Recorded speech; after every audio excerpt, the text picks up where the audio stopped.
Hello everyone and welcome back to An Iron Plays. My name is An Iron and today we're going to be playing the Crusader of Centy. The Crusader of Centy? Is there the? No, it's no the, it's just it's Crusader of Centy. Neon Genesis Ragnacenty. That's what we're playing today. Neon Genesis Ragnacenty. Welcome one and all. How are you guys doing today? I hope you're looking forward to playing this game because I'm apprehensive. Before we do get into Neon Genesis Ragnacenty, we are going to have a little bit of a chat. I'm going to say hello. How are you guys? How have you been doing? What have you been up to? How have you been faring since the last time we played? I've not had a good day. I'm being bright and jovial about it, but I have not had a good day. After the stream last night, I did a few more missions in Hyrule Warriors, and things were fine. Things were fine, and leveling up some of the side characters because, let's face it, they needed it. We got a few characters now, up to level 45, and then there's a few other characters that are up to level 40, so that's good. I put a lot of work in.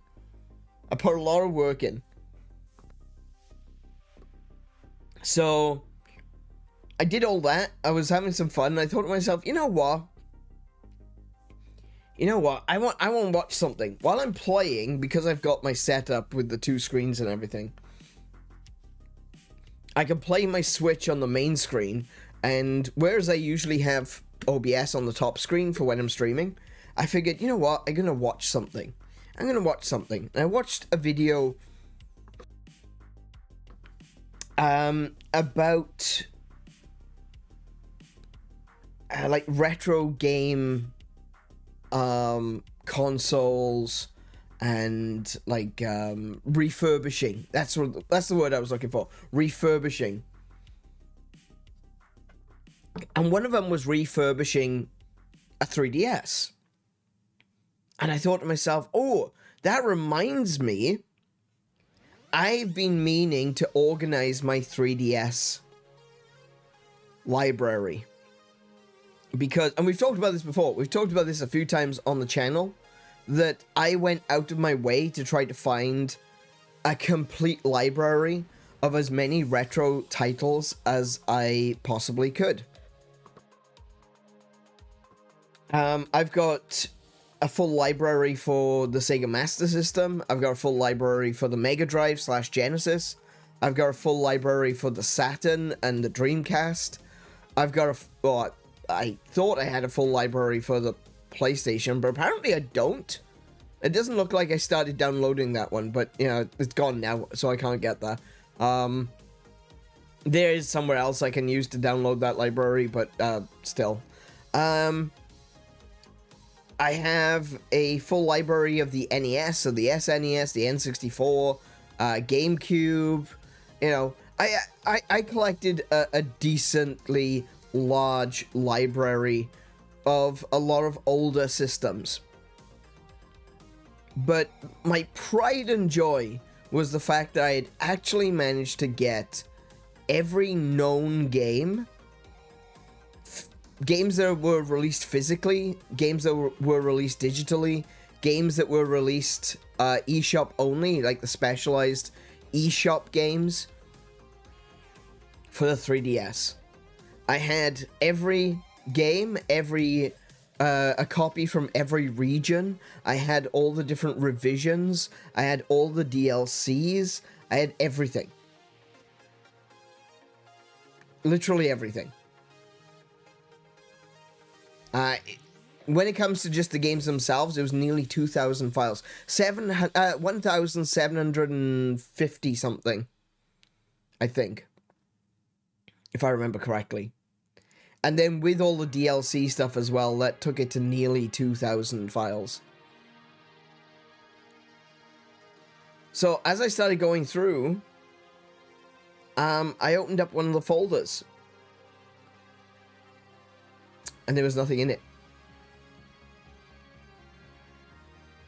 Okay, all right, hold on. It's probably not all, but hang on a second. Let me just take a look, because I did notice that about half of them said that there was no data, right? The folders were there, but there was a 0 next to the file size. So I went through a bunch of those, and it was pretty obvious to see that the ones with 0 next to them were empty. That was a pretty bad start, and I was like, oh no. Oh, that's really bad. That's a lot of games. So, deleted those folders so that they didn't get in the way, and started going through all the other folders. The folders all said that they had file sizes, and they did. Like, they seemed to actually have a file size, but there was no actual data. We have had this issue before, ladies and gents. Back a year ago, when I started transferring stuff from my old PC to my new PC, I lost a lot of files. And the reason that I ended up losing so many files was because I wasn't copying and pasting them onto my new PC. I was cutting and pasting them. And the reason I was doing... I had a reason for doing that. Because I wanted to make sure... Because I was organizing everything as I was going, I was organizing things on my old PC, putting them into folders, into file structures, and was like, right, that's what I want on my new PC, cut and paste that whole file system across. So I would cut and paste it into a portable hard drive, and from the portable hard drive onto my new PC. And it didn't look like there was any problems. It was showing file size. But then later, when I was actually going through those, like, I didn't even think, like, to take a look through them, because it was showing file size. I had just organized all these. It's not that big of a, you know, it's clearly fine. But what I would discover was that I lost so much data, because while the file structure was there, and while it had allocated space, there was no actual data. I didn't even begin to think that this had affected anything else but these particular folders that I was dealing with a year ago. But unfortunately, last night I discovered that it did affect one folder, or actually possibly 2, possibly 3 folders, when it comes to my retro game collection. Out of 2,000-ish titles, 2,000-ish files, I have 677 remaining. I lost 2/3 of my collection. And it's because they were all space allocated. You could see that there was like a file size for every single one of them, but there was no data in them. They were just empty space.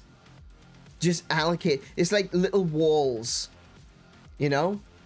You know when you see, have you ever been to like a building site when they're building new houses? And then they section off the plots? It's like, it was like that. The entire file system was basically like little plots. Someone had gone through the effort of building nice, shiny stone walls, but there was no buildings, there was no houses, there was nothing in the plots. It was just walls and fences. And I was going through these last night and I was feeling sick. Sick to my stomach. I was going through and I'm like, oh my goodness, I don't know if I can continue. Because all of the time, all of the effort that I'd gone through to collect all of that, and it was all gone. And then, you know, afterwards I was saying, I posted this on X, I posted on Threads, I talked about it on our Discord. I was afraid to look at the other folders because I was terrified to open up other folders and find them empty. And unfortunately, there were 2 other folders that were affected. Wonder Swan, because I had a complete collection of Wonder Swan games. There's only 1 game left in there. There was only 1 game left in there for the Wonder Swan games. And that was the first Saga game. Which is, you know, if you're going to save a single game, Saga is the one to do it. Hang on a second. Let me just quickly jog my memory. Let's have a look what else is in there. What was the other one? What was the other one that was...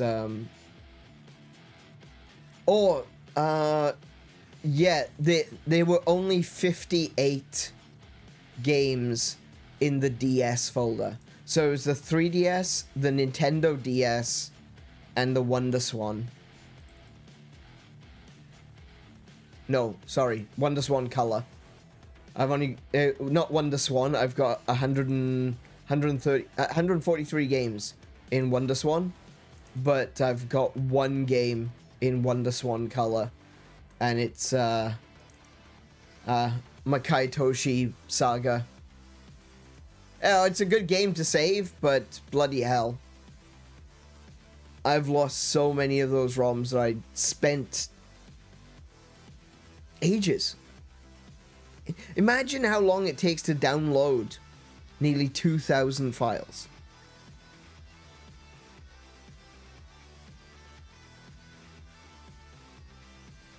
I know they're not particularly big files, but there's also the process of finding them. It was a lot harder, even just a few years ago, it was a lot harder to find complete collections of things. And that's what I was going for, you know, like I said, I was going for all the different revisions as well. And,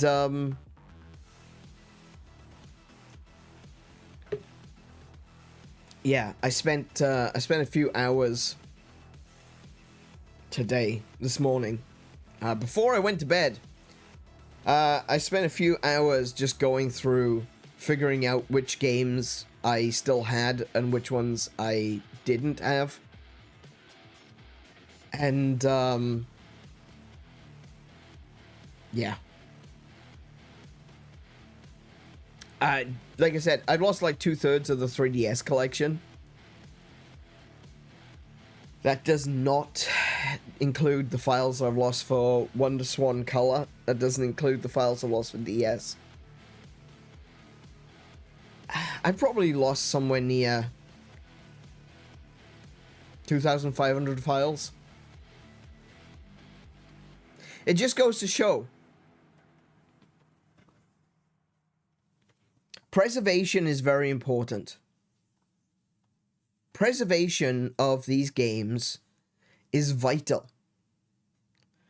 Because as much as we often extol the virtues of physical copies, and I do too, one of the reasons that I've said that the Nintendo Switch is going to be the last game that I actively collect for.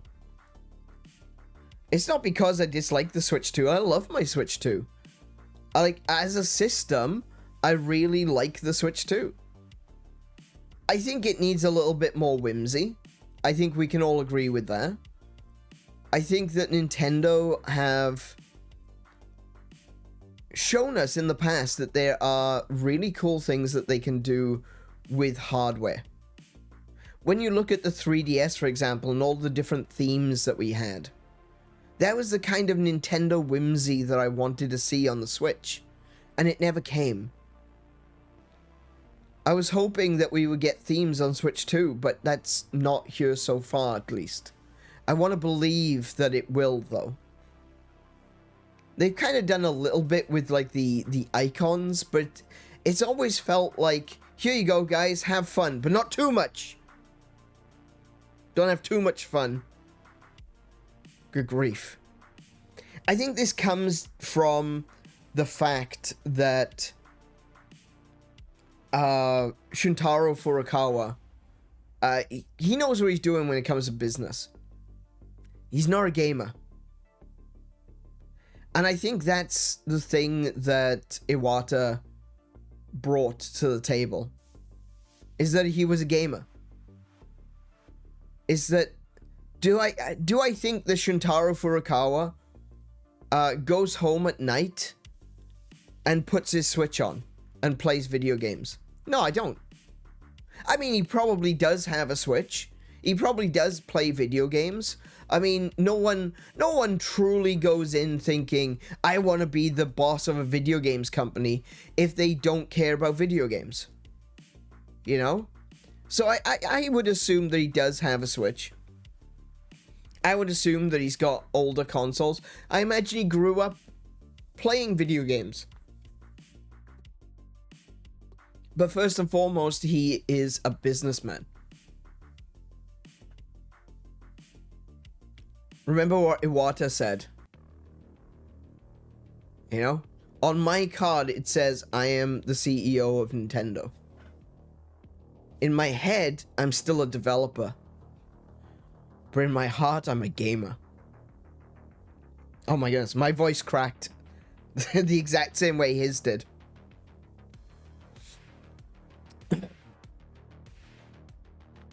And that was what he brought. Like, some people like to be contrarian these days. Oh my goodness. I have seen so much in terms of people trying to be contrarian recently, and it's been pissing me off. People don't like to, you know, when they see something going well, they want to destroy it. They want to tear it down. They can't create, so they choose to destroy. Anyway, point being, that was the whimsy that Iwata brought to Nintendo. He had ideas. I believe that he went home at the end of the day and he played his Wii and his Wii U. I believe that.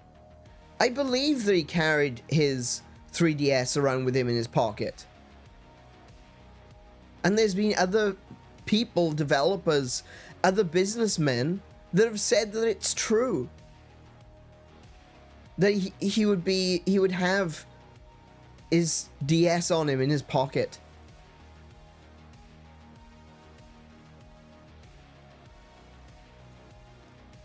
He was a gamer. And because he was a gamer in charge of a games company, we got all of the things that we as gamers wanted to have on those platforms. Just not even in terms of like games or power. You could make an argument, alright, well, we didn't get power with the Wii U. Alright, fair. That's fair. But I will maintain that, you know, since the Wii, it wasn't about power, it was about unique experiences. And you don't need power for that. You could stick a world-class V12 engine in there if you really wanted to. But that wasn't the point. It was about having fun. You don't need the greatest supercar engine to enjoy a merry-go-round.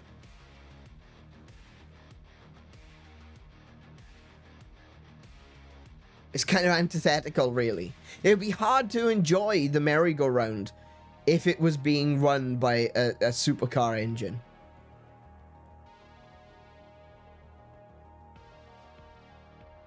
And, but when it comes to the experience of the platform, when it came to the 3DS, when it came to the DS, when it came to the Wii U, there was a level of whimsy that we don't have today. How is Iwata's doing? People like to call it Nintendo's whimsy. It wasn't Nintendo's whimsy. Nintendo had some whimsy. Look at the GameCube. The GameCube is a great example of that. But when we look at the things that really gave Nintendo a renaissance in the 2010s, it was the last years of the Wii, it was the beginning of the Wii U, and it was the DS and the 3DS systems.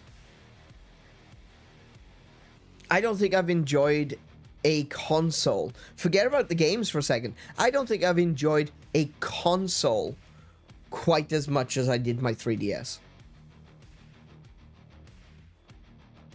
Because it had all kinds of ideas. And that was Iwata's doing.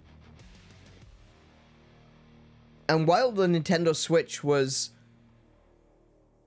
ultimately Iwata's baby, it suffered from the fact that he wasn't there for it.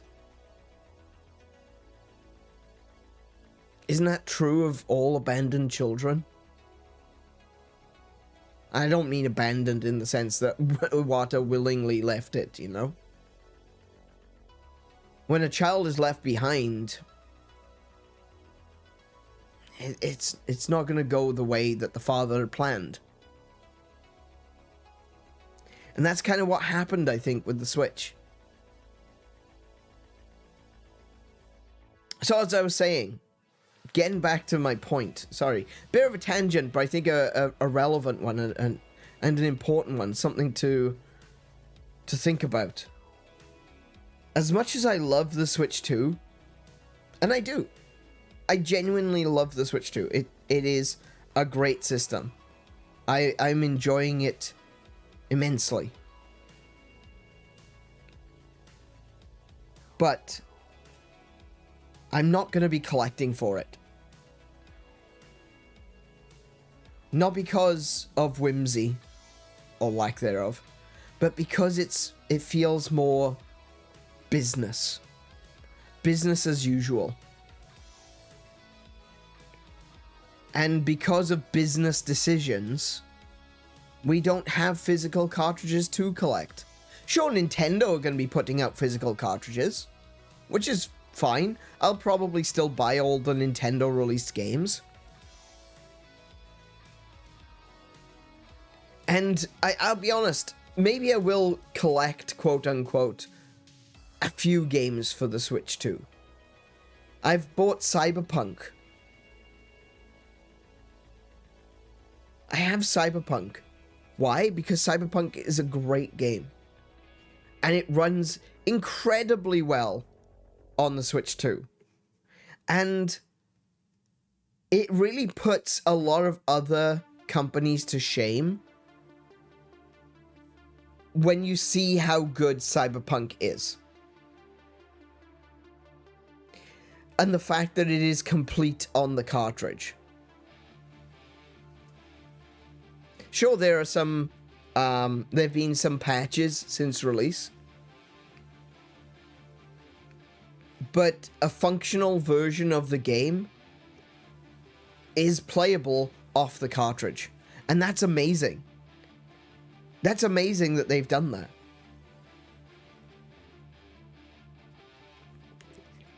But I'm looking into future games. I'm looking at games that have no excuse for not doing that. And they're all keycards. I'm not buying a keycard. I'm never buying a keycard. I refuse. There was a point in time where I would say that key cards were the lesser of two evils. Because at very least with a key card, you could still share it with people. You know? I remember when the BioShock collection was a key card collection. You know? It had BioShock, I think it had BioShock 1 on the cartridge, but then 2 and 3 were DLC. Well, yeah, not DLC, downloaded to your system by plugging in the cartridge. And that's fine, in a way. I mean, I would call that a lesser of two evils situation, because rather than buying a game off the shelf in a store, getting it home, opening it up, and there's just a piece of paper with a code on it, I preferred the key cards. But why settle for the lesser of two evils when we could actually have something good? And we don't, currently. We've got... the lesser of two evils has become the most common evil. I nearly made that mistake with Octopath Traveler 0. Switch version has some minor limitations compared to the Switch 2 version, but at least it's all on the cart. Yeah, that's another one. Yeah, absolutely. The Switch 2 version of Octopath Traveler 0 has got stuff like, it's got a village builder mechanic. The Switch 2 version has more space for the village building, which is cool, I guess.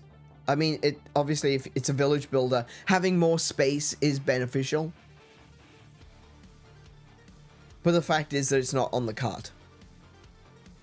It's a key card. And like I said, there was a time where I said this is the lesser of two evils, because at very least, if you've got a key card, you can put it into your system, you can play the game, you can take it out of your system, give it to someone else, they can put it in their system and play the game. No problem. It's better than a download code. But when I said that, I wasn't anticipating that key cards would become the norm. The reason that I thought the key cards wouldn't become the norm was because I would never in a million years have thought that Nintendo would turn around and say, the only cartridge size we're doing is 64 gig. Do you need something more than 64? No. Do you need something less than 64? What, is your game only 4 gigabytes? Well, you're gonna have to buy a 64 gigabyte cartridge anyway.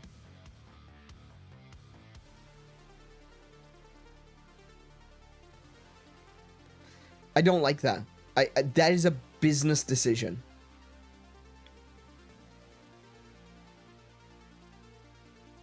And, yeah. What I don't understand is, right, and this is the thing that does my nut in, is like, if you've got a game that's like 50 gigabytes,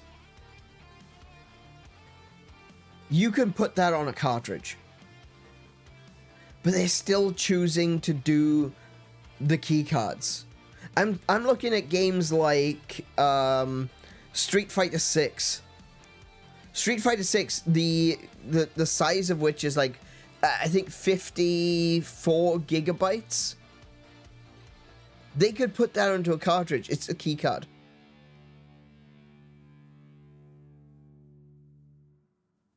Why is it a key card? One of the worst decisions? It absolutely was one of the worst decisions. So, the Switch 1 is the last system that I am collecting for. I'm still going to be able to play Switch 1 games on my Switch 2. I've only found a few games that don't work off the cartridge so far.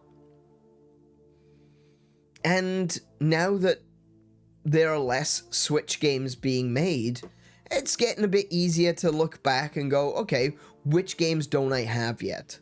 Which games do I still want to pick up? Which games can I get on eBay? Which games can I get through PlayAsia? Which games can I get from the UK? You know? There's lots of different places where you can buy games, places where there have been releases in some regions that weren't in others. Pretty much every limited run game has been re-released in Asia at some point. There are very few exceptions to that. And some of the games as well from limited run have then gone on to be re-released on other platforms. So like Super Rare, for example. I would highly recommend checking out Super Rare because they are a really good company. They listen to the customers, and if you're having any issues, if you have any questions, they'll answer almost immediately. I've had issues with 2 companies when it comes to limited run games. One is Limited Run Games. The other one was Special Reserve. Limited Run I have just had enough of because I just don't trust them to not screw over the fans. I'm just done with them. I've had enough. I got my last limited run game in the mail 2 days ago. And that was Shantae Advance Risky Revolution. The only other game that I can see myself buying from limited run right now is if they were to do a From the Vault re-release of Pirate's Curse, because Shantae and the Pirate's Curse is ridiculously overpriced in the secondhand market. If you take a look at it on eBay, it goes for like $800 sometimes. $800 for a single game. Actually, where's it at right now? Hang on. I'm going to go right now. I'm going to have a look. ebay.com. .ow. Shantae Pirate's Curse.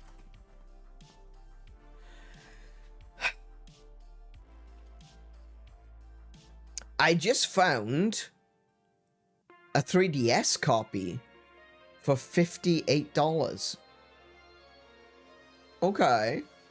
Interesting. Might, oh wait, with $31 delivery. Okay, never mind. So anyway, the Nintendo Switch version, and we're gonna go by price plus postage, lowest first. Okay. There's a bunch of stuff there that's like trading card stuff. Not really interested in that. There's a sticker. Some more stickers. Custom Switch game covers. No, it's not what I'm looking for. Though, I'll be honest, I am kind of tempted to buy one of those because I already have Pirate's Curse. I have Pirate's Curse on... I have it on 3DS, Wii U, Switch as digital copy. So I got that like 3 times. It's a good game. Highly recommend. There's a copy. Oh, actually, there's a 3DS copy here. That's not bad. From the US. $35. Oh wait, it says manual only. Never mind. Japanese copy, $77, free delivery. That's pretty good for 3DS. Still 3DS, by the way. $56 for PS5 version. No, okay. $63 PS5. $54 for PS5. No. We're not looking for that. We're looking for Switch. I can see a lot of steelbooks because Limited Run Games did a steelbook. But it all says steelbook, no game included. Alright. Some Pogs. That's what we want. Shantae Pogs. PS5 edition. Still scrolling. 3DS edition. Here we go. $100. $66 for the game. $40 for delivery. This one's at $100, which is literally $100 for the game. $100, which is $75. Oh, actually $110. $75 for the game, $35 for delivery. Still scrolling. $120 for the PS4. $130 for 3DS games. Still scrolling. Keep going, keep going, keep going. I'm not gonna read them all out. I'm just going to scroll through. $150 now we're at for the 3DS game. Still scrolling. I wish I bought this t-shirt. There's a t-shirt on eBay that's going for like $100 right now. I wish I'd bought it. I gotta be honest. I don't like giving Limited Run my money, but I do wish I'd bought the t-shirt.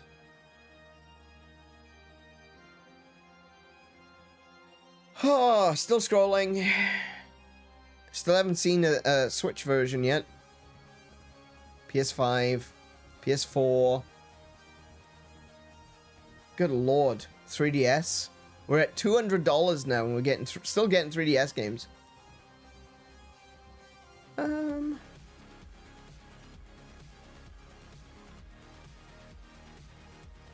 Still scrolling. It's getting silly now. I thought it would be going like for a few pages. I didn't think it would be going quite this long. We're starting to see graded copies, right?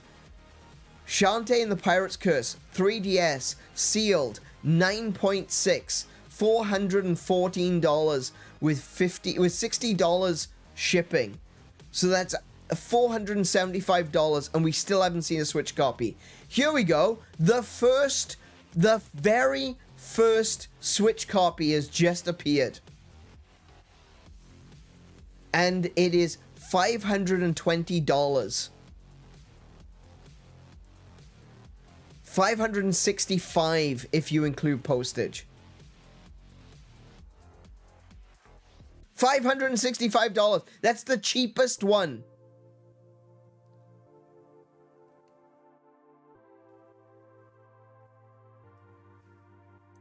And now we've gone past all the graded stuff. We've gone past all the collector's editions.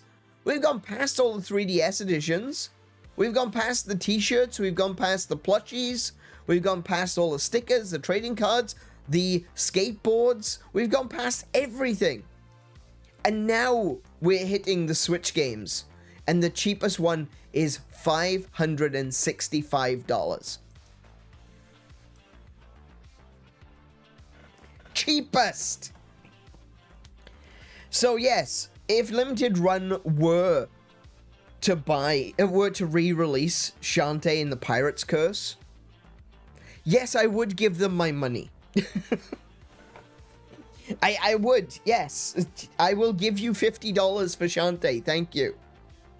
To be fair, if I could find a copy of Shantae and the Pirate's Curse for like $200, I would pay for that. I would. Because it's a bloody good game. And this is the last game from the collection that I need.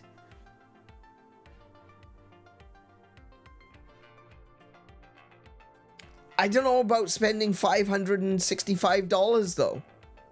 That seems a bit much. Admittedly, I did spend like $800 to get the, was it $800? I don't remember how much exactly it was. It was a big birthday present that I bought for myself. It was the Bayonetta and Bayonetta 2 Ultimate Climax Edition from Japan. Actually, how much is that going for right now? Bayonetta 1 and 2. Oh, is it Ultimate Climax or is it Infinite Climax? I think it was Infinite.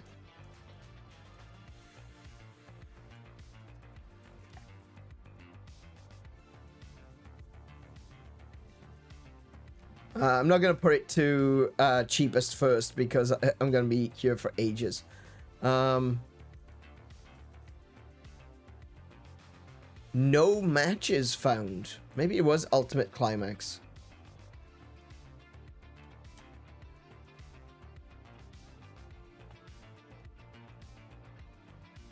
No, it was Infinite Climax.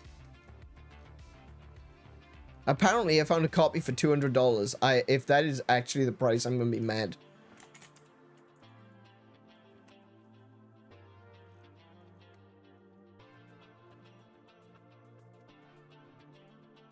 No, it's like $500. Yeah. I'm seeing some copies which are cheaper, but they look like they are... Some of them are a bit banged up. Some of them are saying it doesn't include the games. But I'm seeing it for no less than like $500. Oh, there's a few. Actually, no, there's a few for like $200. How much did I spend on it? How much did I pay for that then? It couldn't have been... I don't think I spent $800. I said $800, but I don't think that's what it actually was in the end. Unfortunately, I don't have my... I don't have the email anymore to see how much it was. But yeah, you know, I'm no stranger to spending a lot of money on expensive games. I do it occasionally. But yeah. I don't know about spending that much money on Shantae, honestly.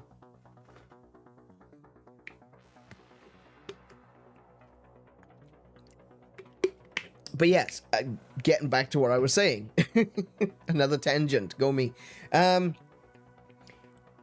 Infinite client, the Switch is probably going to be the last console that I collect for. And we talk about physical copies all the time, and we talk about them positively, because, you know, we think about them as being, well, here's a solid physical representation of the games that we love, you know? So long as we got them on the shelf, they're ours, they're safe. But something which I've discovered recently, when I modded my 3DS, or when I modded one of my 3DSs, I should say, was the fact that Monster Hunter 4 Ultimate doesn't work. The cartridge is dead. That's annoying.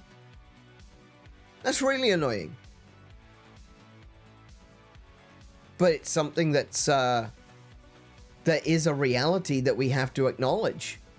It's a reality that we have to understand. Is that, sure, you can have those games on the shelves for years. They could go untouched. But the truth is that they are not in stasis. They are being affected by humidity. They are being affected by heat. They are being affected by sunlight.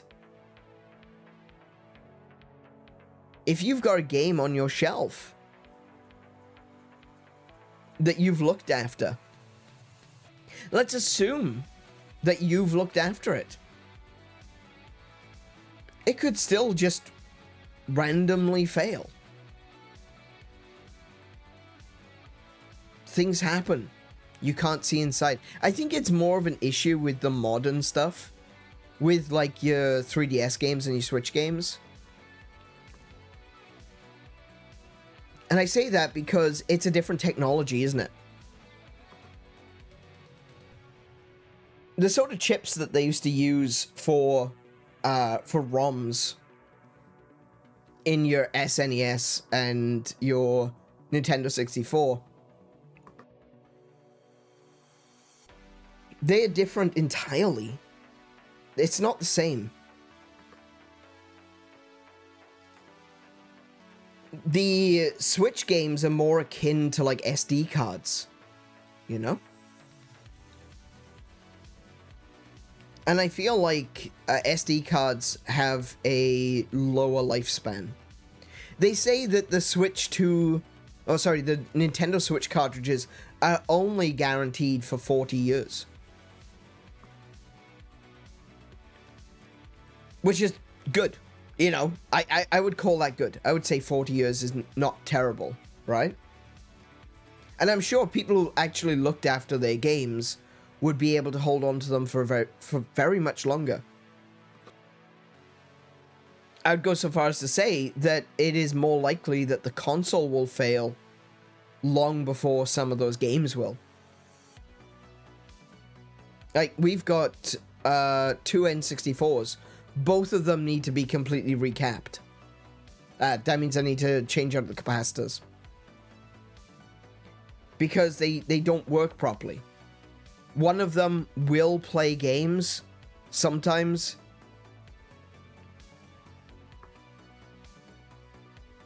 You kind of have to fiddle with it, turn it on and off again before it will actually play. Sorry for all the stopping and starting. I'm actually having a bit of a sneezing fit right now. And I don't want to sneeze directly into the microphone and completely destroy my career. But yeah, we've got to fix those N64 game cartridge consoles, but the cartridges run fine. You know, when we can get the N64 to run, the cartridges work fine. I haven't had any issues with the cartridges. But for a lot of people, I feel like if you're just picking up an N64 because you want to play, oh, I just have nostalgic memories about N64. I want to buy an N64 and play some games. You could buy an N64, plug it in, turn it on, and it wouldn't work, and you'd be like, ah, damn, I bought a lemon. You wouldn't know to take the whole thing. You wouldn't necessarily know to take the whole thing apart and what parts you need to replace.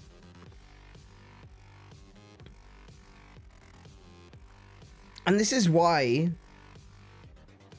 digital libraries are important. We're getting all the way back to the beginning of this conversation, folks. You know, I didn't forget. We took a few tangents, we took a few side roads, but we are getting back to the crux.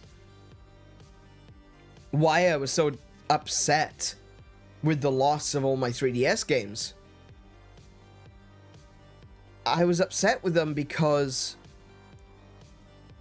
I've already had a physical failure. Monster Hunter 4 Ultimate. I don't even remember if I was able to save my save file. I think I did. I think I salvaged the save file. I can't recall, honestly. One of the things I did during the process was I took a digital backup of the actual cartridge so that I should be able to get my save file off of it. So, yeah, there's that. You know, at very least, I should be able to get my save file. If not, ah well. I don't mind restarting Monster Hunter 4. Monster Hunter 4 Ultimate is a great game. But we're playing Monster Hunter Generations Ultimate currently on the channel, so, you know, we're going to continue playing some old Monster Hunter. Some old Hunter. I even plan on playing Monster Hunter G. I've got the PlayStation 2 game, the Japanese only release, Monster Hunter G, with an English patch. That, thankfully, it still works. I didn't lose that one. But, yeah, seeing all of those games just disappear off of my hard drive just is a great example of why game preservation and emulation is necessary. If we keep seeing all these ROM sites being taken down, what will happen then? What will happen if... Well, what would happen if I was the last person in the world to have a particular copy of a particular game? And then I lost everything.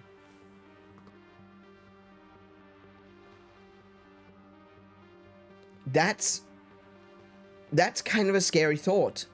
And to a certain extent, that's the responsibility of everyone who does collect whole libraries. It's the realization that at some point in time, you might be the last person with a working copy of a game.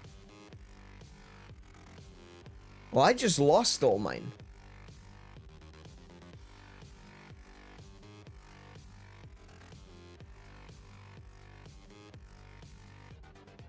what happens then?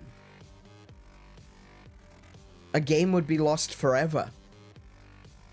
So one of the things that I'm going to be doing in the next year, I'm going to be building a server. And it's going to be expensive. I already know it's going to be expensive. It's going to have terabytes and terabytes and terabytes of storage. And it's going to have a backup as well. So if anything goes wrong, it's all backed up. And I'm going to make sure I'm going to go back to what I was doing. And I will be collecting as many games as I possibly can. I'm not going to stop with 3DS. I'm not going to stop with DS. I want to make sure that if anything happens, I've got a nice collection right there that if it needs to be me, that I have the means to repopulate the gaming sphere.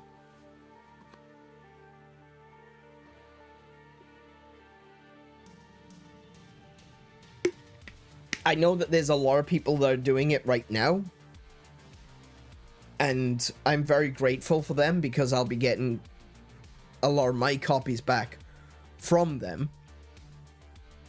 But at the same time, I'm doing it partially for myself, of course. I want to have access to those games, even if the physicals fail. But I want to make sure that I am a part of a network of people that people can turn to and say, hey, this copy has gone missing. Does anyone else have one? And I can put my hand up and say, yep, I've got a copy right here. This is why preservation's important, because we could lose games. It's not that difficult. You and Kay should talk? Yeah, absolutely. It's not difficult to imagine, though, a world where a video game is lost forever, because it's already happened.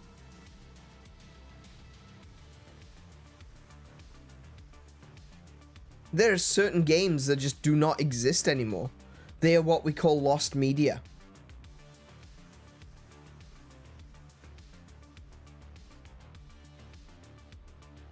And as someone who cares a lot about gaming, not just because I want to play video games, but because I want my successors to be able to play video games.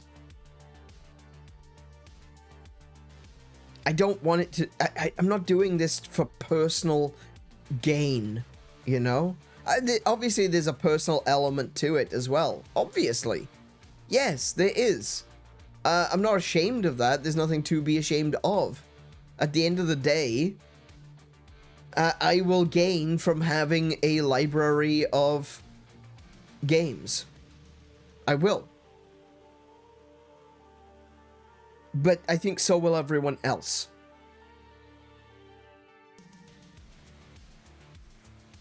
I would love for some way to be able to set up, like, a heritage website of some kind, or a heritage server where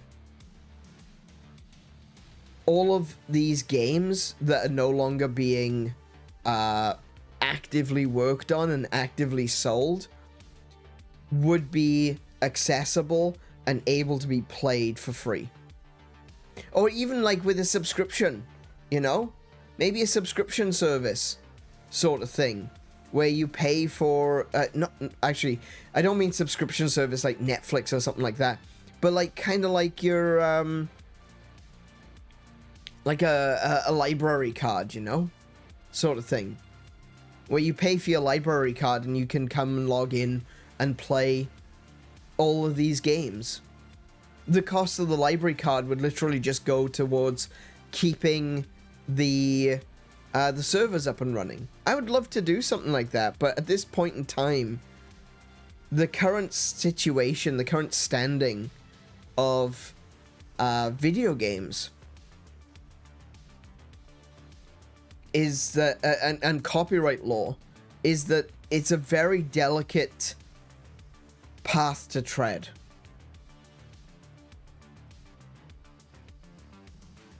A very delicate path to tread.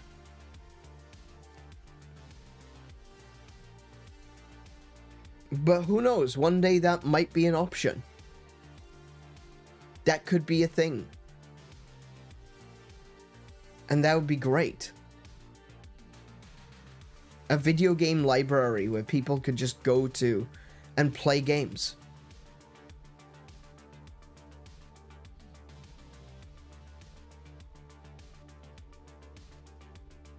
Maybe maybe I've got great expectations. Maybe I think what I'm talking about, people are thinking, bloody hell, yeah, that'd be nice, but it's never gonna happen, is it? I don't know.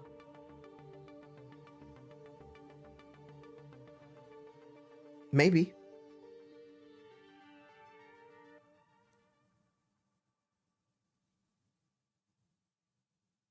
Maybe. But it's worth trying. It's worth collecting and keeping those files in the event that it could happen. It's worth it, in my opinion. It's worthwhile.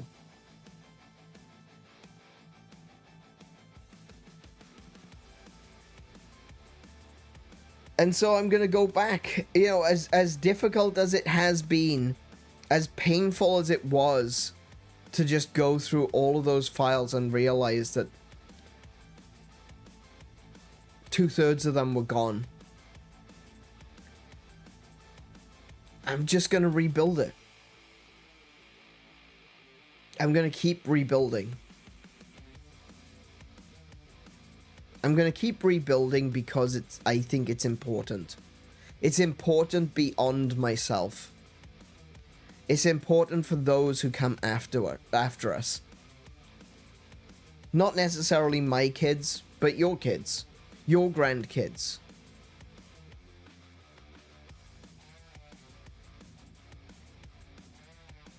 I like to believe that in 4 generations' time, people will still be playing Atari.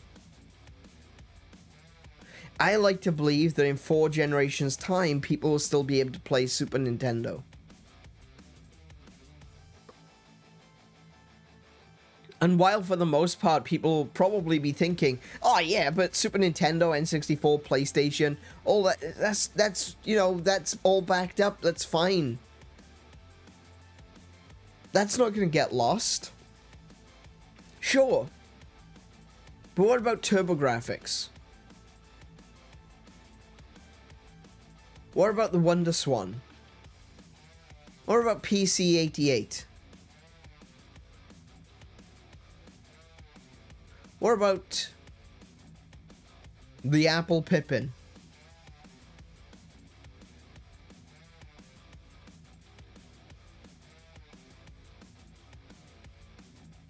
These are valuable too, because they're part of history. They're part of history. They're part of our culture's history. And I don't mean our culture in the sense of like Australian, American, Japanese, UK. No, I mean our culture as gamers. This is a part of our culture. It may be considered a minor part of our culture. How many people in the UK know what a Wonder Swan is, let alone have one? But that doesn't matter. In fact, I would make the argument that it's systems like that that need the most protection because they are so unknown. because there's loads of people that just I've probably never heard of one before. When I picked up my Wonder Swan, we went into our local game traders, and as soon as we walked in, one of the staff members went, "Oh, he'll know." And I'm like, "Oh, hi." And they called me over and they said, "Do you know what this is?" And I said, "Yes, that's a Wonder Swan color." This was released in the 90s. It was like a competitor to the Game Boy. It had a really cool feature on it where, you know, you could turn it sideways and it would be like a vertical system, or you could turn it, you could hold it kind of normally and you'd have a horizontal system. It was a really interesting concept. It was made by,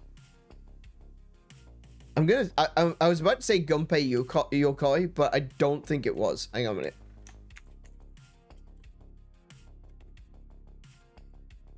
I used to know who it was that made it, but oh, it was Gunpei Yokoi. Okay, so I was right. Yeah, so I was like, yeah, it's by the same guy that made the Game Boy, and you know, taking a different direction for Bandai, and I was like, yeah, this is really cool. How much are you selling it for? And they said, oh, we don't really know. So I looked it up and I went, I'll give you $250 for it. And they sold it to me.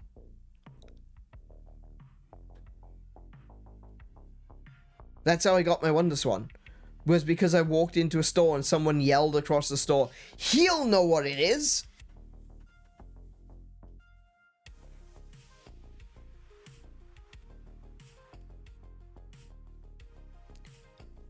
And I think that it's systems like that. It's the unknown systems. It's the systems that people don't recognize. Those are the ones that need the most protection, because they, like, everyone who considers themselves a retro gamer probably has a very decent Super Nintendo collection. Why wouldn't you? It's got one of the best libraries of all time. But how many of you have a Wonder Swan collection? How many of... I mean, I don't anymore. Mine's gone. Mine got deleted too, right? But how many of you have got a Game Gear collection? How many of you have a Philips CDI collection?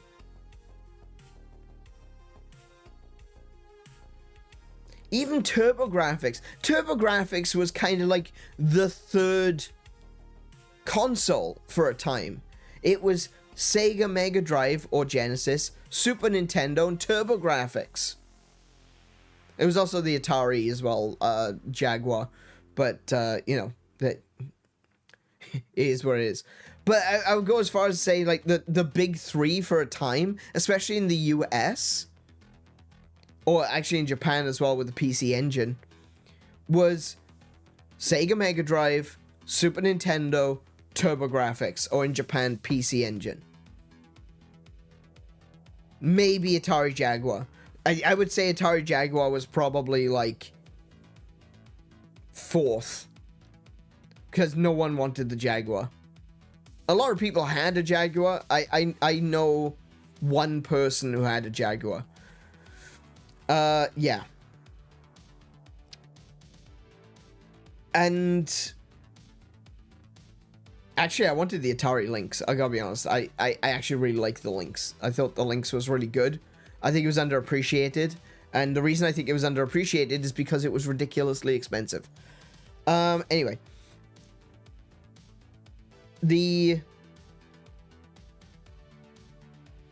What was I saying? I lost my train of thought. Yeah. So the TurboGrafx, I would consider that to be the third console. You know, in the gaming war back in the day. It wasn't even really a part of the gaming war. I would consider it to be the third console. Sega Mega Drive, Super Nintendo, TurboGrafx or PC Engine in Japan. Especially in Japan. PC Engine did pretty well in Japan. How many people actually know where a PC Engine is? They did do a little bit of a revival a few years back. When everyone was doing mini consoles, there was a TurboGrafx mini and a PC Engine mini. And I am actually... I regret. I have huge regrets because I bought the TurboGrafx mini and I freaking hate it. It is so big. It's not a mini console. It really isn't a mini console. It's huge. It's bloody huge. I can look at my shelf and I can go, well, there's the NES, there's the SNES, there's my Mega Drive, and then the TurboGrafx is as big as all three. My shelf looks weird as hell because half of the shelf is being taken up by one console, and then I've got 3 other consoles on the other side. This is my mini shelf. It's not mini. Who told these guys that this was mini? It's not how that works. You can't just make it slightly smaller and say, look, it's a mini. No. I refuse. Having a conniption, no. I don't hate it. I play games on it. Yeah, look, in terms of like the games that's on it, it's fine. It's perfect. I wish I bought the PC Engine.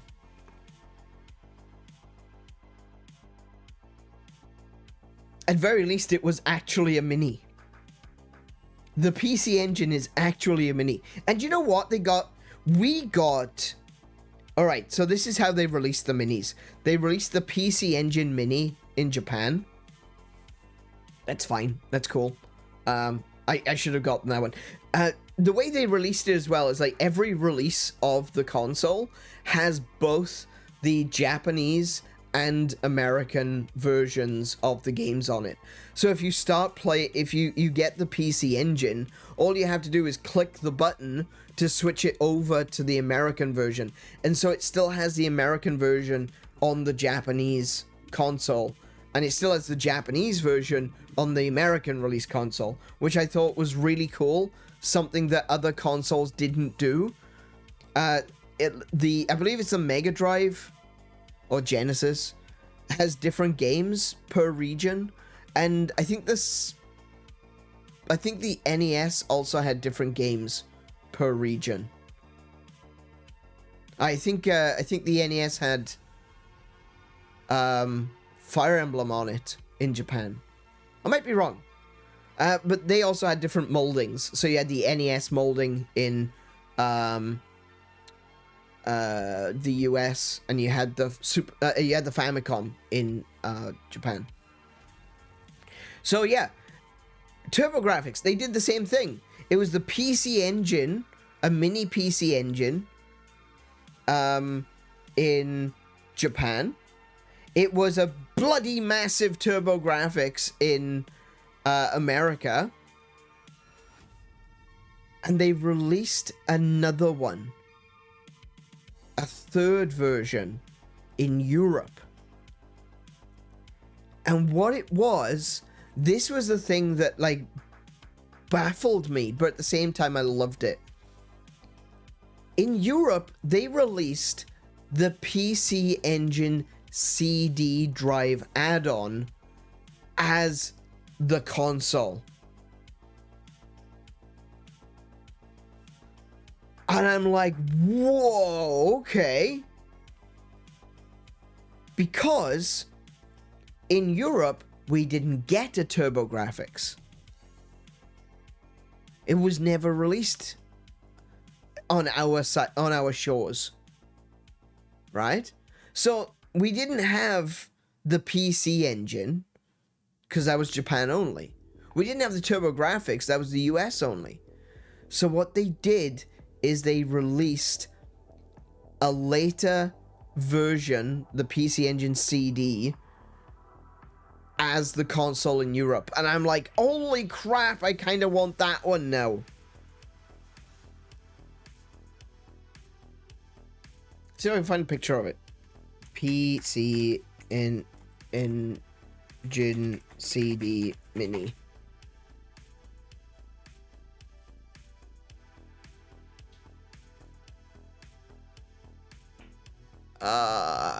Oh yeah, that's right. It was called...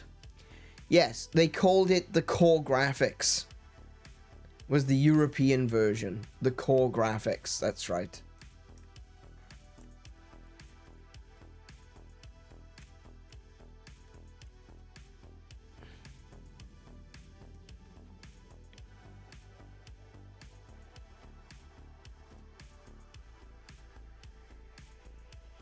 Sorry, it wasn't the CD add-on. My mistake. It was the core.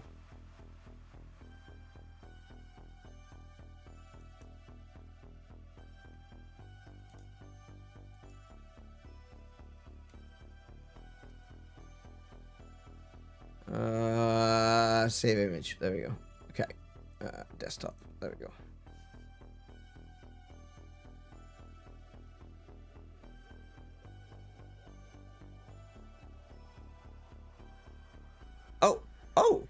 Oh, I still have the images from yesterday up. Oh, bugger.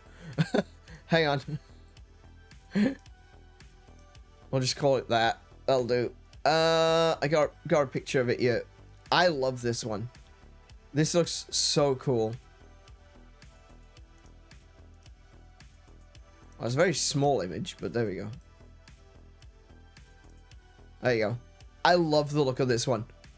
Also, the TurboGrafx didn't have... Okay, here we go, right? This is one of the things that I'm really actually kind of annoyed at. The TurboGrafx didn't have the auto fire button switches. The Core Graphics did, and the PC Engine did, but the TurboGrafx one doesn't have switches on the controllers.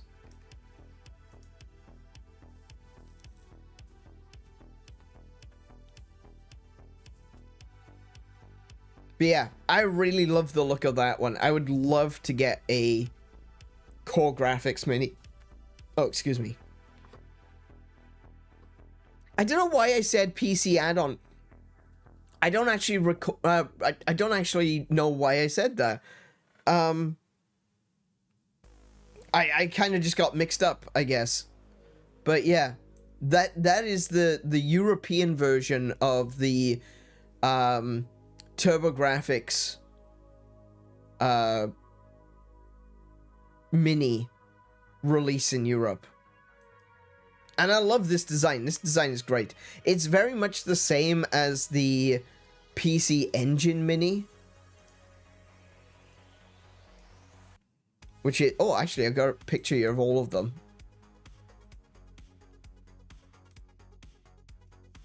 Hang on. There it is. Let me just switch this image a second to this one. Boom! Oh, it's huge. There you go. So, this is the... Oh, this one does have switches. Wait, does the turbo... Hold on.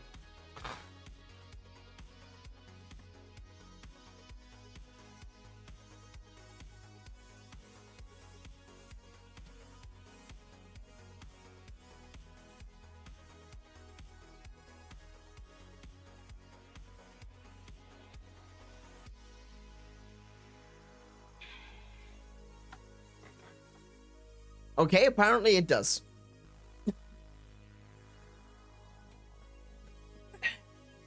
But it does look like the... Oh, hello. But it does look like the PC Engine one maybe didn't. Yeah, look at that. The PC Engine didn't. It's just got the designations there. It doesn't have the switches on it. Okay. Well, clearly I'm just very confused today. I haven't slept very well. That's what I'm going to put it down to. I just haven't slept well, okay? Yeah. But the PC Engine, that was the Japanese one. The core graphics was the one that was released in Europe. And this monstrosity was released in America and Australia. And I'm like, why? Why did you do this to us? This is about the same size as the NES Mini. This, look at the size of the slot. That's the same size. This is easily the size of 2 of these side by side, if not a little bit bigger. And what's this tumor on the back? That is actually removable. And it's removable because on the original TurboGrafx 16, it had this removable plastic shroud that was used for routing your cable. So like your power cable and your TV cable would be routed through this plastic shroud on the back. Why did you make that separate? Why is I don't like this. The TurboGrafx has got a whole lot of ugly on it, okay? I love the simplicity of the PC Engine and the core.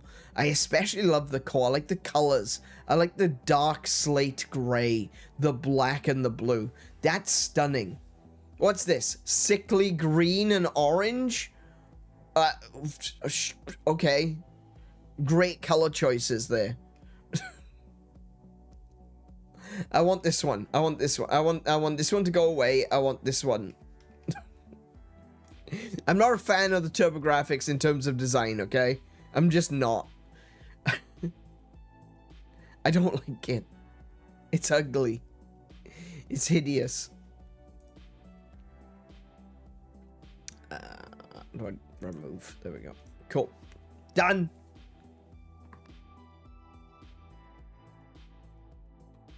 Anyway. Yeah.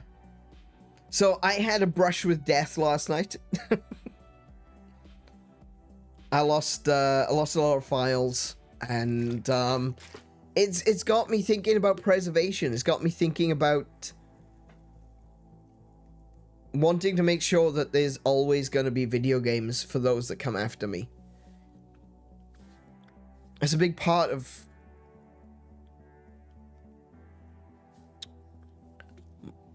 I guess my beliefs.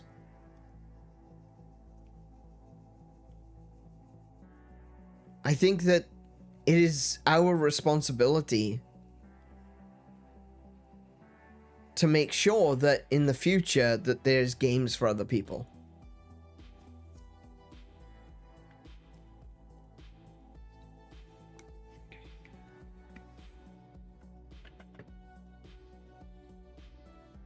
And one of the worst things is that a lot of modern games are going to disappear. And there's nothing we can do about it. We're kind of just looking at it, kind of watching it happen in slow motion. Think about games like Fortnite. I'm not a fan of Fortnite. I don't like it, but millions do. So, whatever. What's concerning is that because it's entirely online and it's live service, one day it's going to go away.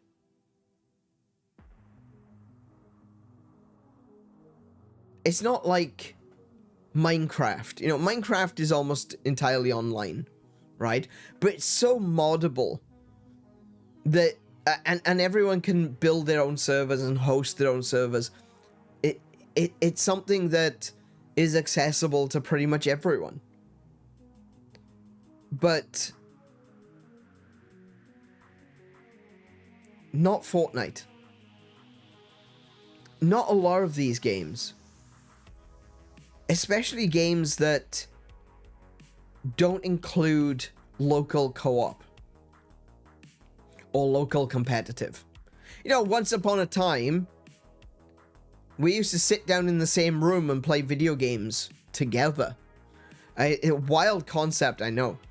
But still, that's what we used to do. We used to sit down in a room together, and play Mario Kart, or we played GoldenEye, or we played Halo, or we played, well, whatever game it was, FIFA, I guess, if you're into sports games. We used to play games in the same room. There are so many games that are made today that have a heavy multiplayer focus that don't have local multiplayer. It's always online.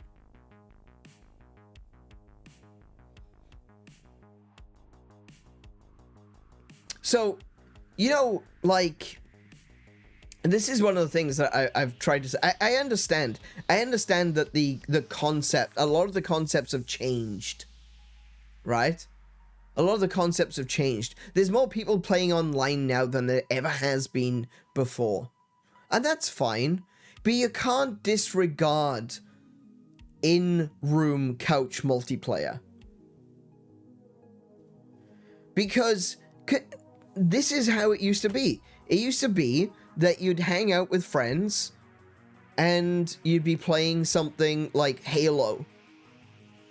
Let's say Halo 3 for the sake of argument, because Halo 3 was on the Xbox 360, and the Xbox 360 was online. I mean, the original Xbox was online as well, but that's... 360 was where things became, like, more commonplace. So someone is... You're playing Halo 3 with a friend of yours on couch co-op, and then they go, man, this is a good game. And then they go and they buy Halo 3, and they play it for themselves. And then you get to play together online. And then one day you're kind of hanging out, you're having like a house party or something, and your friend comes over, or multiple friends come over, and you get to play Halo 4-player split screen. You can't do that now. Even if I was a big Halo player, right?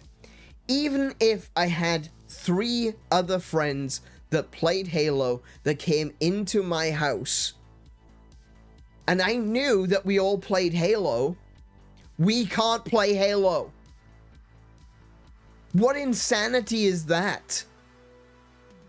The only way we could play Halo together is if they bring their console over and another TV.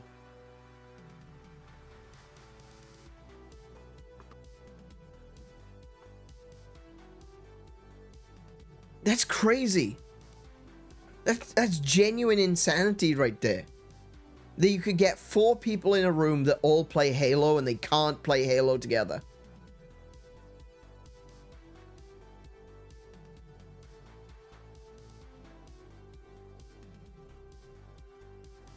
I don't get it. I genuinely don't get it. And one day the servers are going to be shut down. And when the servers are shut down, you'll never be able to play it again.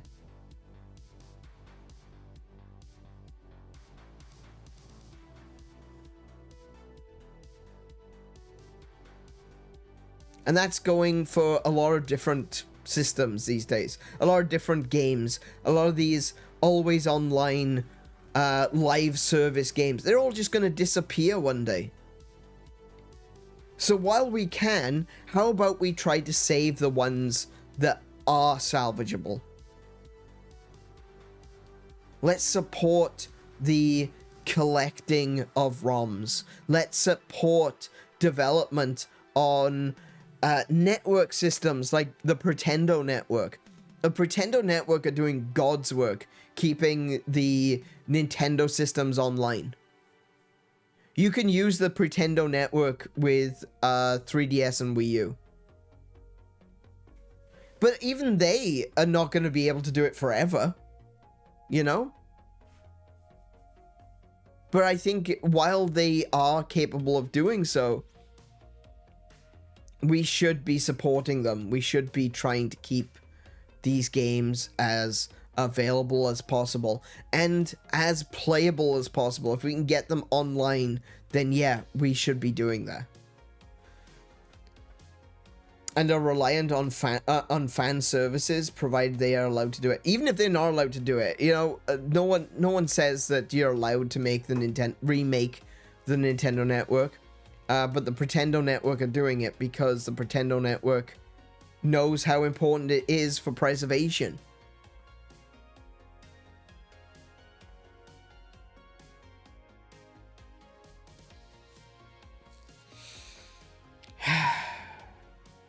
I don't know. I think that this whole experience has made me really think about preservation and, you know, how much am I willing to spend on keeping these games alive? And, about $3,000. That's how much I'm willing to spend. About $3,000 for a server. So I can keep it everything. To keep it as protected as possible. To put in a big lead case. To put in a big, huge vault. To keep it from, you know, electromagnetic screw-abouties.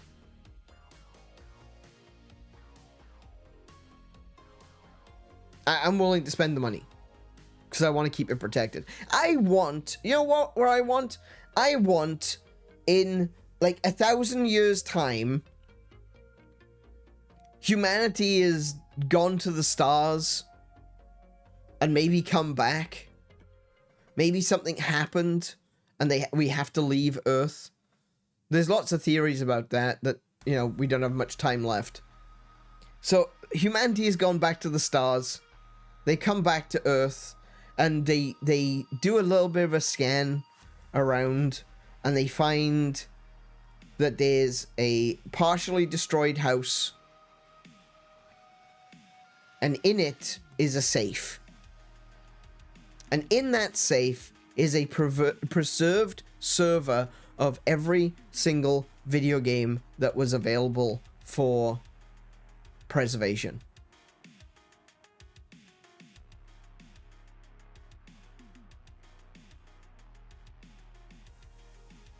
That's what I want. That's what I want. I want people 1,000 years from now to be able to still play these games. That's what I want.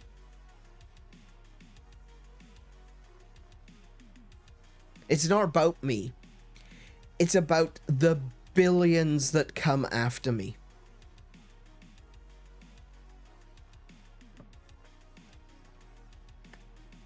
And if there's some way to do that, I'll figure it out.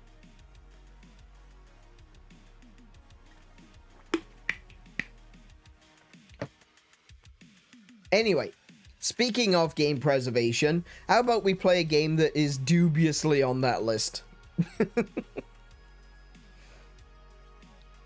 This game nearly broke me last week, but here we are, we're back again. We're gonna jump on into Crusader of Centy, Neon Genesis Ragnacenty, and we are going to, I was gonna say have some fun with it, but I'm just hoping that I don't neck myself. Anyway, there we go. So, at the end of the last episode, so I'm just checking what my, that is a worm? Okay, at the end of the last episode, we went from Iris to the Camellia Desert, right? Apparently, somewhere in Iris was supposedly a fortune teller. And if you don't know anything about the story of Ragnacenty, it is simply that this little boy, this young man at the age of 14, gets given a sword and told, well, now you've got to fight our wars. Yay, child soldiers, I guess. I went and spoke to a fortune teller, and the fortune teller took my ability to speak to humans, but instead gave me the ability to speak to nature. I can talk to animals, and I can talk to plants and things. Some plants and things. I can also apparently talk to monsters, but I don't really get close enough to actually talk to them because I have a sword. Yeah.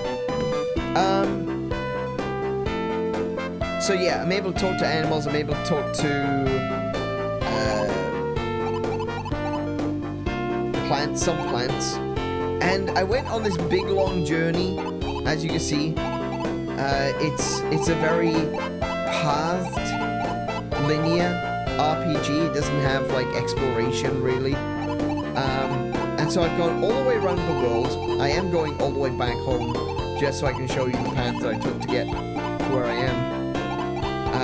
From Soleil town, all the way from here. We've gone all the way around. We could have just gone, you know, up here through the woods and then across this little path to get to the desert, but no, we had to go through the volcano because why not? And we had to go past this thing which is like genuinely kind of scary looking. It almost looks like a spine, doesn't it? It almost looks like a spine or like some giant root. But apparently that's a mountain? Okay. Anyway. There was a village of animals that we went through. We went through the volcano. And finally we got to Iris, where we were told that the fortune teller would be. We didn't encounter a fortune teller at all, and now we're in a desert. So, desert then. That's basically the story. I'm not. Oh, it is loud. I forgot about that. Sorry. I forgot how loud this game is. How is that? Is that better? Or does it need to go lower?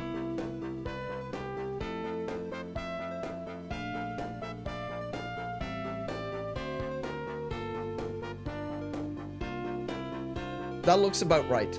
That's better? Okay, cool. Yeah, I forgot that this game is really loud. My apologies. Yeah, so if you feel like maybe I've skipped a bit of the story, I haven't. There's really no story. It feels more like a... What if Legend of Zelda: A Link to the Past was in levels? You know, instead of going from, you know, walking around a map and going from dungeon to dungeon, it's like, what if Legend of Zelda: A Link to the Past had levels? So you just go from one level to the other, do that level, and then you move on to the next. It doesn't really feel like it's got much of a story. There is a story, but it's mostly like background padding. There's not much going on. But right now, I've been told that I need to go to this tower here that's behind my head. Because I can't speak anymore, I was told that there may be some answers at the Tower of Babel. Or Tower of Babel, however you wish to say it. So that's what we're doing next. We're in the Camellia Desert.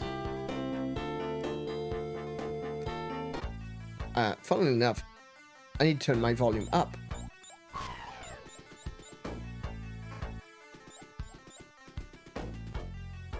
Oh, I forgot. Hang on. I need to take the cheater off.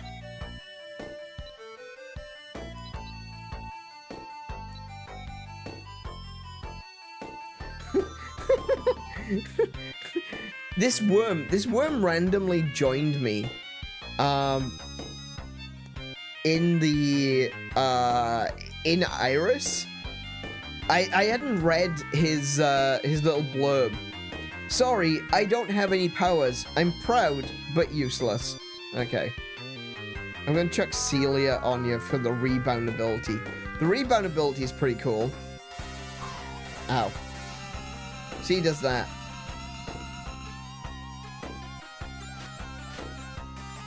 These sandworms are hideous. Oh my goodness, I'm getting wrecked. The problem with the cheetah is that it does actually, Oh, I killed it! Ah! You can kill them. All right. Ooh, that's dangerous. Okay. Okay, so you can kill the monsters in here. Apparently not when... There we go. Oh, hello. There's another one. Oh my goodness. Yeah, come here, come here, come here. There we go.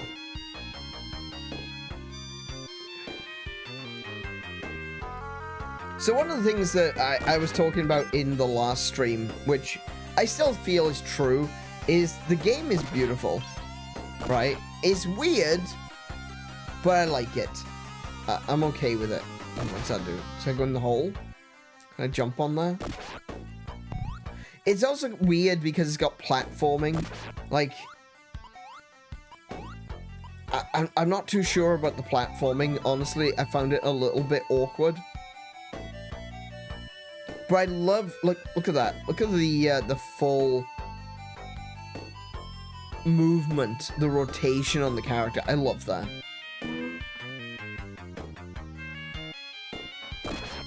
Oh, heck.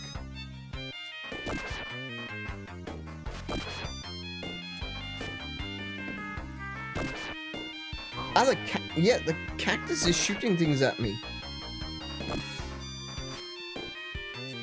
Ow!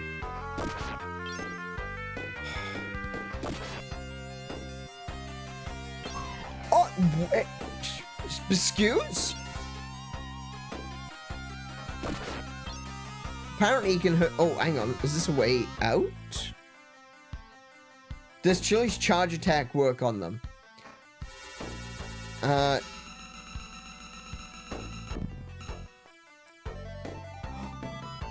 Oh, it worked there.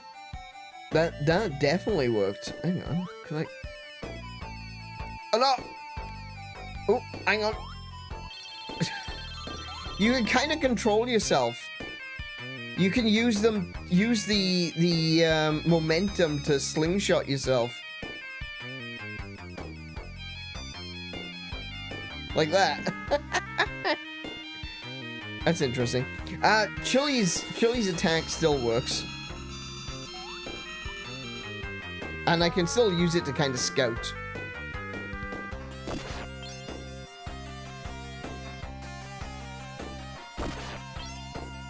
I saw another... Oh, hello.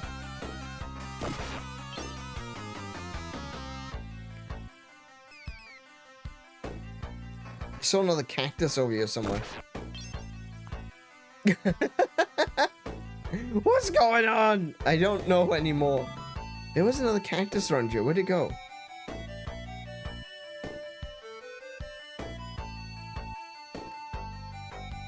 Wait, hang on. Did I go the wrong way? Is it over here?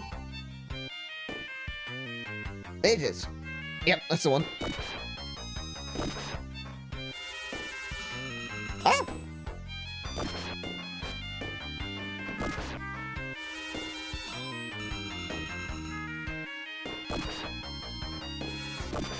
Ah!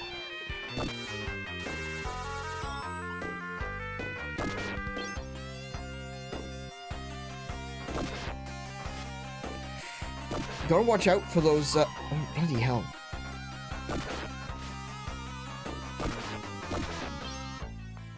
They just kind of open up underneath you. Where am I going? Oh, that's a lot of holes. You can go into the holes, like you can hide in the holes. But it's still a lot of holes.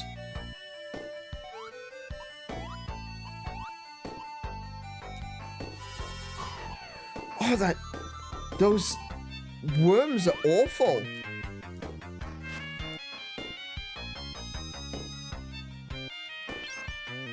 I think I killed it.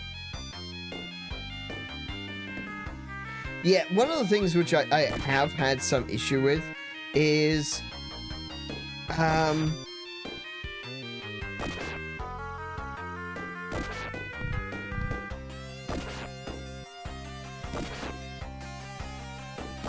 think I do like this. I can go.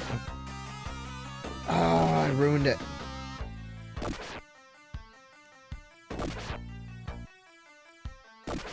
Wait, can I?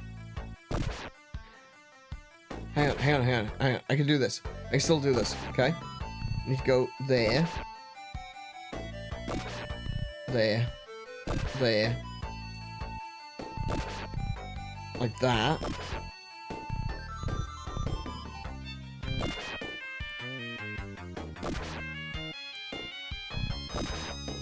And that should do it.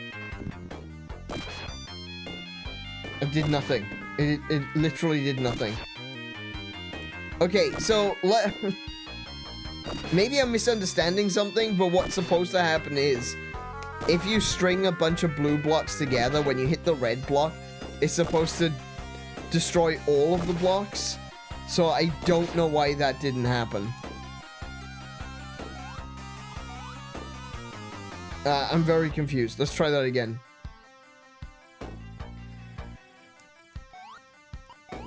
Oh, the worm's back. Hang on, the worm is back. But, oh my goodness.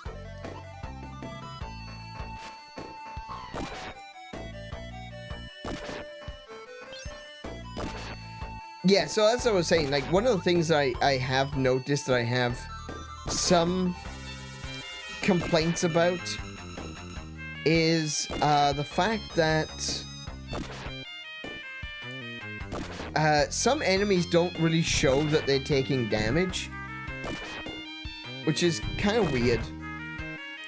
I need to push that up, that out.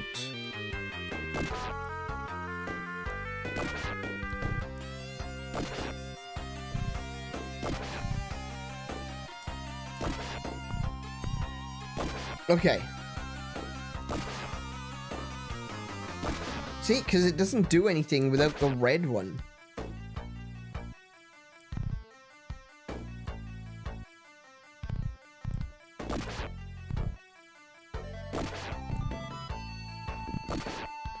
I don't understand. That's what... Why isn't it working now?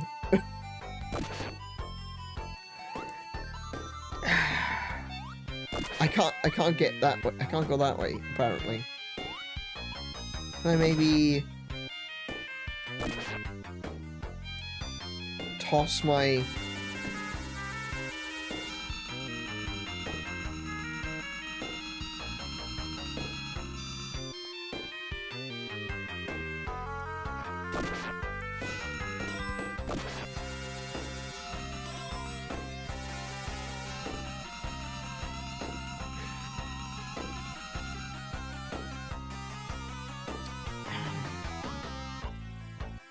I don't know what to do.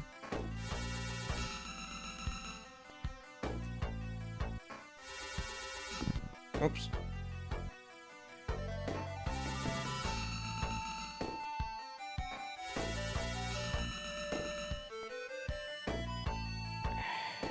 Yeah, I genuinely have no idea what to do. It's bouncing around rather than bouncing... Wait, whoa. I can break the brown ones? Any other brown ones? No. Okay, hang on a minute. I've got an idea. I got a new idea. I think maybe the blue ones are just in the way.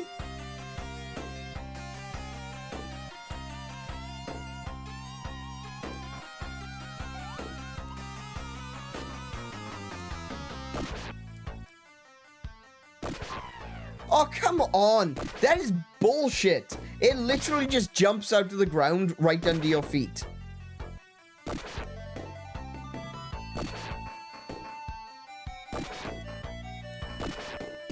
Dead.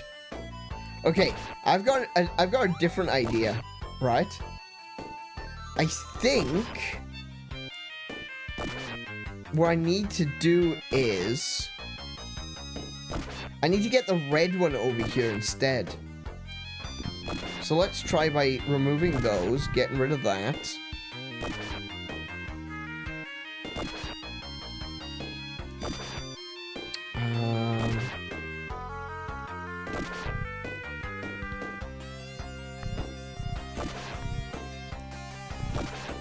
try that.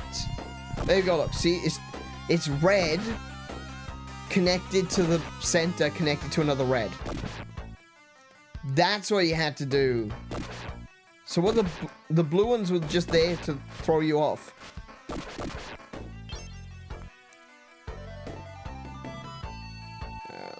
These. Oh, oh.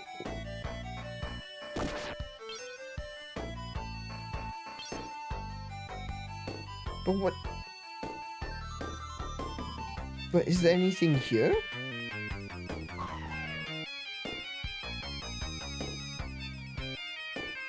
Whoa, whoa, whoa, whoa, whoa. Too far, too far, too far. That way.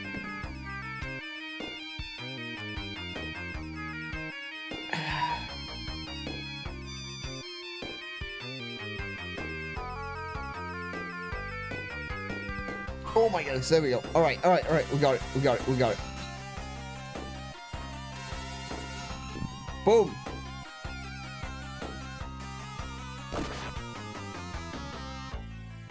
Atlus.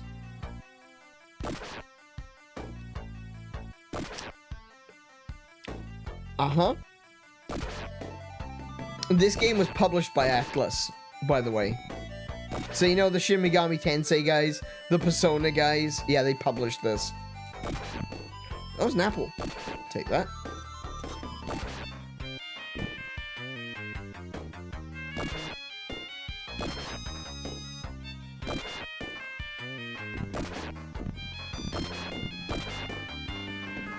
What? Why am I not hitting anything?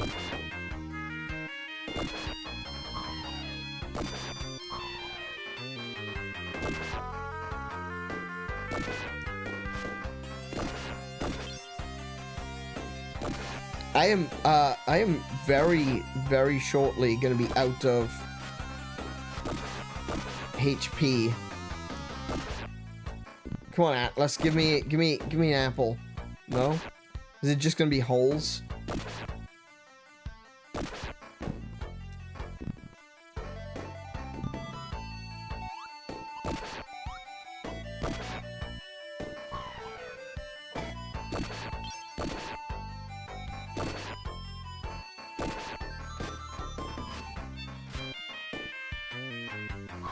Oh my goodness!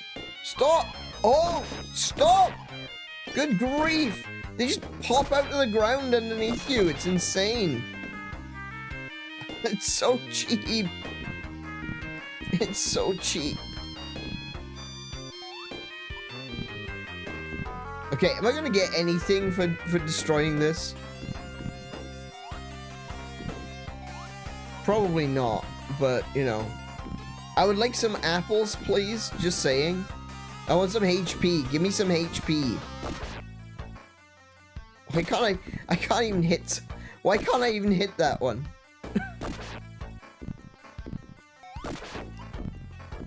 This is...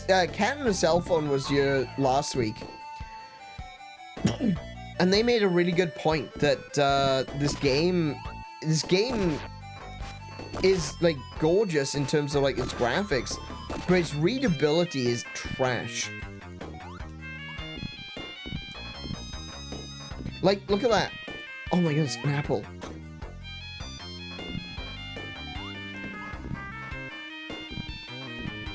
You could be swinging at something that's right in front of you and you will not hit it sometimes. Which is so frustrating.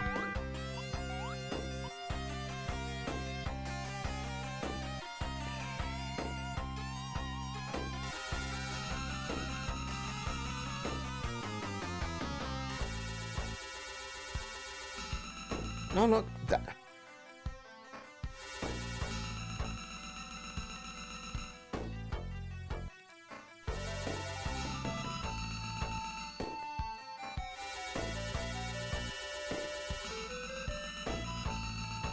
I'm trying to see where I need to go.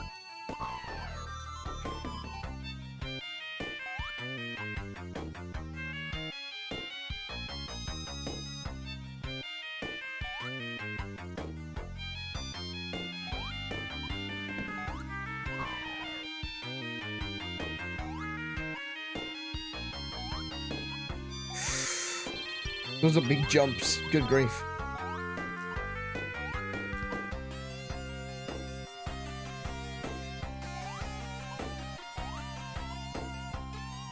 Actually, the short hops are kind of scary too. Is there anywhere else I need to go?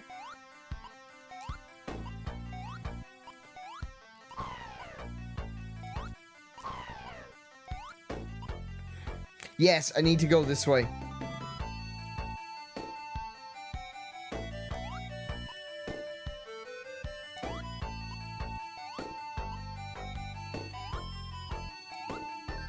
There we go. Oh, come on. What is this?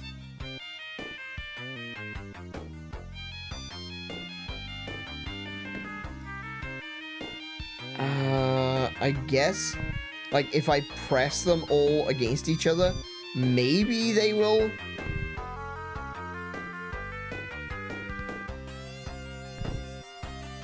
Disappear? Oh, I see.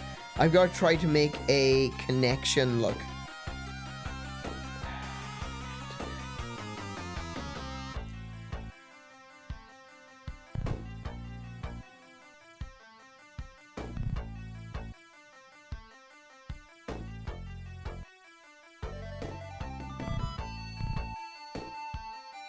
Oh, I might not be able to.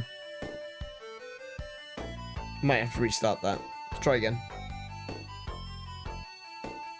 Okay, so we go there, there,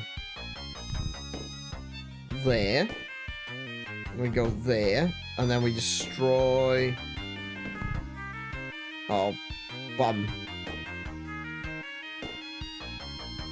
Okay, I think we need to go in and we need to connect these up first. Yeah, because that's not connected down there. Alright, I need to move that there, that there.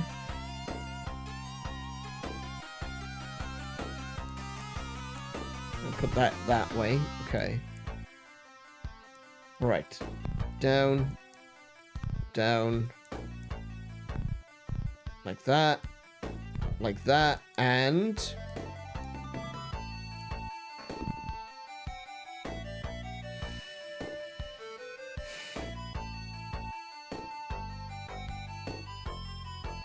I don't understand. I genuinely do not get this. Do they all have to be touching? Is that the thing? That every single one of them has to be touching another one?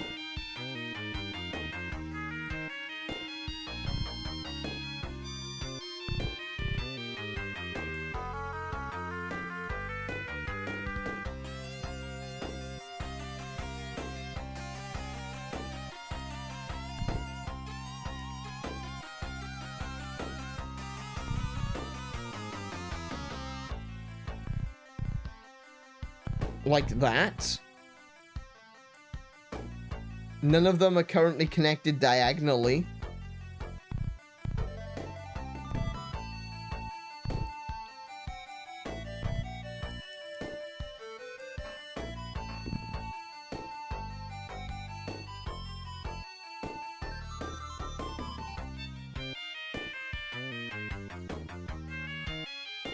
Oh, maybe it's like what I had to do before. I need to get the red one down to the red, like, connector down there, perhaps? Maybe that's what I've got to do? I was specifically told in another puzzle, though, that the way that this works is the red one has to be connected to the blue ones to destroy the blue ones. And that doesn't seem like it's something that's ever happened since.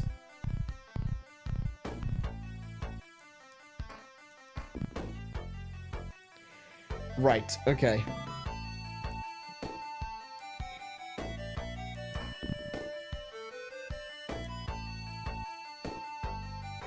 Oh, hello.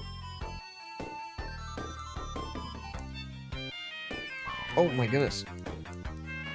Doesn't take much before they suck you in.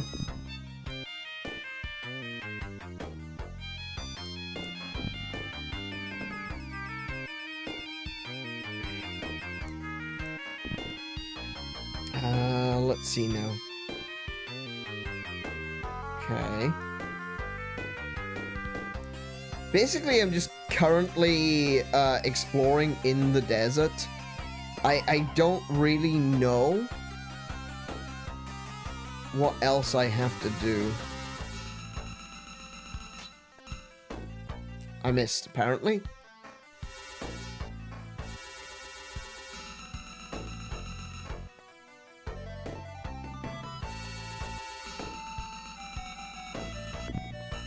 Did that hit? Yes, that was a hit. Nice. And this is what I mean. This is what I mean about how the game feels more like what if Legend of Zelda was in stages. Because, why am I doing this? Where am I going? What do I...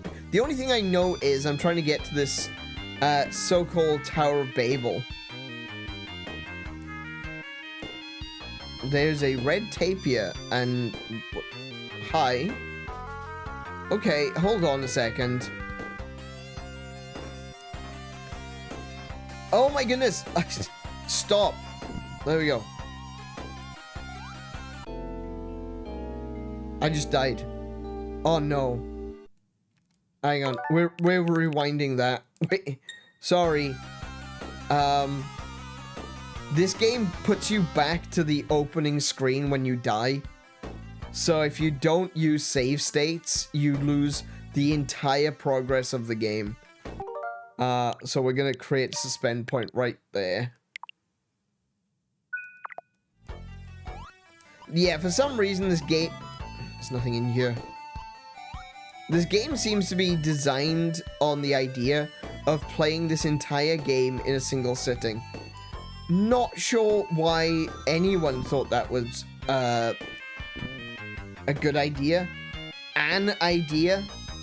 Why is it an idea? It's not even an idea. It's an anti-idea. Where... There's walls here.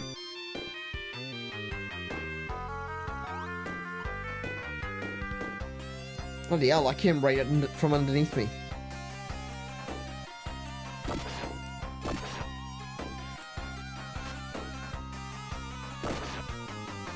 Got it. It's kind of terrifying when I've only got 1 HP. And this is the other thing as well. There's like... There's no guaranteed way of collecting more HP. There's no guaranteed way of collecting HP in this game. See, like, I can't really... You know, I can break these shrubs, but they don't drop anything.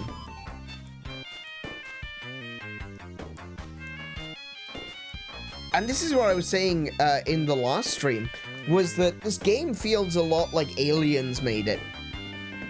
They played Legend of Zelda, A Link to the Past, and they were like, you know what?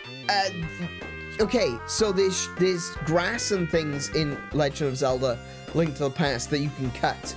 So we need to put some grass into the game that you can cut.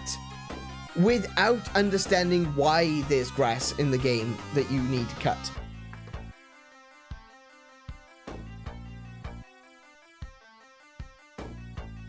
It's just there. Because... You know? I don't know. I don't understand. I don't get it. But it's like, it's a very strange game. Like, a lot of the decisions that are being made in the game don't make a whole lot of sense.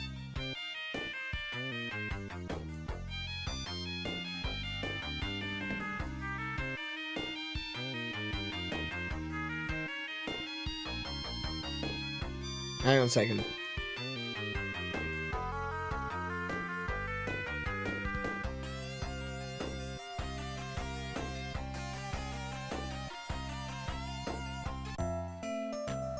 Okay, so we got a bat here. Just the pointless companion isn't helpful? I mean, that's not really... I guess that's true, but, like... They supposedly... Right, okay, so this whole thing is... Supposedly... I press C, the C button, if it was a Mega Drive controller. And they're supposed to defend you, but it doesn't work. Especially when enemies, like they do in this particular area, just seem to jump up from underneath you. So this is pointless. The fact that the character is carrying a shield, which doesn't work. You cannot block anything. You've got a sword, but sometimes, like, you could be standing next to something. See, I cut the one that was ahead of me before the one that was next to me.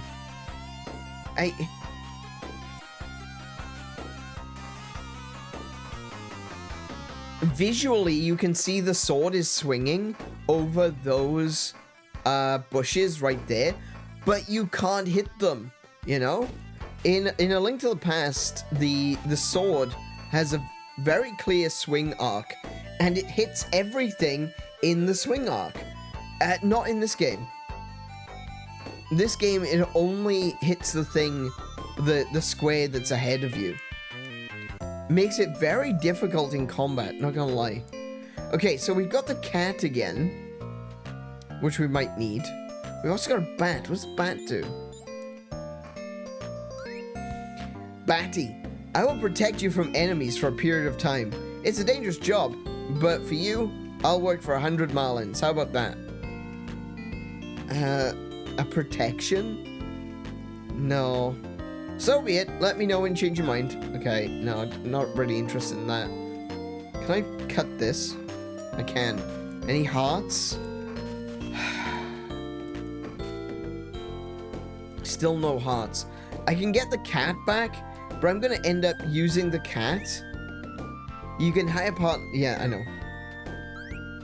If you have me with you, I will restore your health when you're in trouble. How would you like to hire me 50 marlins? Sure. Yes. Right? And what's gonna happen is, I'm gonna walk outside, I'm gonna get hit once, and I'm gonna have to buy that cat again. You, tapir. I'm a tapir. The camel, the camellia wait, that's spelled differently.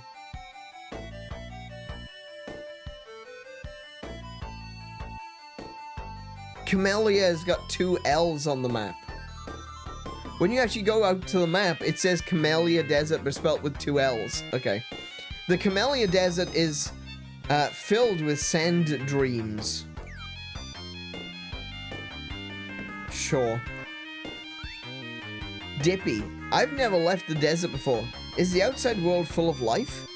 It's okay living here, but I don't have much courage. What should I do? I mean, it's not like you can go anywhere.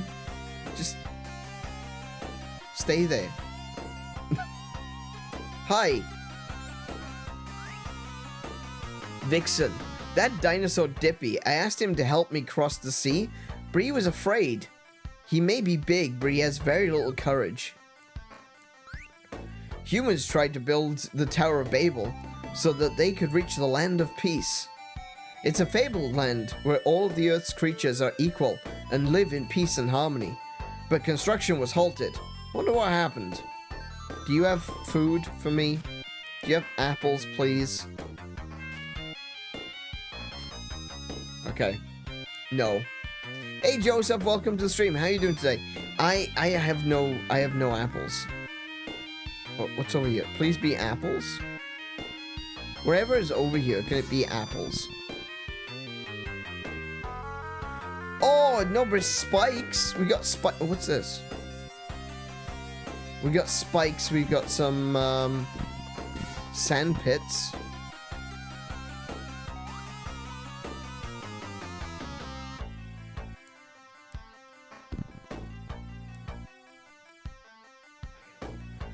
I'm not sure where that leads, so I'm not gonna risk it. Ooh,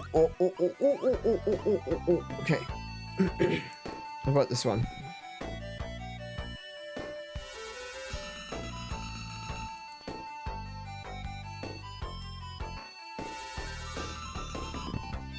Why?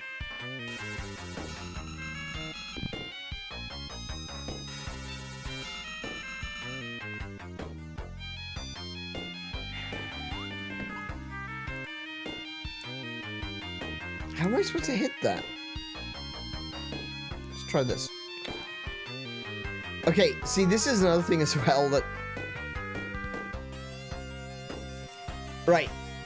I want everyone to know that I am tapping the Y button, which is, which would be A, right? Okay.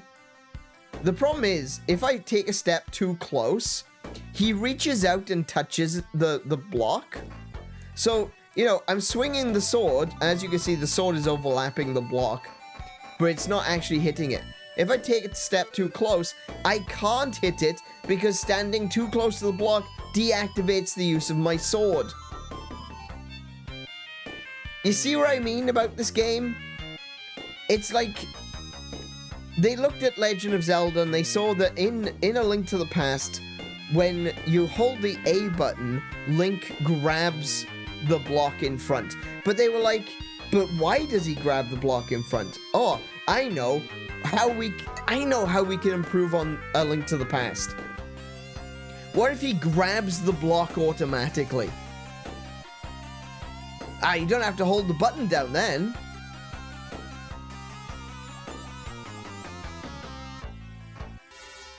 Here we go.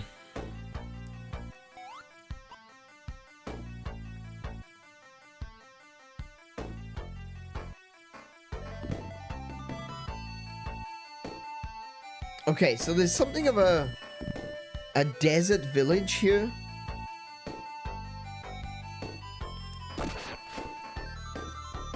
Good grief. Those worms are disgusting looking.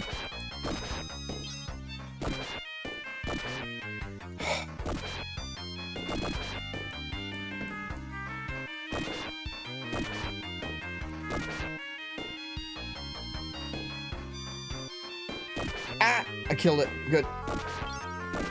The fact of those little, there you go. Wait, no, I have the cat. There we go. The fact of those little, things are homing as well as...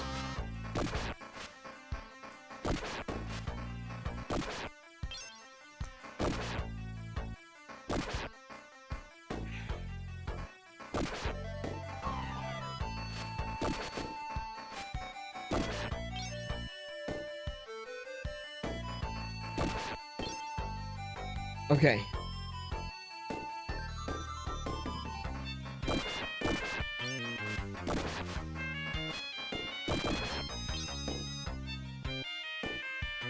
Looks like there's something in there,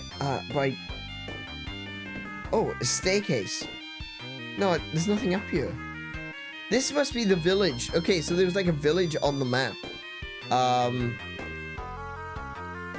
But it looked abandoned. I mean, it is abandoned. It still looks abandoned.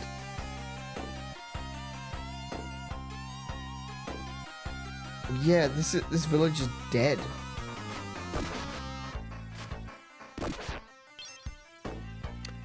Cutting stuff reminds me of doing things in Stardew Valley without the indicator on that lets you know that you're square with whatever you're hoeing or watering. Yeah, there's a lot of that, yeah. But even, like, Stardew Valley is good with the sword.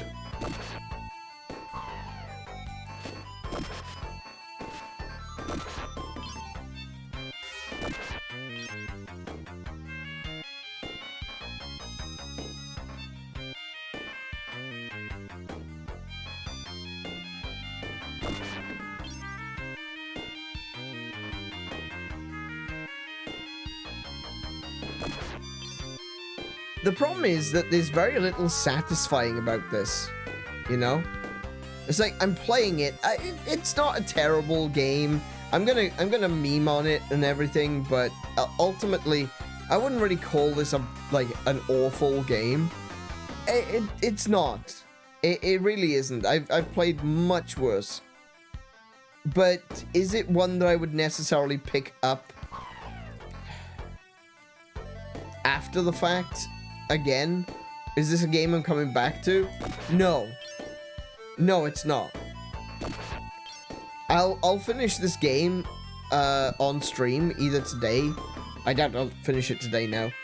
I'll finish it on Saturday probably. And that's gonna be it. I'm satisfied. I've played it. I finished it. I'm never coming back to it. It's got so many flaws. Like like I said, it just doesn't understand the reason why things were the way they were in A Link to the Past. It's clearly trying, and I don't like to make those sorts of comparisons, right?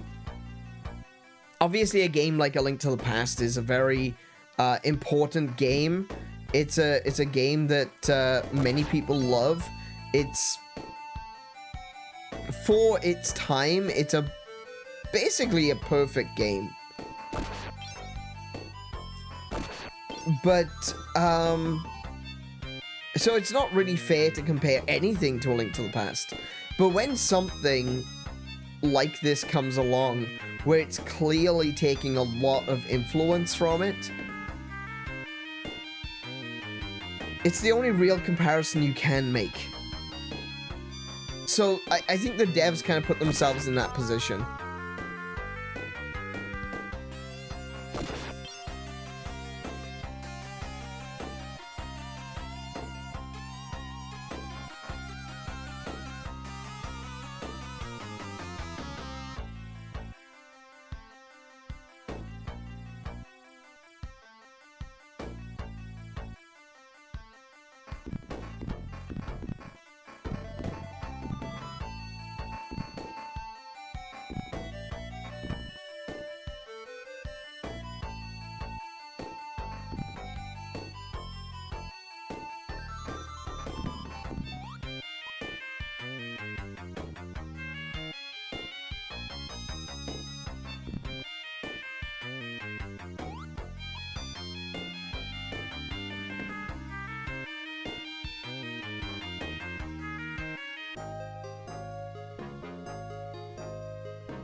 I have been muted. I don't know how long I've been muted for.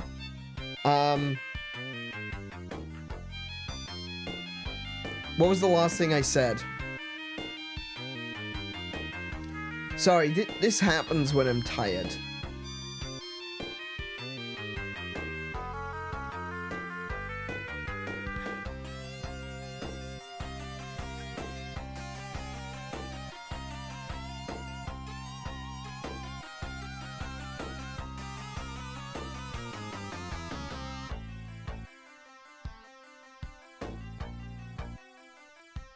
So, yeah, sorry, what was the last thing I said?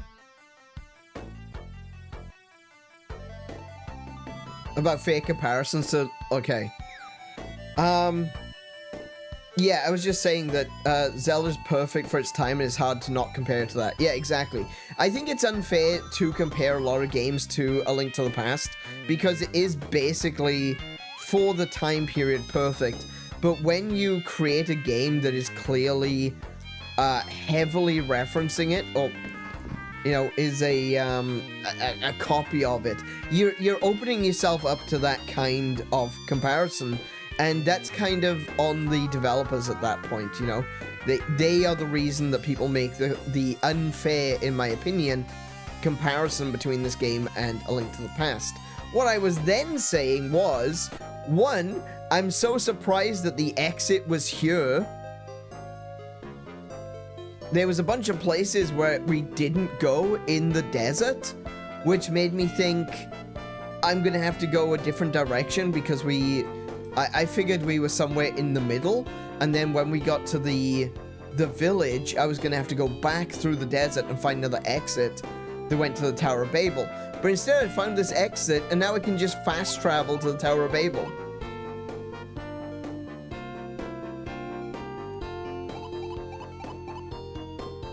Apparently. And what else I was saying was, Camellia is spelled with 2 L's, look. So it's spelled with 2 L's here, but if I go back in, do I go this way?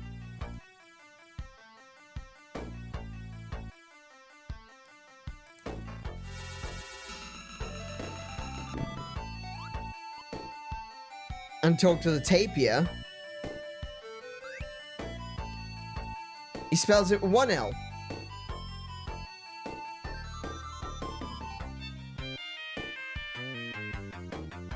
So, like, I don't think this tapir knows how to spell.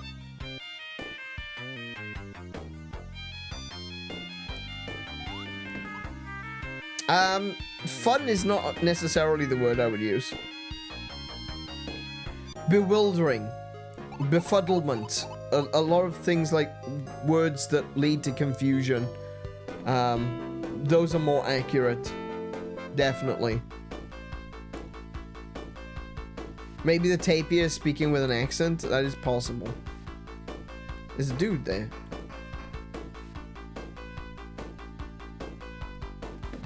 The same dude is out here. Okay. Of course, I can't speak to him. Express elevator non-stop to the top. Okay, we'll do that. Why not? Wait, that's a...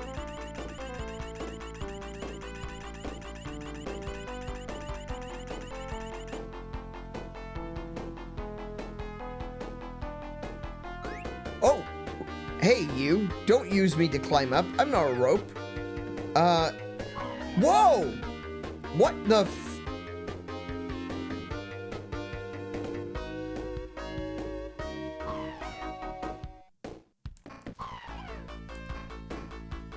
Oh my goodness, he charged up like a Super Saiyan.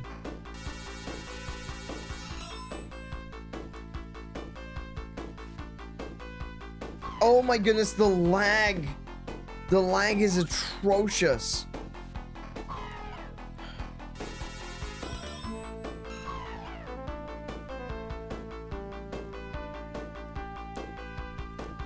Oh my goodness, that punch just came from off screen.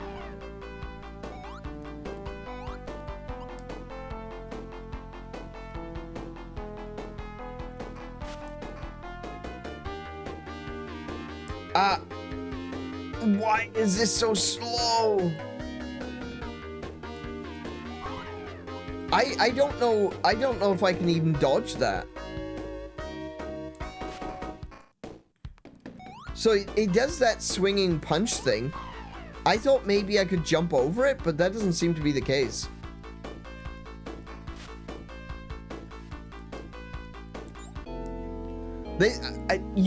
How'd you block that?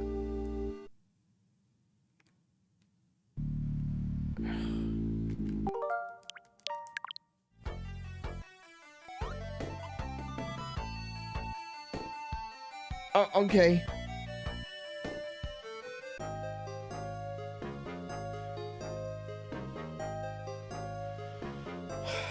Yeah, the flame dragons just go to... yeah, that...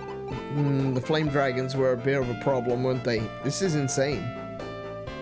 Let's go back in, and we'll... How much HP do I have?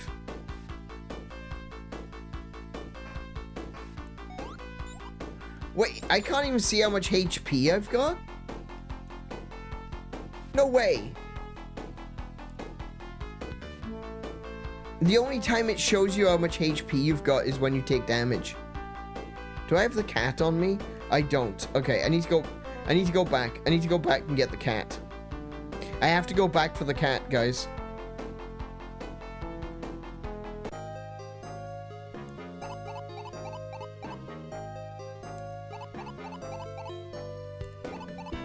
Actually, what if I go... Yeah, there we go. I think you meant to dodge it in small... Yeah, there is no way to dodge it. Like you say, yeah, it's way too short of an amount of time for how slow he walks. I do have a cat that makes me faster. But, or cheetah, I should say. Okay, I'll take this cat with me.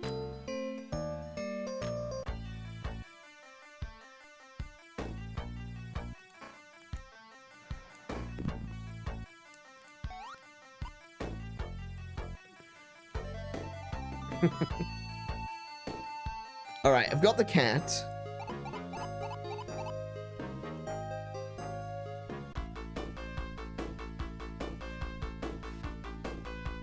Let's see. Right, so I can take some damage now. Before I... Let's see. I want to equip the cheetah instead of the squirrel.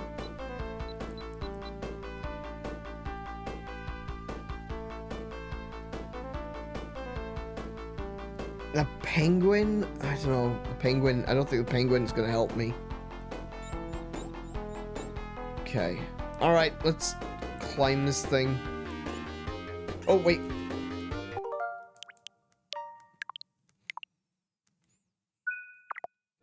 There we go. Alright.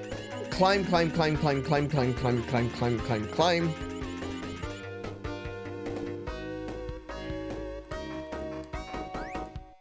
Don't use me to climb up. I'm not a rope.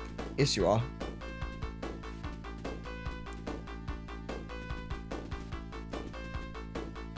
You can kind of hide up there, I guess? Tell you what, the cheetah does not help. The cheetah does not help. Oh my goodness, I only had 1 HP, didn't I?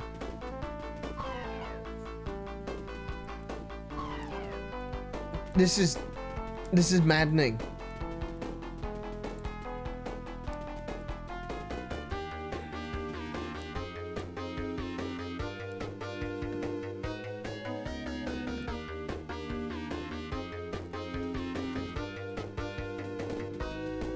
Yeah, the cheetah doesn't really help much.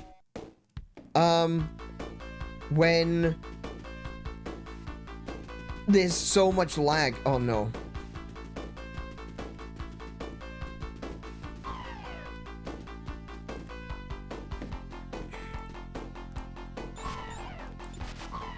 And the so-called protection doesn't do anything.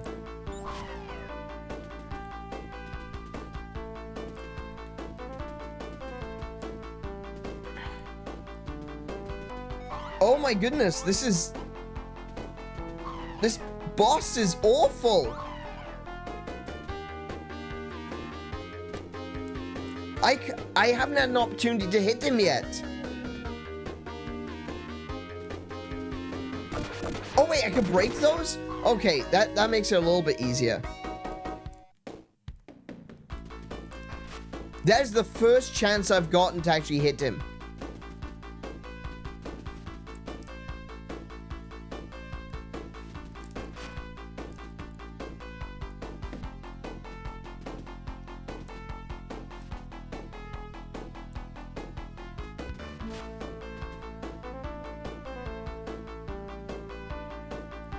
So this boss doesn't have a cycle, he just does stuff randomly. And I just got really unlucky where he just did this cycle over and over. Without giving me an opportunity to hit it.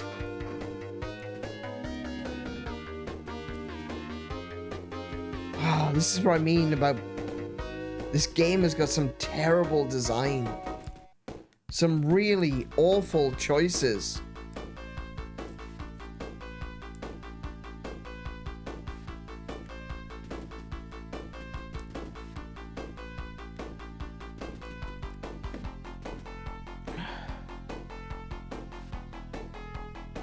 That makes the floating animation even more infuriating because it's wasting time. Yeah, absolutely.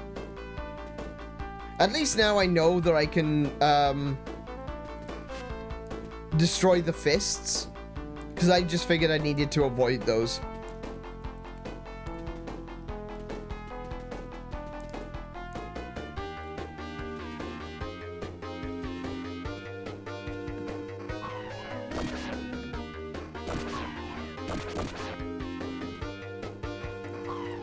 You know, when you can destroy them,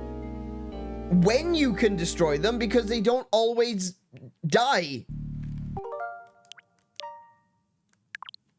Because the attack is so inconsistent.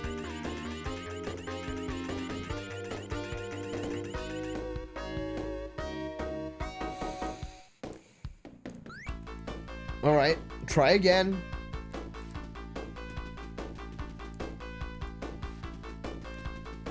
Oh, look at that! Straight away with a way to actually inflict damage. Yeah, go on, keep spamming that. That's great. Yeah, keep doing that.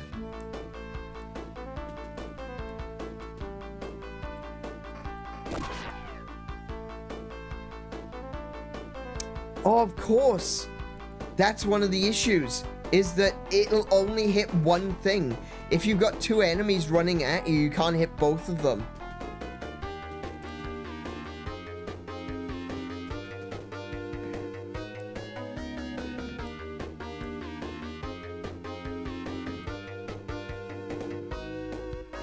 When he does this, everything slows down.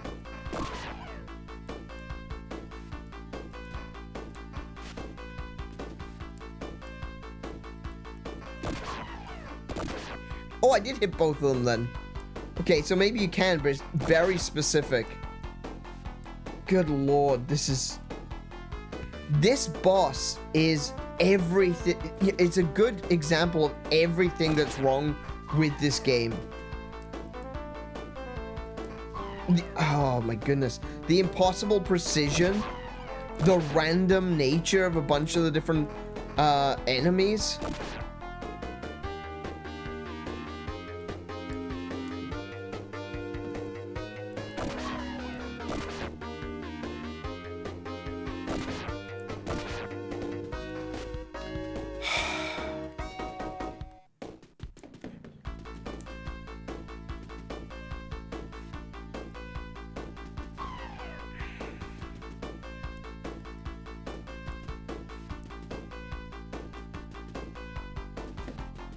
So long as you're over to the far left or the far right, that attack can't hit you. Oh, there we go. Finally, get an opportunity to hurt him. And you can only hit him once. If you hit him more than once, it doesn't do anything.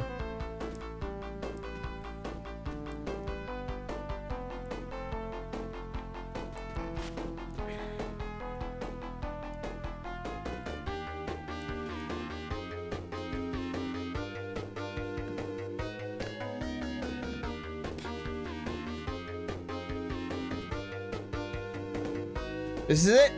No, it's not. Come on, do the power-up thing. Oh my goodness, just get on with it!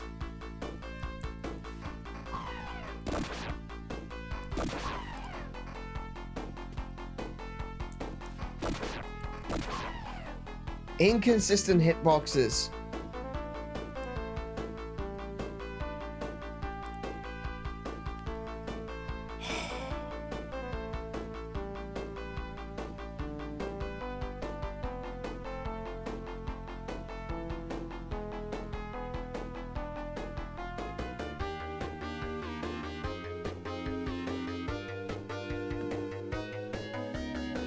Are we having fun yet?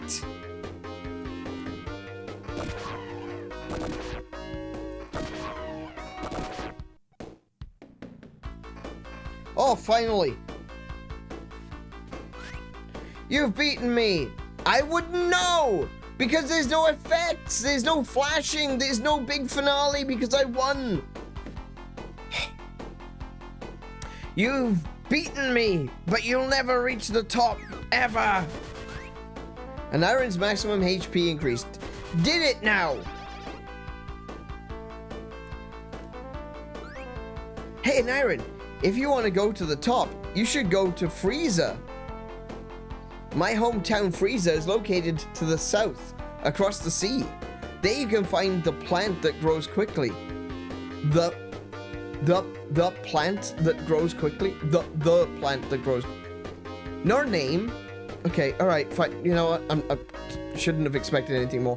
There you can find the plant that grows quickly. Use it and you can go to the top.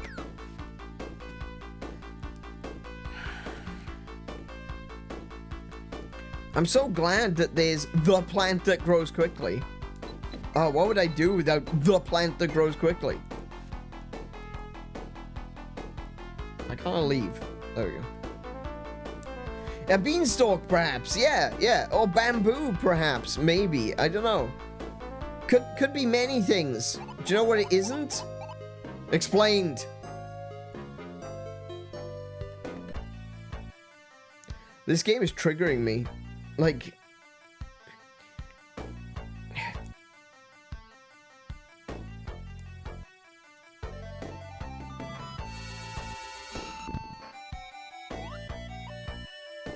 I'm gonna hire the cat again.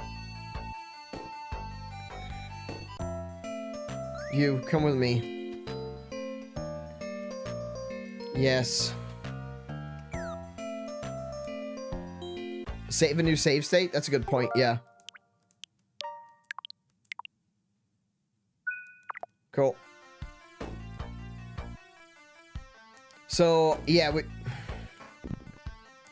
we passed the stupid boss. Like, that's a really... Don't get me wrong. That's a really cool design for the boss. A living rope with a heart. That's an interesting design. And there's a lot you could have done with it. And this was your final option. This is what you went for. Okay. It's still... Why does... Oh, right, okay. That one's the Camellia Desert, okay.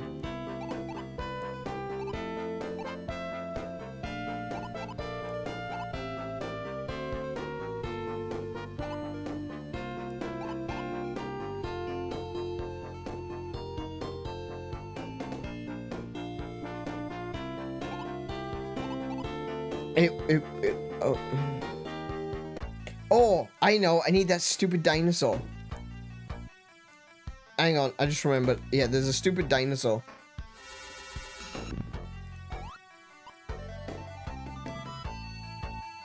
You! Come on. You want me to cross the sea? I can't. I've never been there. Then you're gonna stay here forever and regret it for the rest of your life.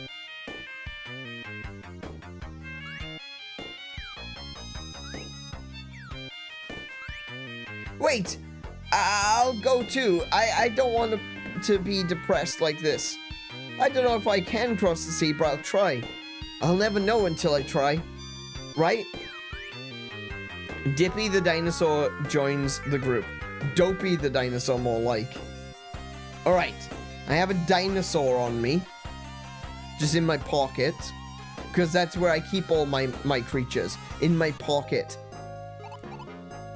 Look at that! I can cross now! Oh, wait, is that the reason? Hold on.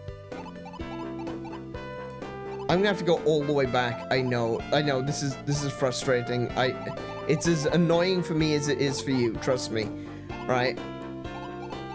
Now that I've got the dinosaur, does that mean I can cross the lake?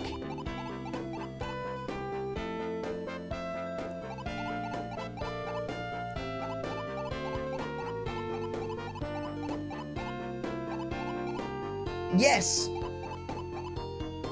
Oh my goodness!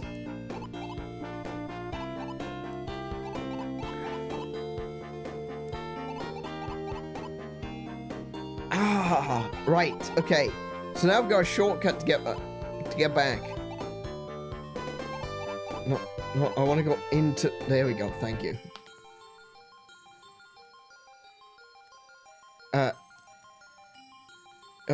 Oh, okay.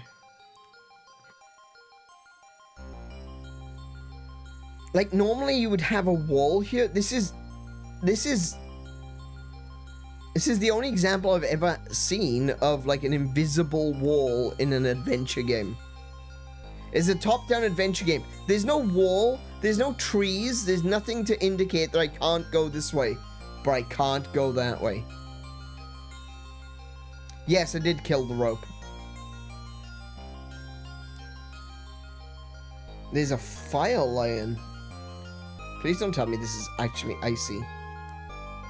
It's not. Okay. Oh, wait. I can't go that way. Oh, look at that mugshot. Oh, wow. Yeah, mm-hmm.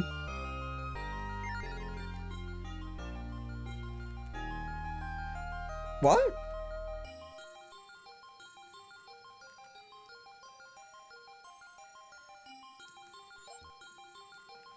What? I figured I'd be able to...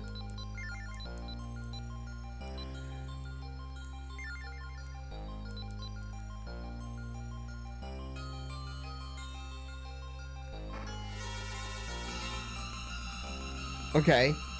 So I can't freeze the floor. I can't use the dinosaur, whose power is specifically crossing water. Okay, okay. Looks like a boomerang puzzle. I can't, though. Maybe I was wrong before, but... Oh, we'll see. Oh, I did open it up. But it's still water, though.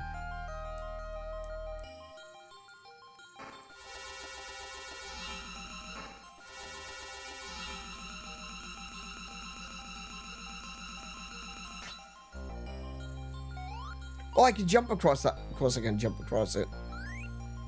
I'm a lion with a flaming mane. I came to fight monsters. Unfortunately, I was captured right in front of that switch. I need more training. Now let's see how smart you are. Inferno joins the group. Okay. What's this switch do? Okay, nothing. I didn't even think to jump over it because there's so much going on. Okay, let's go. Oh, now? Wait, what?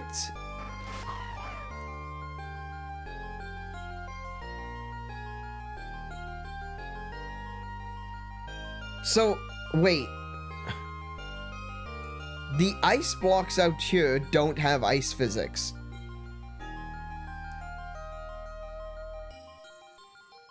But the ice blocks in here do. And not only that, those enemies can push me back out the door.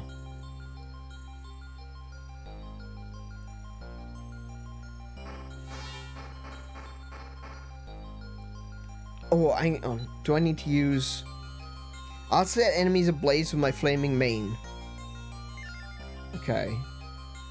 No, I want... Let's do that. Yeah, okay, so now I've got a fire sword. Thanks to the lion, I've got a fire sword.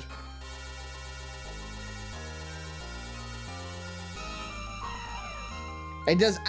They pushed me back out again.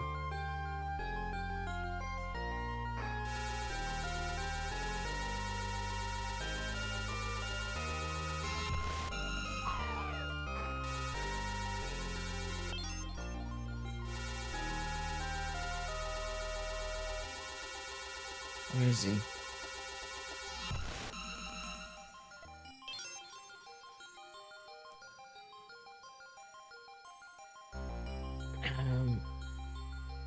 Oh my goodness, this sliding is awful.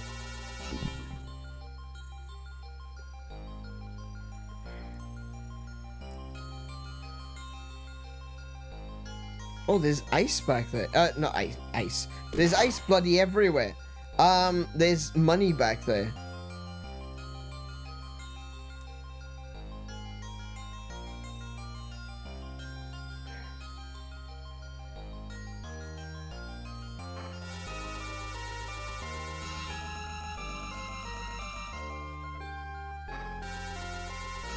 Okay, so I can't do that. Maybe I can hit the...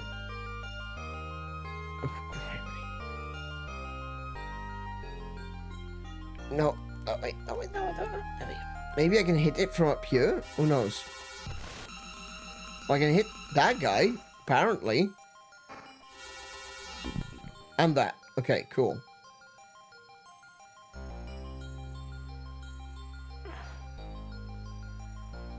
You know, it feels like real effort just trying to move around in here.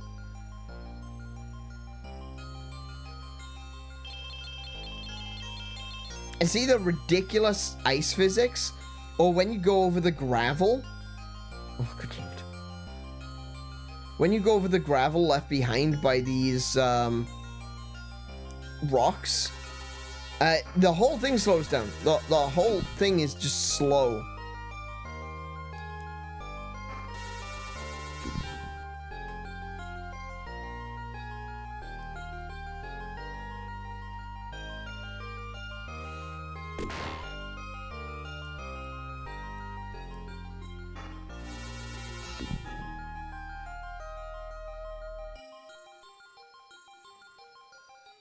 Okay, alright, hang on.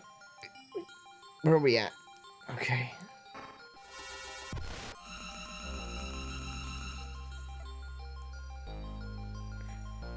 Okay, I don't know what that is. Maybe I can hit it with my sword?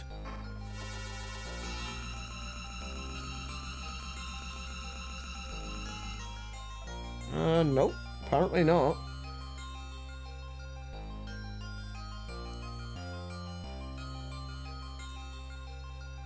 Oh, look, there's another one. It's weird that this entire area is, holy crap.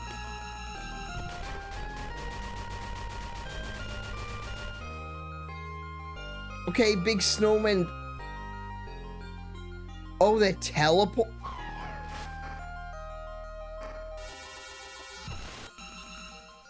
They're teleporters. Okay. Okay.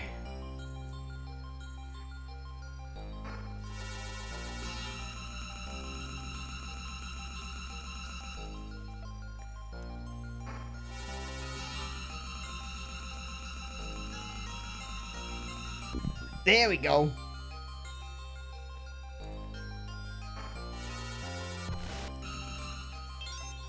I don't even know where that was, so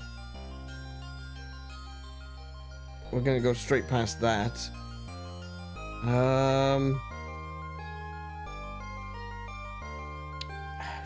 Let me through.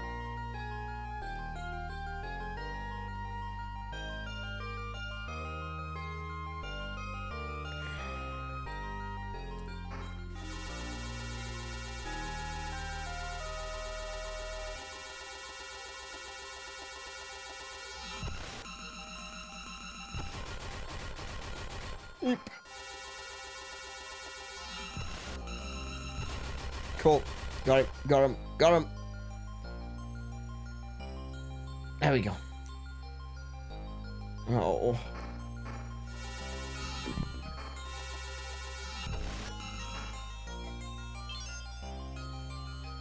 Alright. You know, I'll gotta give it to it. I hate the ice physics, obviously, because who likes ice physics? But this stage is actually rather competent. This dungeon is pretty cool.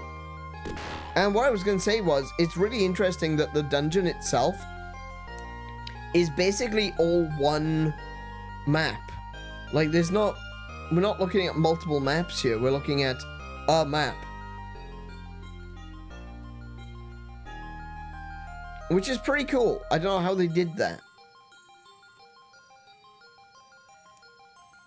Is there like a secret hole there? No.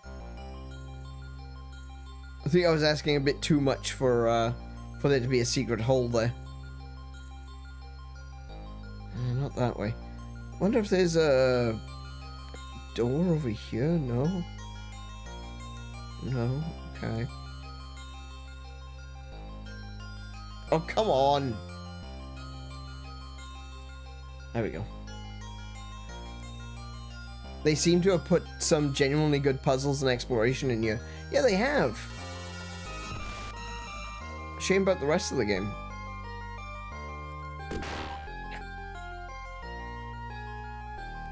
See if there's a, no, there's nothing over this side. Is that hurting me? Whoa, hold on. No, it's not hurting me. Oh, thank goodness for that.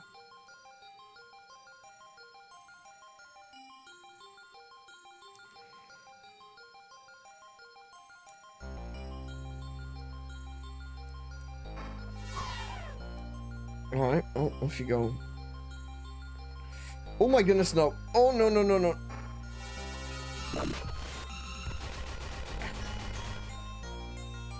Okay, so I did miss a section up here. Ah, right.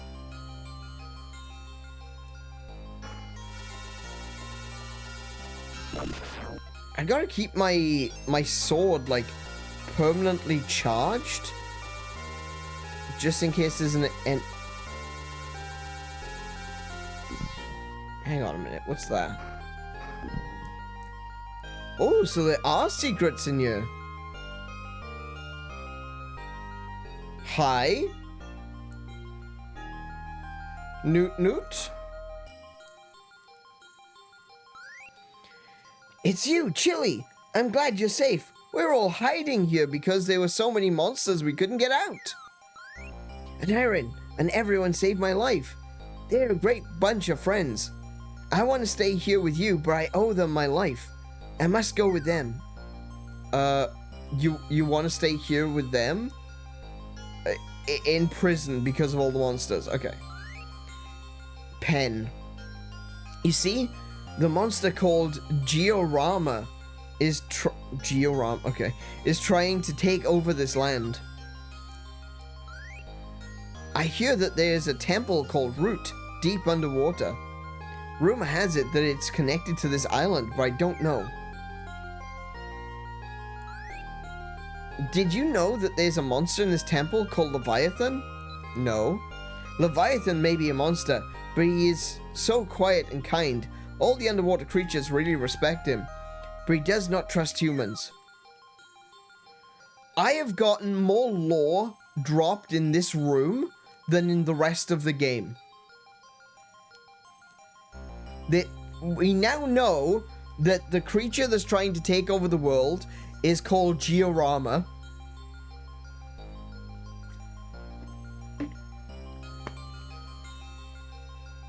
Also that he's trying to take over the world. That's new. It hasn't been said up until now that there's actually a major villain.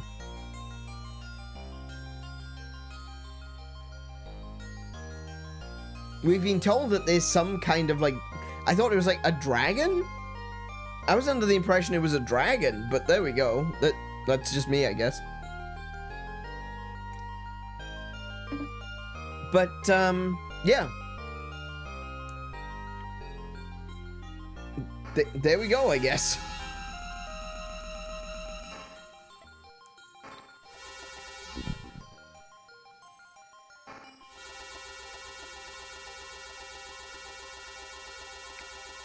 No, I know that Chili was saying that he's gonna stay with us, but what his words were, I want to stay I'd want to stay with you, but I'm gonna stay with them. Why would you want to stay with them in the hole?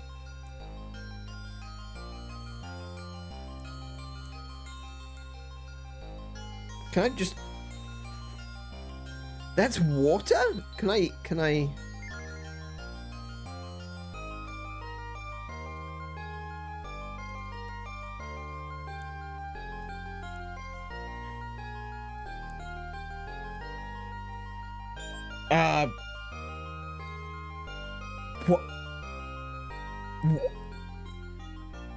What?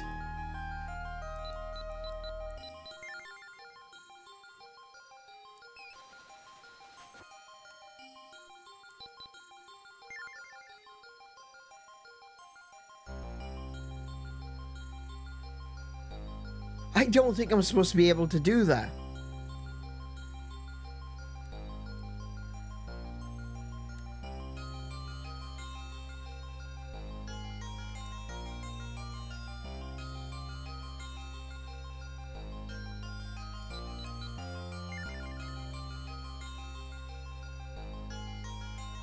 Okay. We'll pretend that I am supposed to do that. Just for my sanity. Actually, do you know what? Before we do that, I should probably break these.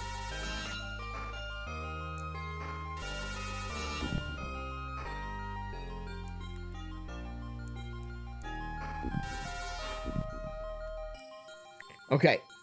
Now, there appears to be a frozen penguin. We'll help the frozen... That's not a penguin! Oh, it's him! Yeah, of course. I can't understand a word he says. Wait.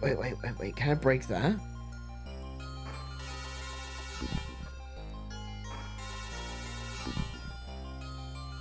Okay. What is that? What the heck? Is that like a cat?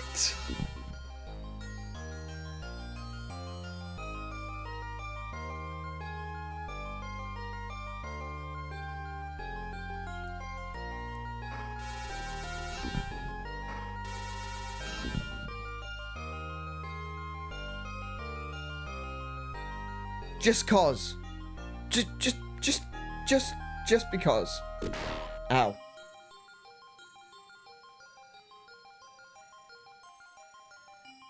Right. I am kind of, my sense of direction is failing me due to the fact that we've got these,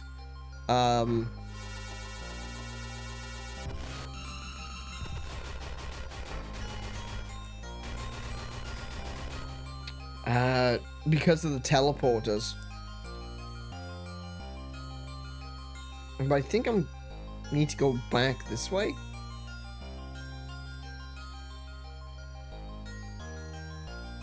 And go up through the middle.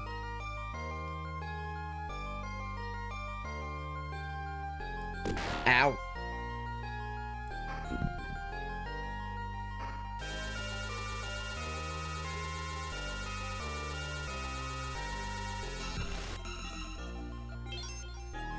Oh, was there another gulch that I could...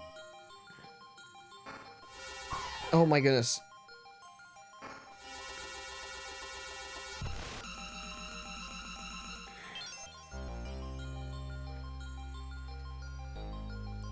I think I need to break these from the other side, but I don't know how to get to them from the other side. I'm so lost. I know where I am. I actually know where I am, but I just like I'm not sure how to get where I want to go. And every time you go through a teleporter, all the enemies reappear, so less helpful.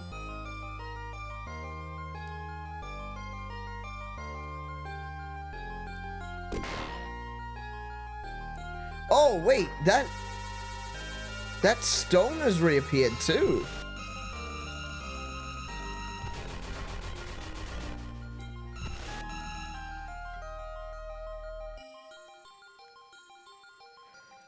Wait, so sometimes when you teleport, the stones reappear. That's not good. It basically means that you have to Oh, wait, I can go this way now. Oh, wait, no! If the stones reappear, it means you have to do some of the puzzles all over again. Oh no, this is where I was before.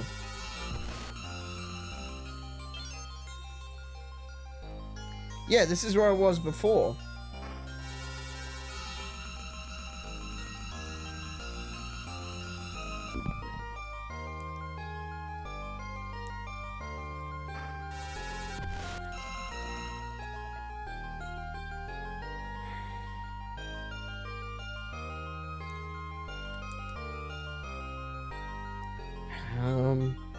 So I can go north from here.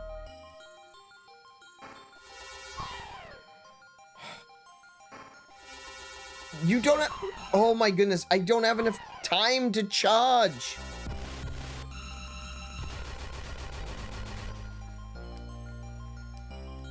Oh.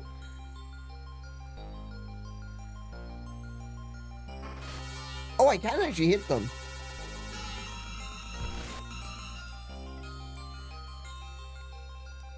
Right. Oh, yeah, so I broke through this. Ah, I remember now. Yeah.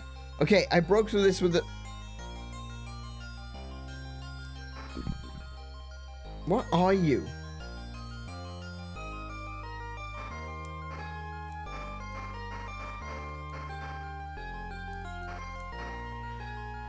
Alright, I'm not even gonna argue.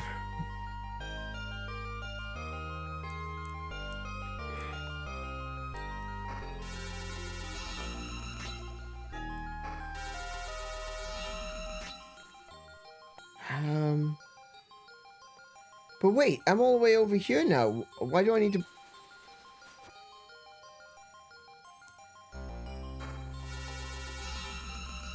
Oh, I need to break that one. Hang on, let's switch over to dinosaur. And just kind of skirt around. The bear can just go across the water without work.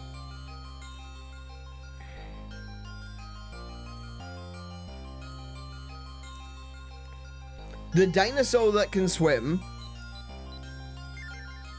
has trouble getting across the water, but the bear can just run across the top of it. Excellent game design. That's a mimic. That's a mimic. And Iron opened the treasure chest. He found seeds of the giant plant. Oh, no, it wasn't. It was a slime. Georama? Wait. That's Georama? Okay, so it's clearly... Wait, so that means that this is the monster that's in this temple, not the monster that wants to take over the world. So we still don't have a big bad. We still don't know that there's a monster or a thing trying to take over the world. Okay, cool. Hey you, the seeds of Cold Daisy are all mine. You are not taking a single seed. I think you might find that I will be. Actually, you're on fire. Hold on.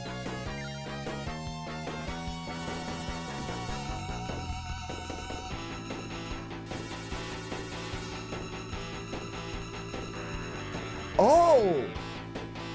Interesting. Okay. Actually, interesting boss design here.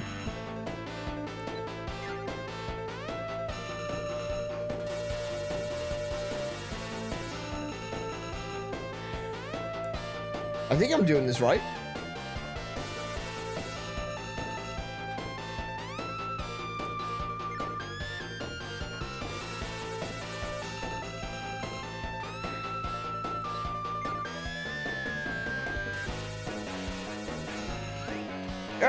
I will teach you a lesson you will never forget. No, you will die. Okay, actually interesting boss design there. You have to keep switching between the elements. That's kind of cool. This dungeon, I feel like this dungeon was designed by someone else. Like, the rest of the game was clearly developed by people that didn't really know what they were doing. And, you know, that's not me being critical. That's not me saying, like, oh, they're stupid or anything like that. That's not the case. At the end of the day, this was made by a team that had never made a game like this before. So when I get to this dungeon, I feel like it was made by someone else. Hey, I always give games credit where they're due. I even had good things to say about Wand of Gamelon and Faces of Evil.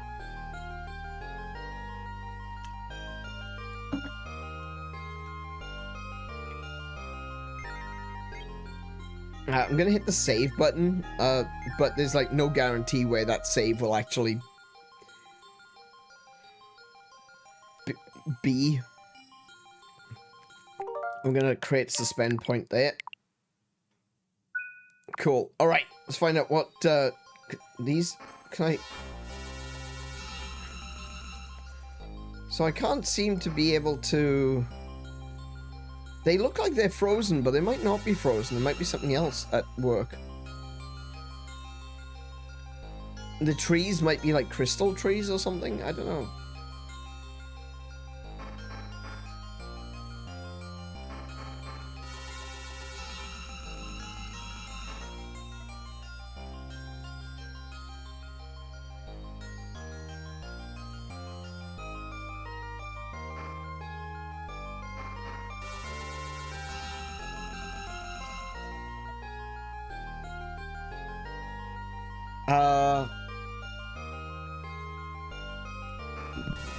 Oh! Wait, was that literally just a guessing game? Figure out which tree wasn't real? Alright.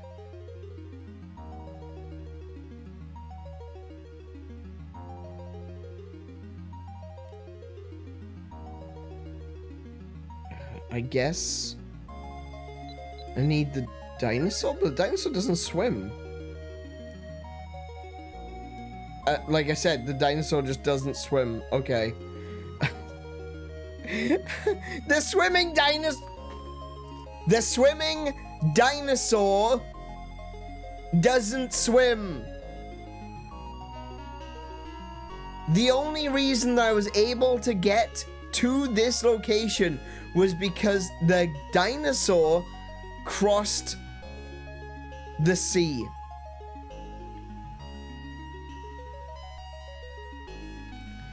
And now it can't swim.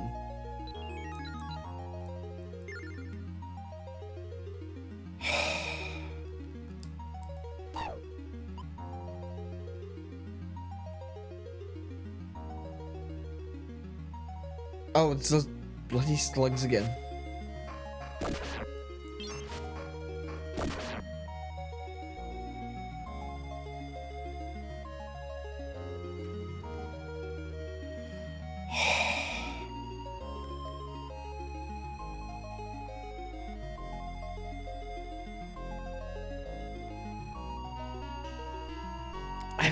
I've got a timer. I need to like hold my breath.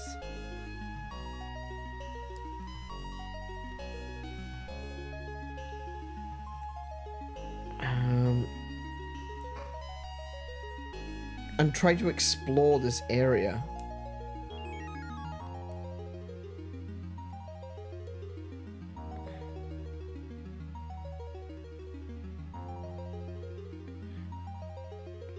Okay.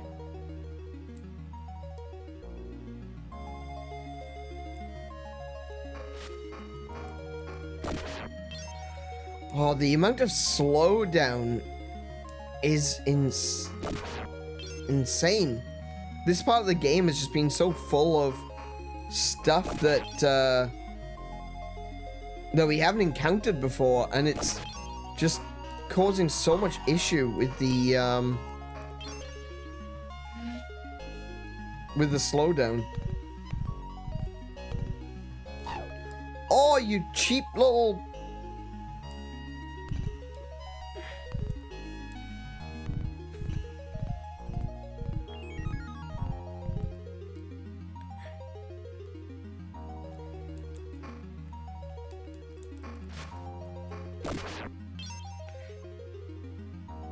Okay. Oh, fish.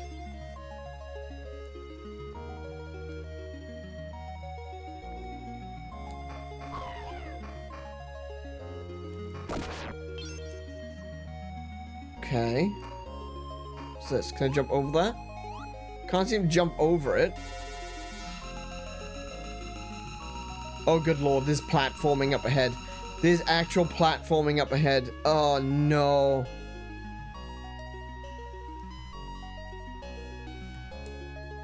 Where am I supposed to go, then?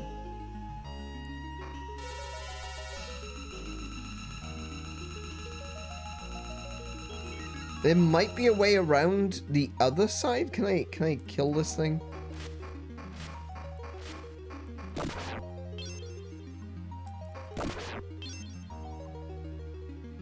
I might be going the wrong way.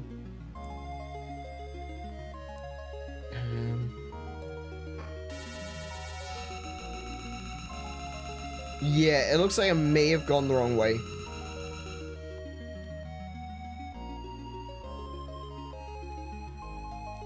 I think I need to go further north so that I can come back down.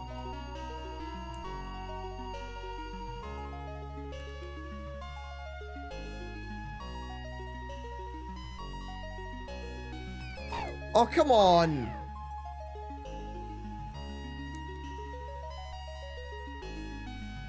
How do I get across there?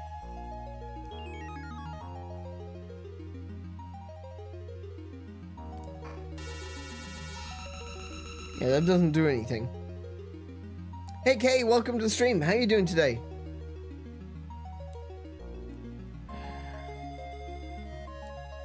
I feel like I need to go this way.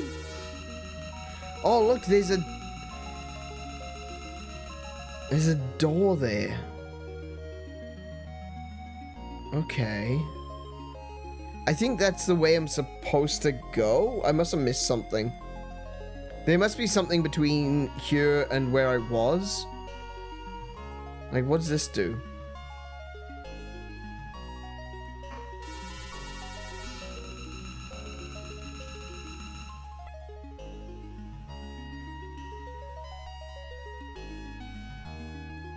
I've got that fish locked down.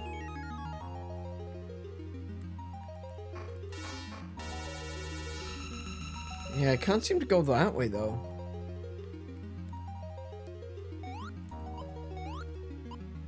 You did something this afternoon, and you're excited? No, Kiko didn't tell me. What's up? What's happened? What's happening? I can jump underwater. Is that helpful? No. Wait. Yes, it might be. It might be. Hold on. No.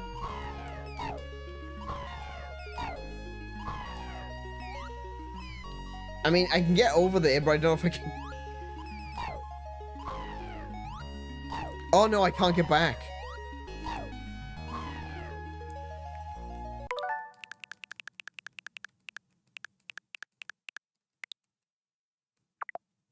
What?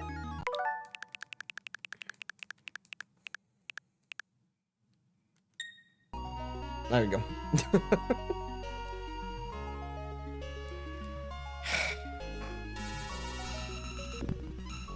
Wait, can I break these?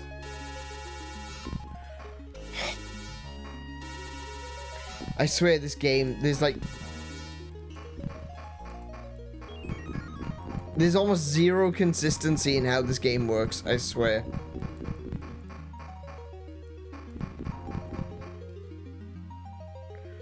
Look how slow I move over that.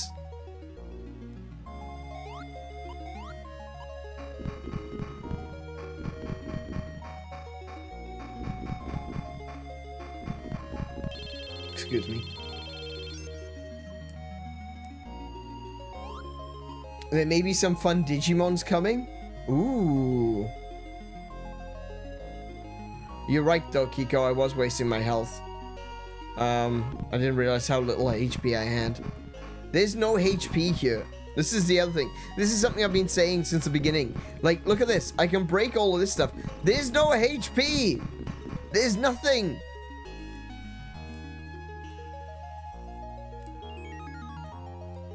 Oh, goodness. I gotta do this in one go now, don't I? Cool Digimons, though. I'm intrigued.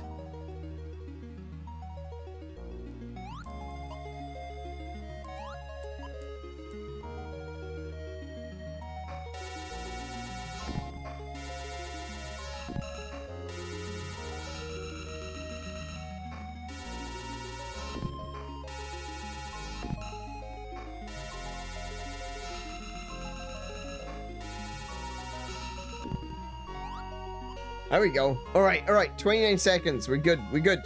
We're live. Good grief. We'll show you after the stream. Okay, cool. I know that during my birthday, a friend of ours, someone who came to someone who came to my birthday, had some Digimons, and they were pretty cool. Like full color Digivices. I didn't even know such a thing existed. I knew that I've seen some of the that edge is a lot steeper than it looks. I've seen some like the Godzilla ones, and what was the other ones that we saw? Oh, the Monster Hunter ones. There was like a Rathalos one, which is pretty sick.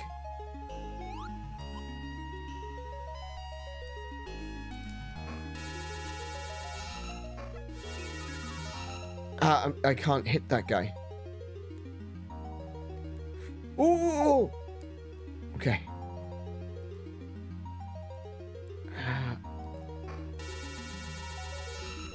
Why can't I hit him?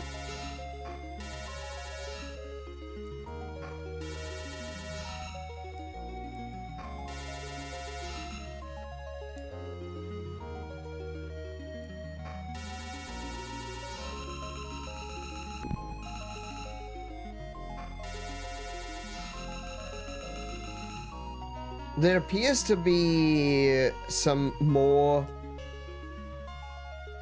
like dirt. Can I jump?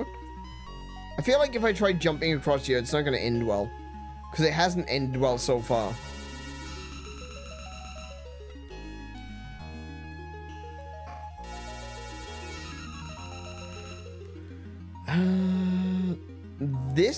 The rebound thing doesn't work underwater, it seems.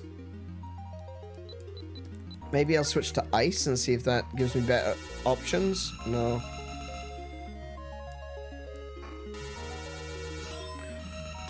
Oh, ice works. Okay. Ice for the fish. Got it. I suppose, yeah, we're underwater. Fire is a bit silly, isn't it? Water in the fire. Why? Okay, anyway. Well, I've been eyeing off the Zinzin one for a while, and then there's not much fun alone, so... Oh, I see. I see where you're going.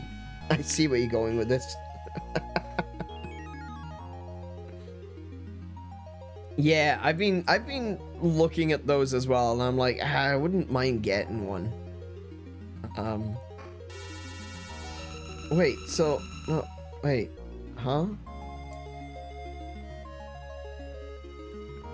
Oh, yeah, that's right. Oh, what is that?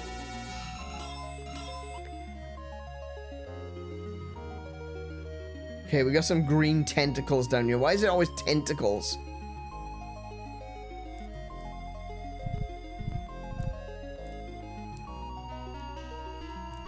I'm gonna push both of these up. Like that. Actually, I want to go back first. I want to see if there's anything over here.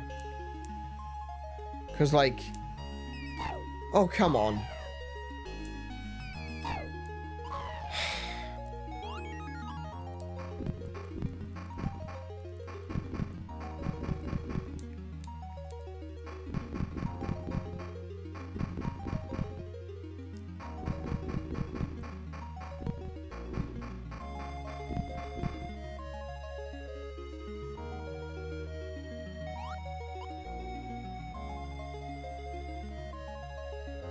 Need to get air. There we go.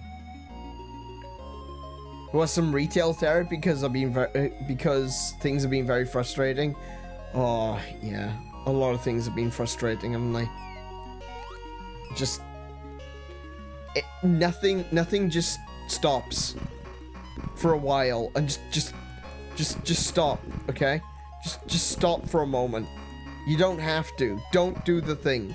You think you want to do the thing, but you don't. Just stop. Don't. Oh my goodness.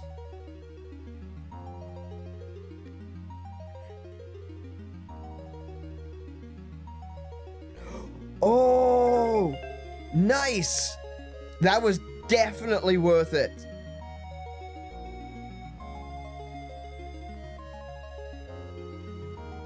Oh my goodness. This game is way too touchy about where the edges of things are. It's kind of scary. Like, you're just going around and it's like, oh, I'm gonna fall. I'm gonna fall. You're like 3 feet from the edge. I'm gonna fall. The main character is like one of those people that can't stand heights. And so every time they see an edge, they just like pass out and almost fall over it.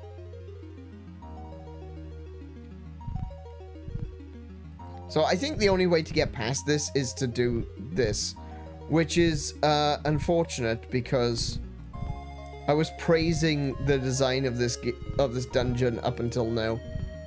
But this is can I just do that? Oh, I can. Oh. I'm gonna need oxygen though, aren't I?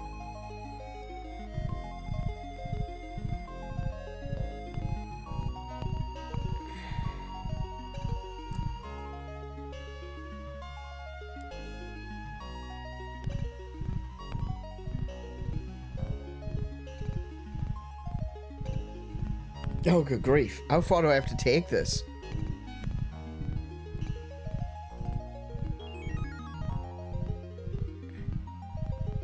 Oh, I can't push it any further than that. Okay. Hang on, can I put the cheater on underwater?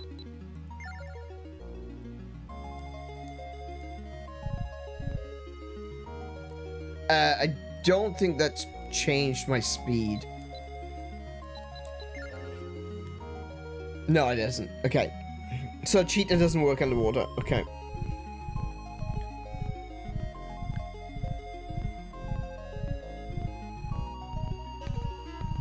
But this is, I can't,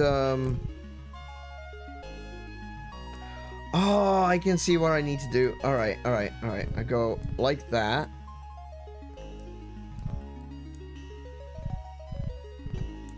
Like that. Cool. All right. Run! Run! Get it! Come on! Up to it. There we're right. There we go. Looks like they all go back into your pockets. Yeah, I think that's right. Yeah.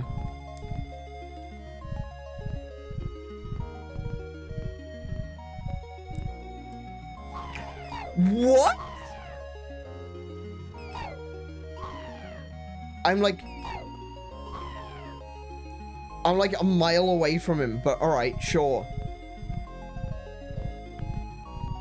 That is... The hitboxes in this are vile. I will not forgive anyone who taints this tranquil sea with bloodshed and massacre. Oh yeah, that was me, wasn't it? Yeah, I killed everything in the temple, sure. Wait, do I have to fight him?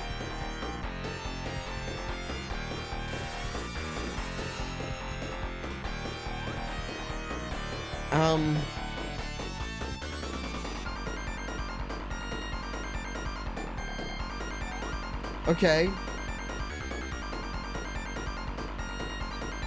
Well, he's not really attacking me, is he?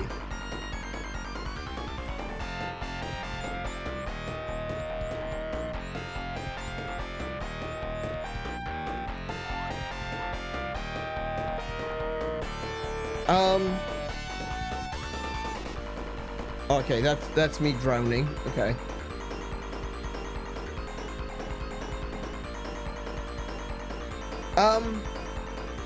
Is he supposed to attack? Am I missing something? I'm very confused right now.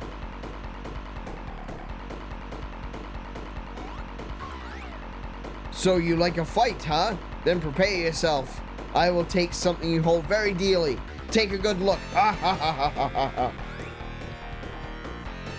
Anirin, where am I? What? I can't move. What? Here is your mother. Now prepare for battle. My attacks will go in every direction. I hope it doesn't hit your mother. Ha, ha, ha, ha. I don't know what's going on, but don't worry about me. Just fight. My life is nothing. Just be careful with yours and do your best. What the... Are you serious?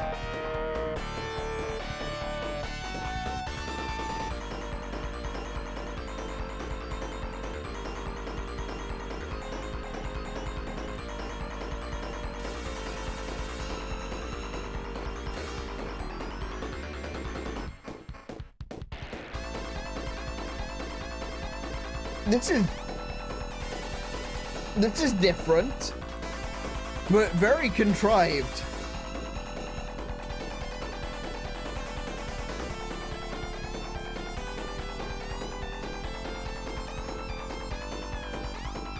Is he stuck? I think he's stuck. Something's not right. Oh my goodness.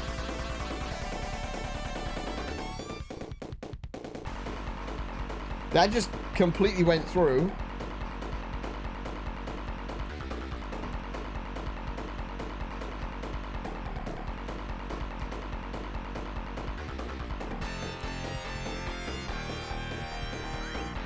How useless! I shall never die! You have done well protecting your mother's life. If you really were one to desert your mother, I would have killed you. This is not really your mother, but an image I stole from your heart. Human, you have many friends. Is it a deed of your perseverance? I am Leviathan, creature of the deep sea. Though I dwell in this sunken shrine, I would like to see the land where humans exist. I will raise the shrine for now. It is the time for me to journey. Leviathan joins the group.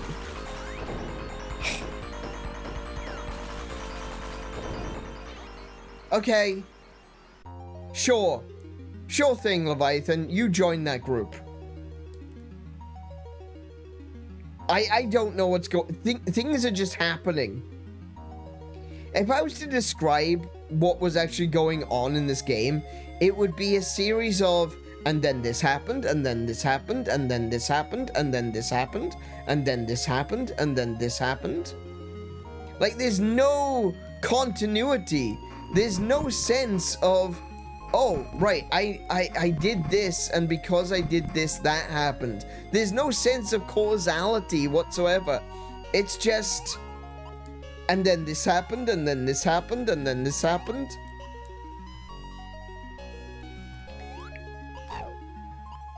Oh.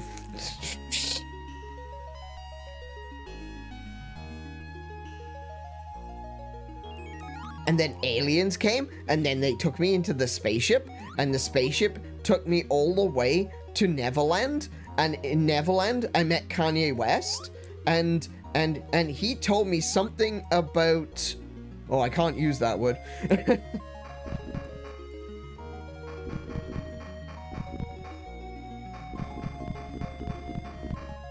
You know, it's just like, okay, why is the spaceship going to Neverland?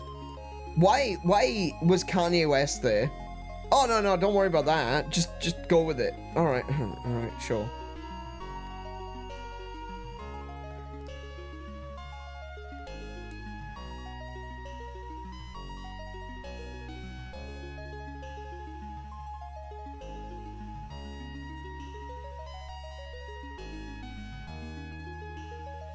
Pretty sure Leviathan's a monster, not just an animal. That's possible. Or I can talk to monsters as well.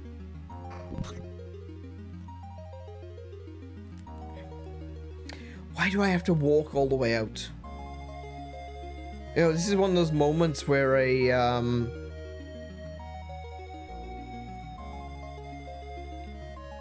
where a teleport would be useful, you know?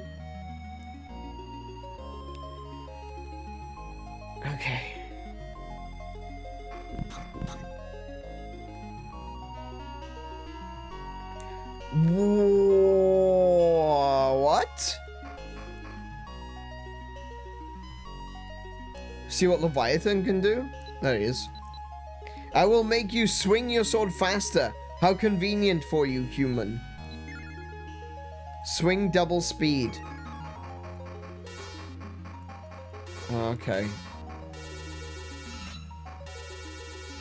Oh, it gets launched quicker too. That's great. How do I get out of here?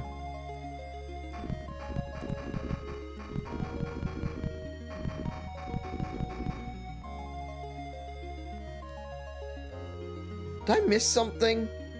Did I miss something important? I did, because apparently there was a shortcut there the whole time. Oh, wait, no, that's not a shortcut.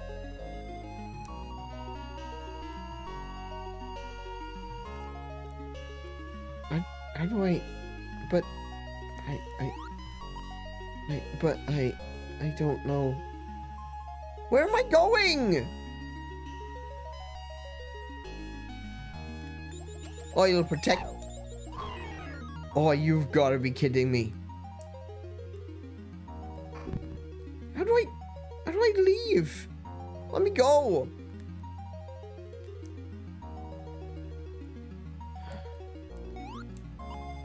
Maybe I missed something. Maybe there was something in the Leviathan's room.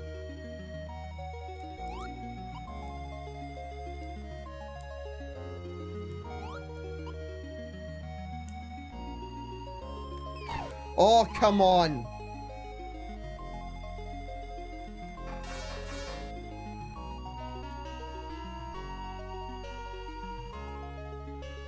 Oh, wait. No, it was down there, wasn't it?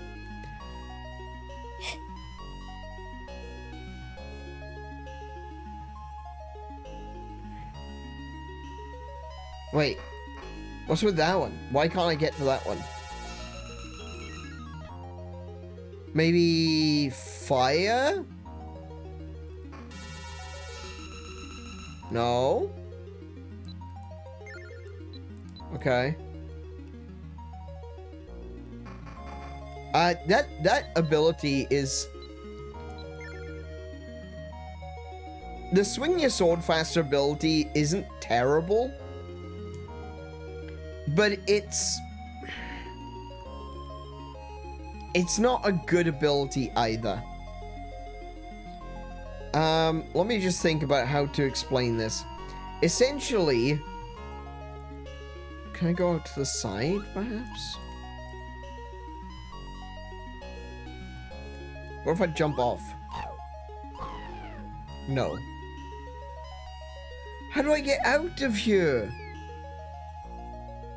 Anyway, yeah, the ability to swing your sword faster, it's not an inherently terrible ability. It's something that is, could be pretty useful in a lot of different games. But the problem is, the reason that I think it's a bad idea, not necessarily a bad idea in this game, but why I think it's a terrible upgrade in this game is because the reason that it is useful is because of how poorly designed the weapon swing already is. You know? It doesn't feel like it's being done as an upgrade. It feels like it's being added as a result of the fact that the swing is already bad. You know? The game is broken, but don't worry, we'll fix it with an upgrade. That kind of thing.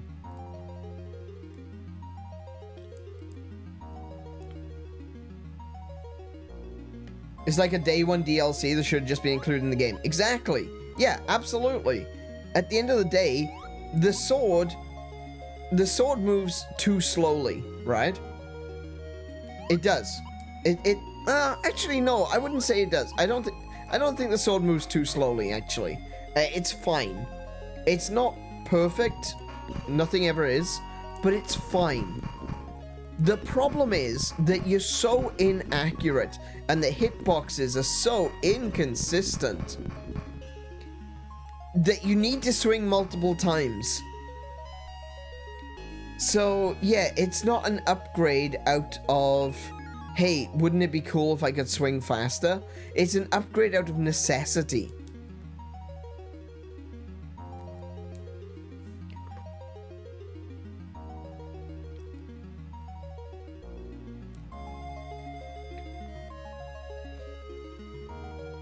I mean, we saw it with the rope monster, didn't we?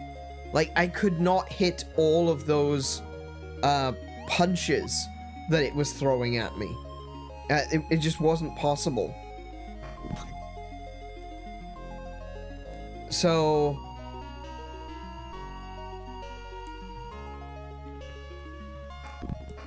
oh my goodness, apples?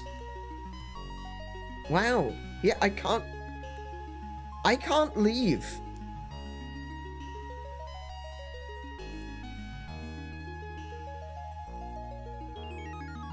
I can't get out. Oh wait, what about this? Can I go this way?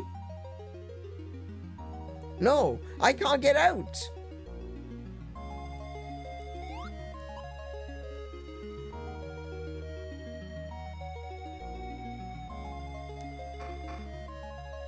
There's only 2 exits to this place.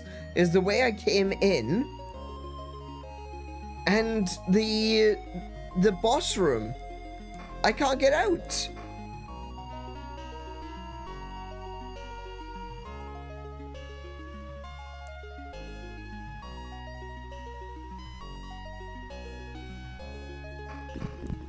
What the hell?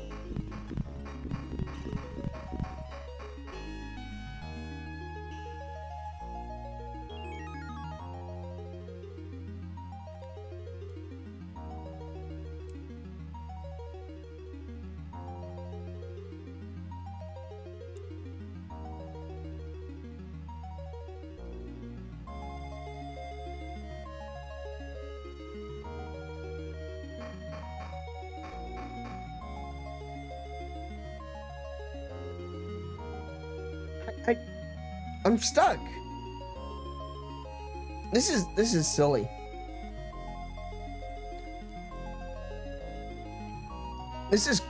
No, it's not silly. This is absolutely nuts. Crusader of Centy under walkthrough.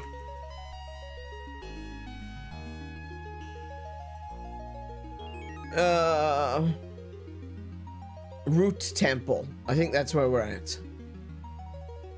Yes, the Root Temple.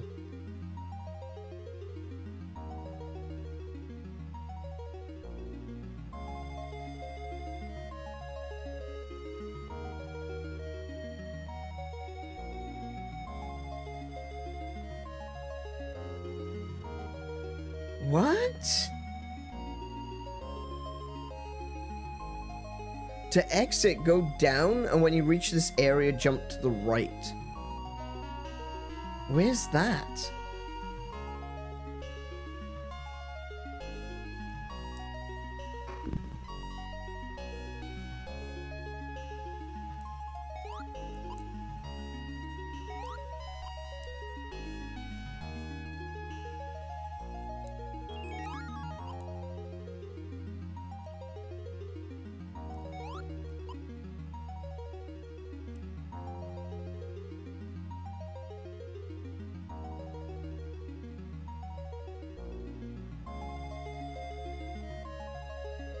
Oh, you've got to be kidding me. I gotta jump over there?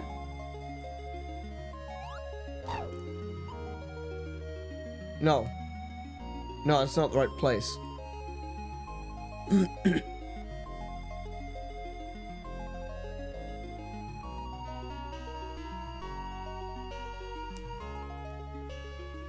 What? I don't even know what it is that I'm looking at. Like, I'm looking at the map. All it says is, Win and Leviathan will join your group. He doubles your sword swing, charging and throwing speeds. To exit, go down. And when you reach this area, jump to the right. I don't know what that area is, though. I don't recognize it.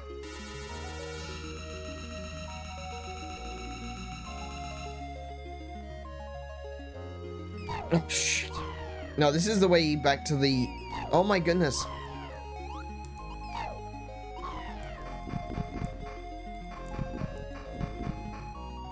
It can't be this way, can it?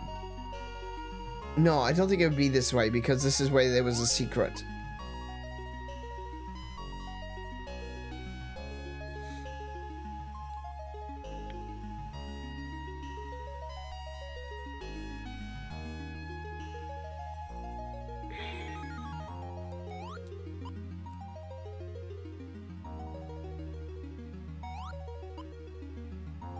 Maybe if I jump across this way?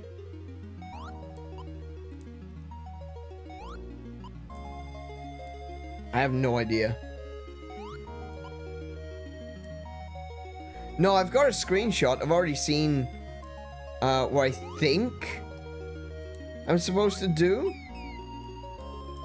But, yeah, I can't find the... Yeah, that's the exact same screenshot that I just looked at. I just don't know where that is.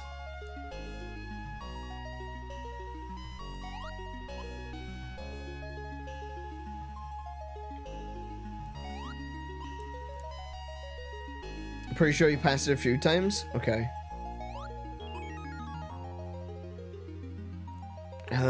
It's not that.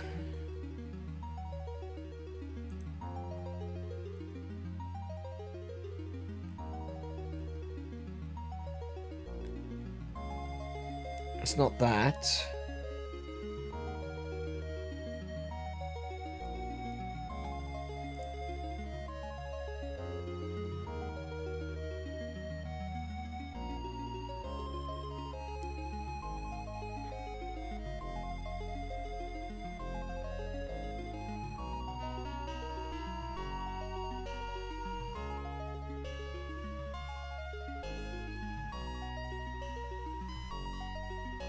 Oh, is it this? Jump to the right?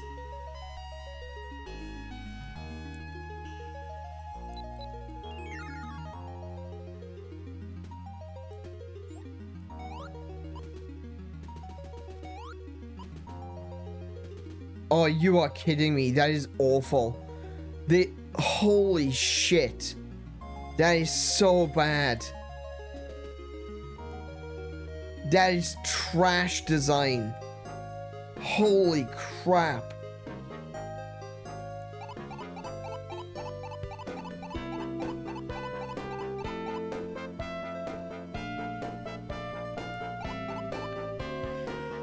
Okay.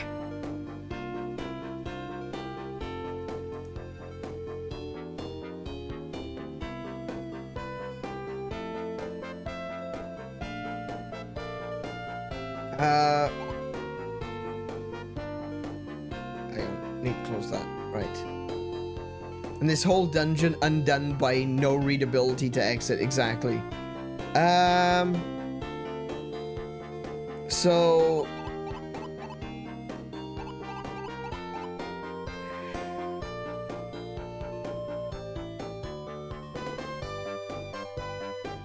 Oh, I need to go back to the Tower of Babel, don't I? I need to put the seed at the top of the tower.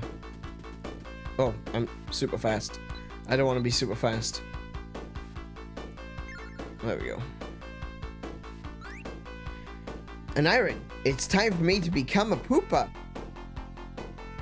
I was cold, but I endured it. But this is it. We had fun, but I have to go. Alright. Tra. Okay. Can't understand the word they're saying. He's blocked off the, what's that? Is that? Oh, now it's a dungeon. Okay. Okay, fair enough.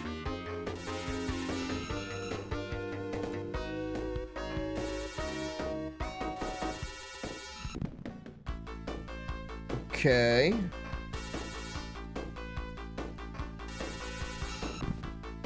Nice.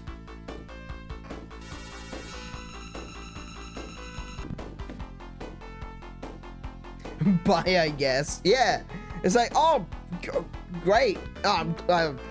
Yeah. I suppose. Good luck.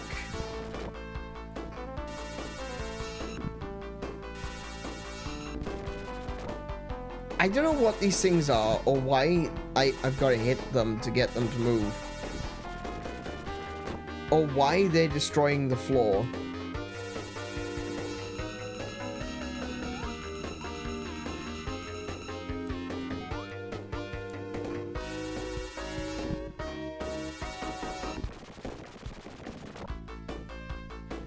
Oh my goodness.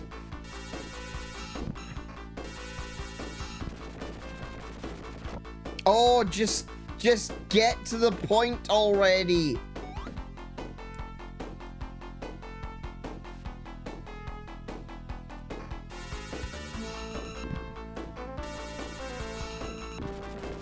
There we go. Was that so hard?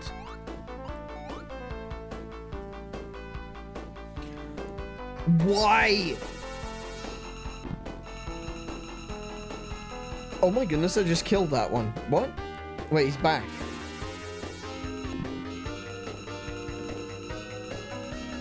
I don't get it.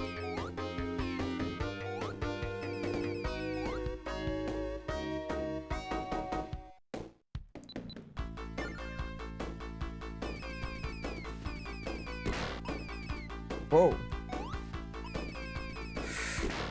Oh my goodness.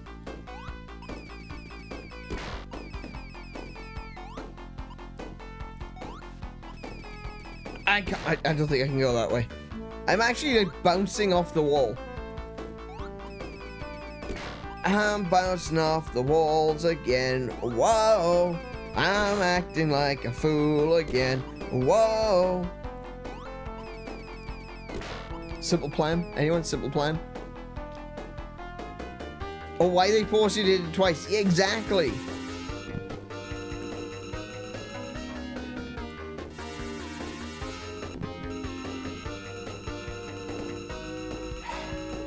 Have I missed the point of this? Oh! I can use the wall bounce to... That's freaking weird.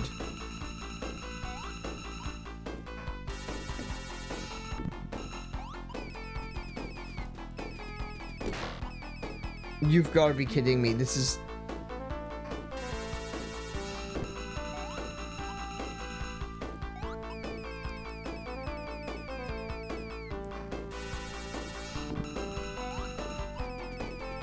Oh my goodness.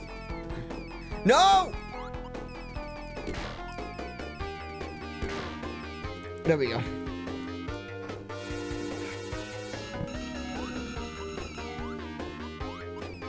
Oh, this is awful.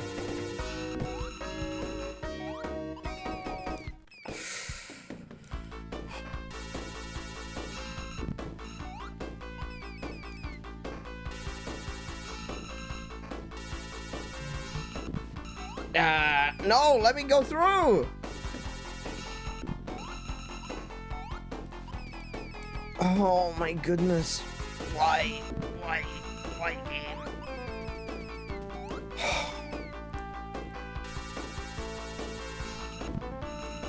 The thing is, right? Oh my goodness, they actually do damage to me if I touch them. Someone actually came up with this idea and was like, hey, this is a cool mechanic for a game. Someone thought that. Someone actually, in their head, was like, hey, I've got this hilarious idea for a game mechanic.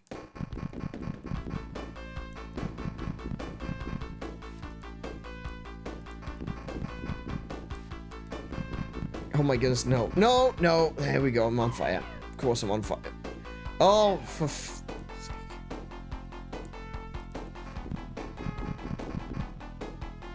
okay, we're going this way.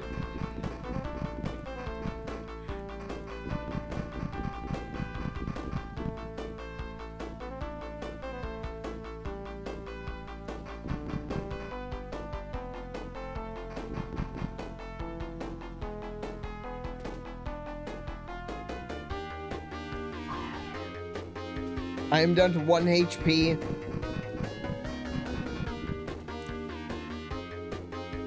Oh no. Do I have the cat? I do have the cat. Okay.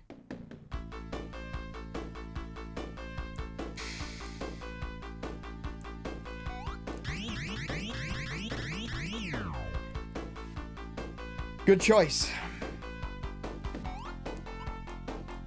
Okay. I'm under the impression that those brown ones are gonna fall.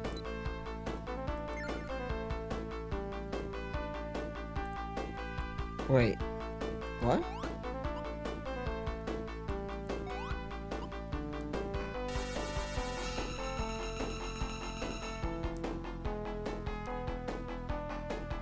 What?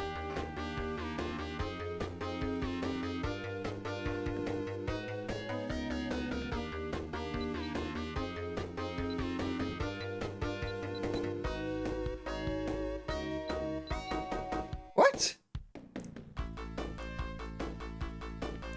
Oh, wait, it's a mirror.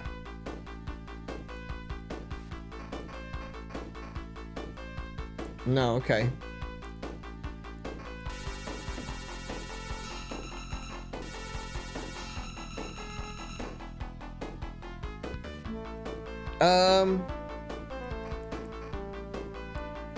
Wait. Can I see anything that isn't mirrored? Yes, there.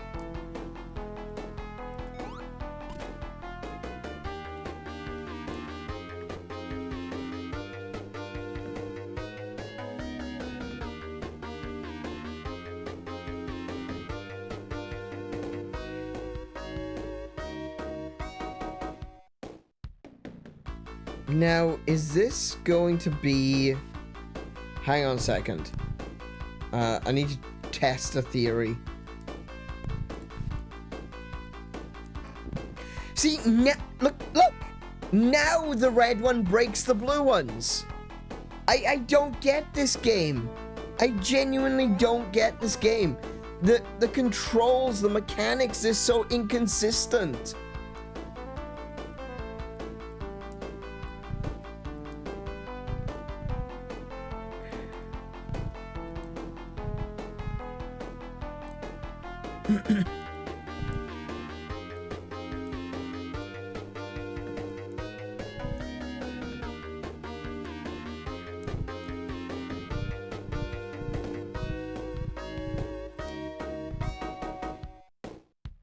Ah, bloody hell. I should have gone over by one more.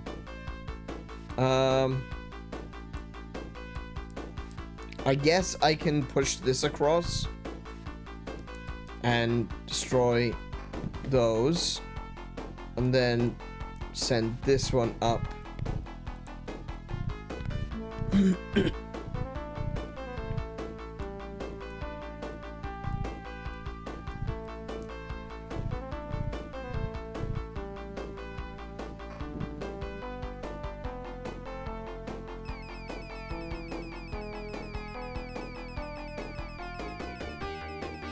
Has the game just given up?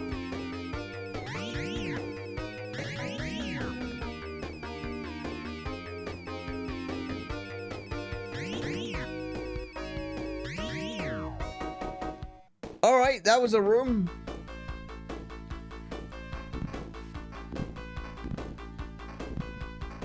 Oh, are you serious? This is just a... Okay, this is where I need the Leviathan.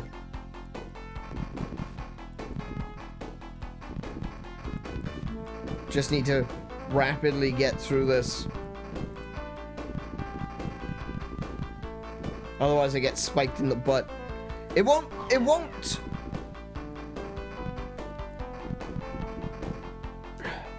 Again, consistency with hitboxes.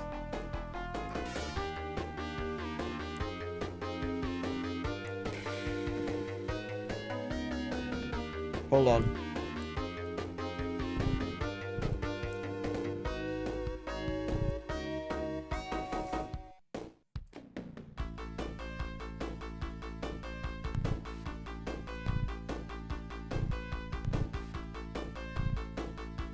See, puzzles like this I can do.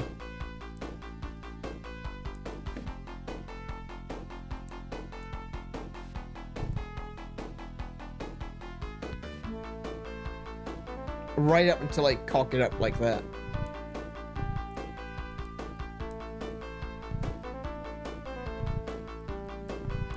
Like that.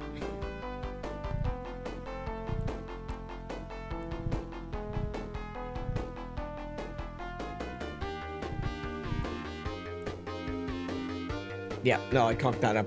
I made a mistake and now I've completely thrown myself. Right. Alright, Kate, you have a good rest of your evening, sleep well, and we will catch you next time. Good night.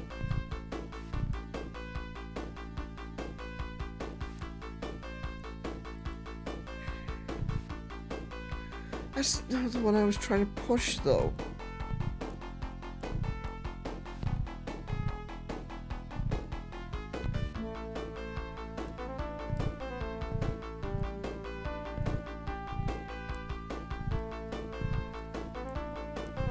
Ah, that's the wrong one.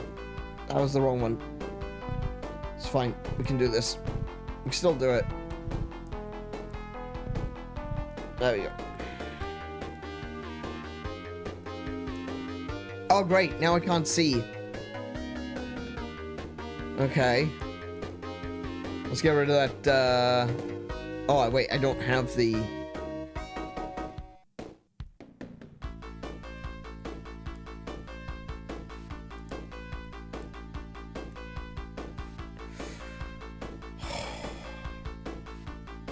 Might be a good time to drop save. Good point. Alright. An iron planted a giant plant seed. Oh, there we go. There's the... I guess that's done.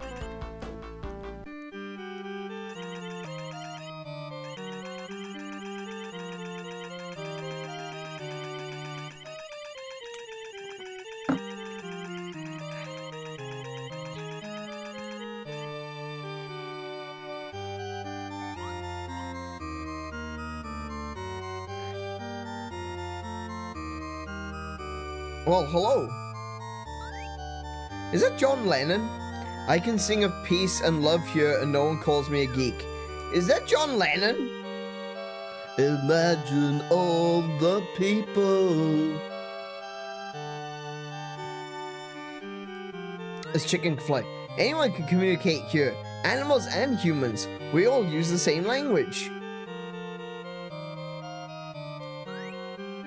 I have lived long enough to know there are more hard times than there are good times. Okay, sure thing. Sure thing, pessimist! Wait.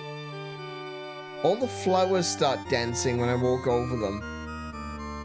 This does not bode well for the poor Mega Drive's memory. So we can get everything moving and see if it crashes the game. It's actually doing pretty well. It's holding up just fine. He's totally John Lennon. Yeah, he is. He is absolutely John Lennon. There's like no question about it. What about you? Who are you? I knew you were coming from long ago. Though it may be hard, don't give up.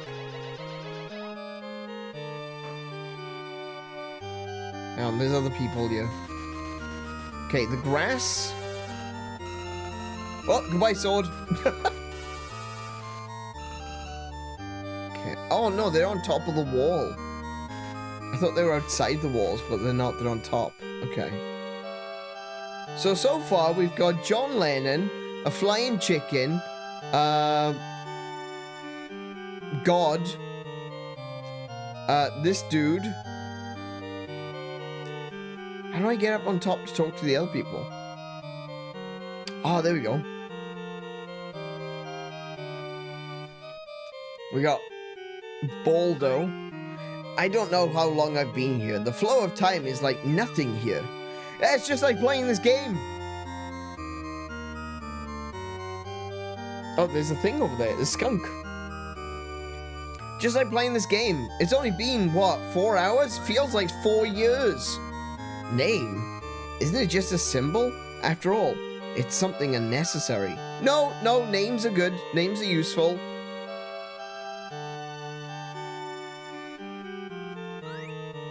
My wife is waiting for me to return to Dahlia Valley, but the journey is too dangerous. If there were no fighting, my family could live together happily. This sucks. Alright. Yeah, we've been playing this game for 4 hours now. Feels like forever. Flowers love you. They start to dance happily when you walk by. Touch all the flowers, and it shall be very cheerful here. Oh my goodness, they actually want me to touch every flower.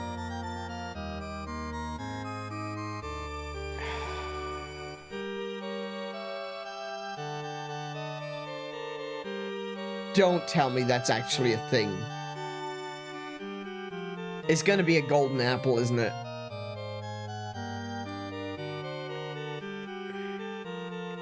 I guess we could do it in See, this is what makes the game feel like it's a million years long. This shit. This tedious nonsense that really doesn't need to be in the game. This is Korok seeds before Korok seeds. I touched all 3,000 flowers. Yeah, I'm a real gamer. No, you just wasted time. I swear, if I get nothing out of this, I'm gonna be pissed. I was like, oh, you touched every flower. Have some poop.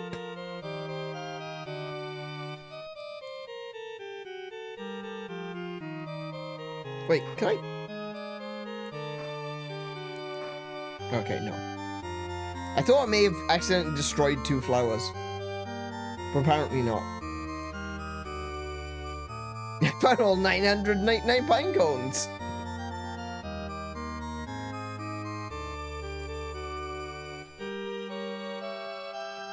If you don't get that, that's a really good reference, actually. So the voice actor of Calamo in Age of Imprisonment is Sun Wong. Sorry, Sun Wong, not Sun Wong, Sun Wong. And or Pro ZD as he goes by on YouTube. And yeah, he has a joke about beating the final boss of a game because you find all 999 pine cones. And so the fact that he's a Korok now, it's just like prophecy being fulfilled.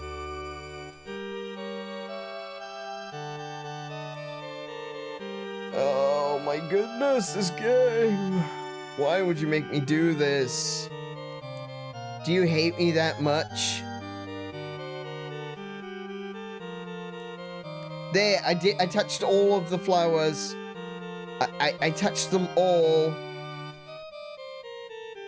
I swear, if there's one secret flower, I'm gonna be mad.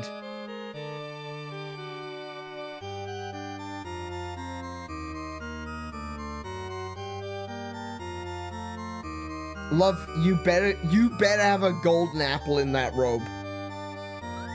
Oh, how wonderful. I've never seen flowers dance so cheerfully. You must be a kind person. For your kindness, I will give you an apple of life. Good. In a game where pine cones are very valuable. Absolutely, yeah, hell yeah. It's so wonderful to see this each time. I think that the flowers are sensitive to your energy. No, they're sensitive to me standing on them. Save? Yeah. Yeah.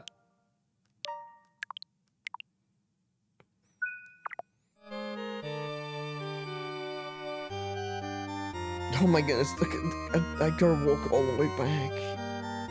I mean, that was definitely worth it. The golden apples are really good. Obviously, it gives you more HP. More HP is good. So, yeah, fair enough.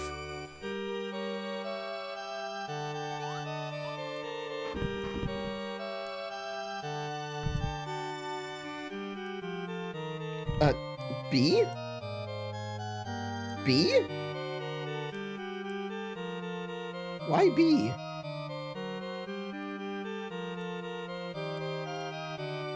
Well, I'm not even trying that. Okay.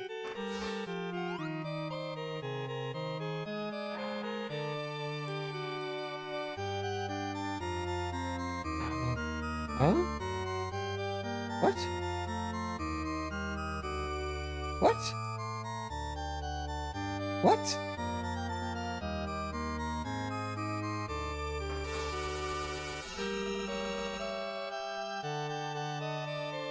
What?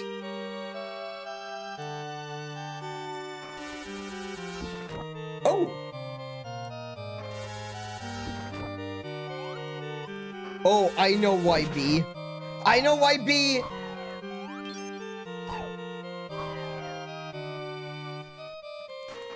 Because they knock you.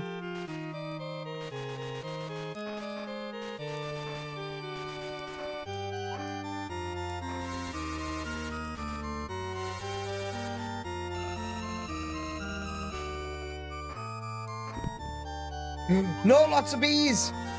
Mistake! Mistakes were made!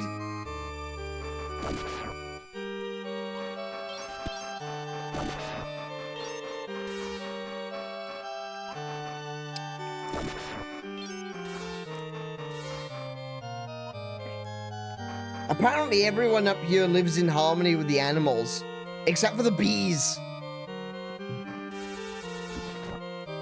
Oh, another one! Get...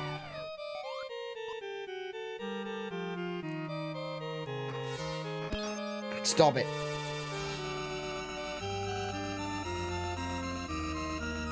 Well, that's interesting. Why exclamation point? Well...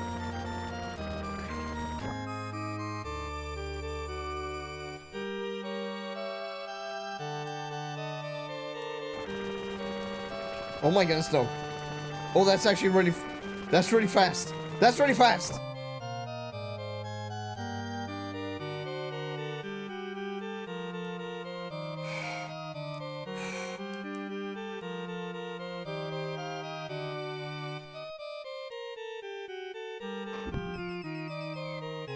Oh, no, no, no, no, no, no. Jump, jump, jump. Okay. Oh. Oh. Oh.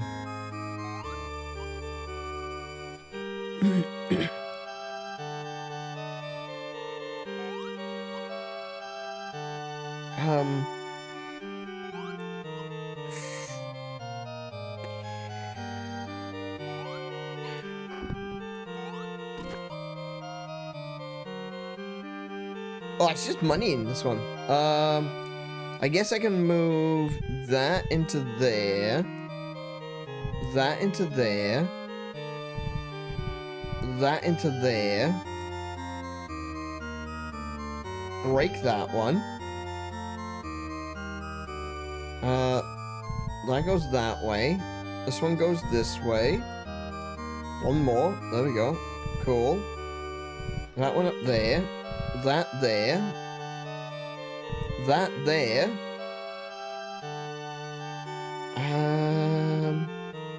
You know what? I can even put that one up against there like that. And that one up against there like that. And I get all of them. Nice. Money! What do we love? Money!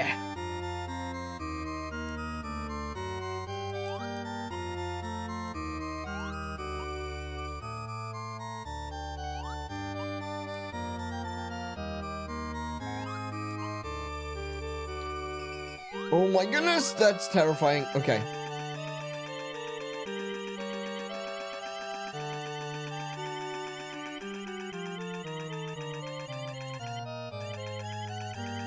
Hold on, hold on, hold on, hold on. There's like 3 paths here, and I don't know what... Okay, can't go that way.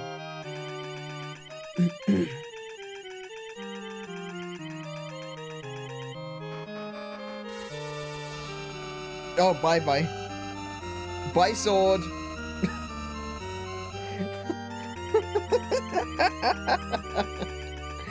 With the squirrel and the leviathan, the sword is just it's got a mind of its own. It does what it wants. It's like, no, I'm off. See ya. Bye. I didn't want to be part of this quest anyway. Not the bees. Not the bees. Not the bees.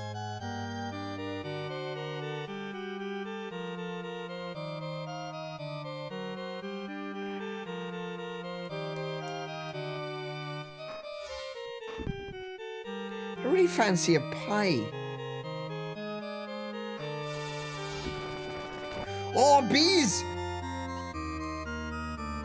Why do I suddenly want a pie? Come here. Come here. Oh my goodness. Did I just clear all the bees? I think I did.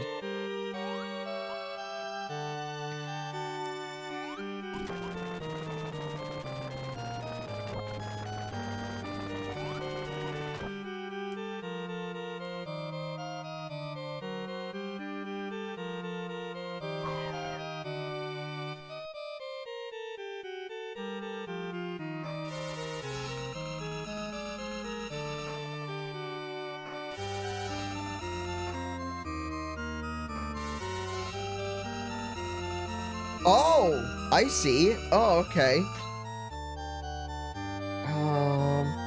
Wait, so how do I get back then?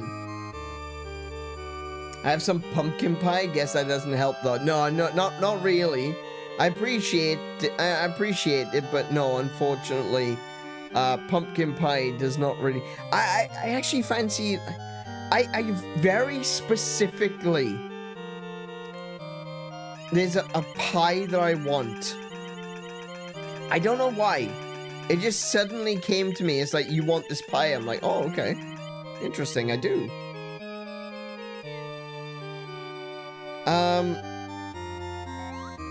When I was in high school, yes, that long ago, we used to go to, there was like, I only found this in like the last, I would say, couple of years that I was in high school. There was a garden center. Really strange place, I know. But there was a garden center, like a nursery for small, for flowers and trees and things, right? And they had a little cafe there. They had the best corned beef pie ever. I mean that. Just this random little oh, I jumped too far. Oh, no, that was 2, I guess. Just this random little oh, that makes things a lot easier. Okay. Just a random little garden center. The best corned beef pie I have ever had.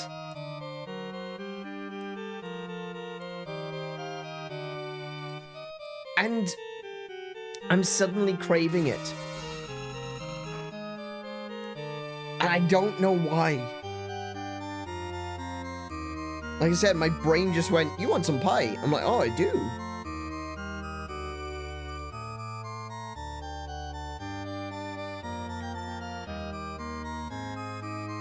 Wait, so what does this do for me?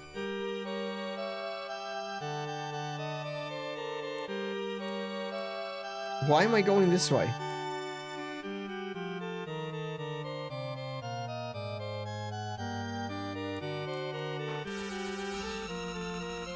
Oh, that's a big jump.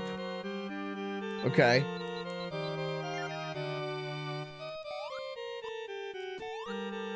Nope. Nope. Not big enough, clearly. Nope. Okay. Can I, like, jump off and go around? I might be able to, actually. Oh, my goodness! I don't think I'm supposed to do that.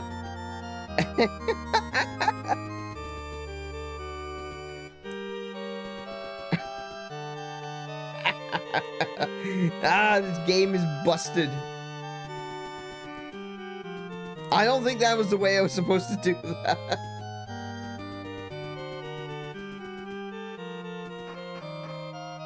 I made a whole... What's what the...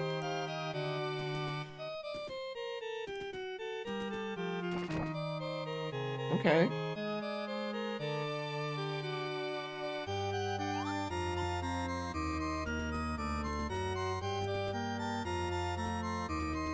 Yeah, that was definitely not the right way to do that.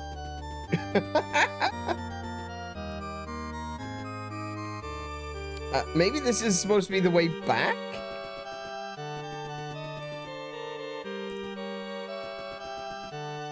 I think this might be the way back.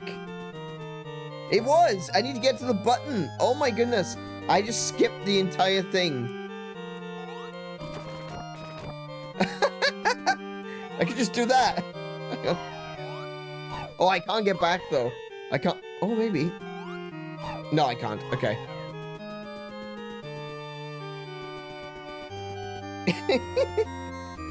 Oh my goodness, this game. I made a homemade turkey pie for Thanksgiving. I got more frozen turkey. I was thinking of making more with it. Ooh. That sounds really good, actually. Turkey pie. Oh, man. Whoa.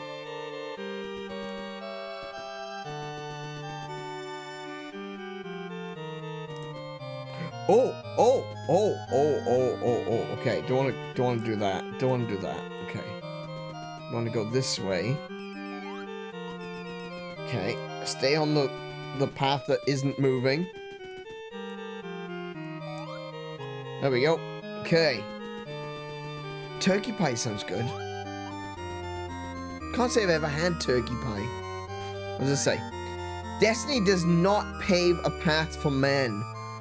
Where your feet take you is up to you. Apples.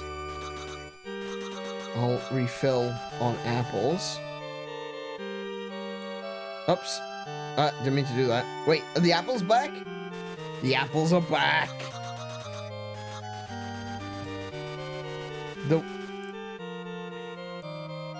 Did it again. Right, so, let's see then.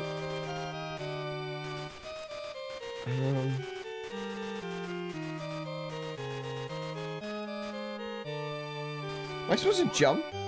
Oh, I am. Okay. No?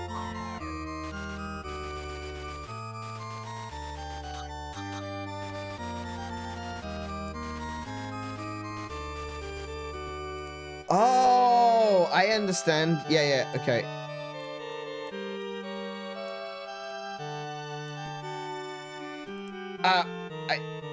I understand what the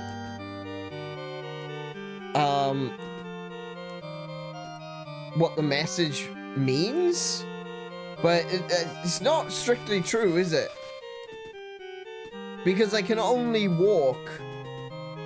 It says that what was the line? Destiny does not pave a path for man. Where your feet take you is up to you. Well, that's not strictly true, is it? Because, like, I can't walk off the edge.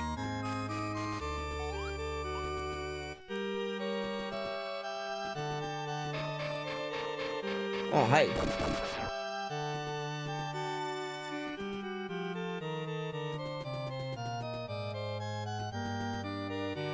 Can't seem to walk off the edge here either.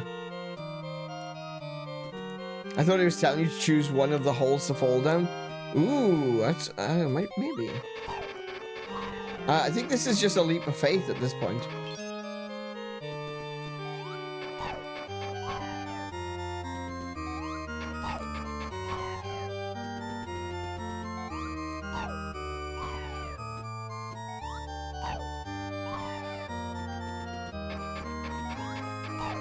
Yeah, I don't know what I'm supposed to do here.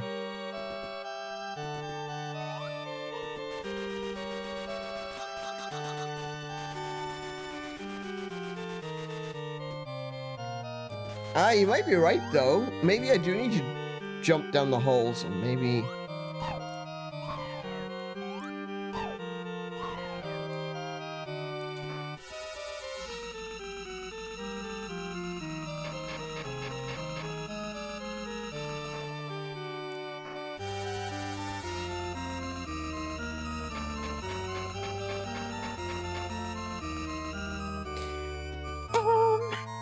What options do I have? Hang on. What options do I have? I've got the cheetah for speed.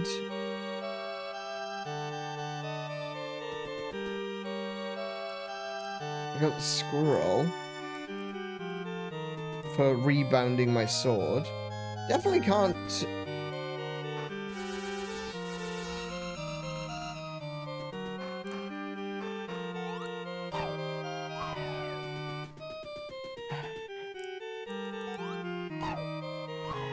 I can only assume this is just a leap of faith until I find a platform. It absolutely was just a leap of faith. Oh, that's awful. Oh, that's trash.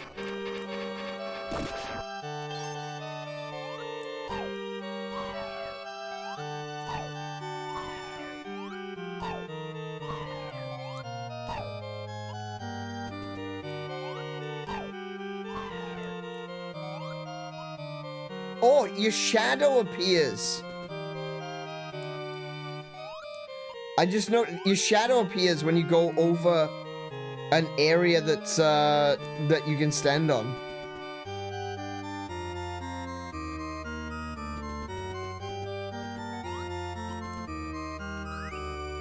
Stand by the door with the beast that shows the path. Then the path shall open. The beast that shows the path.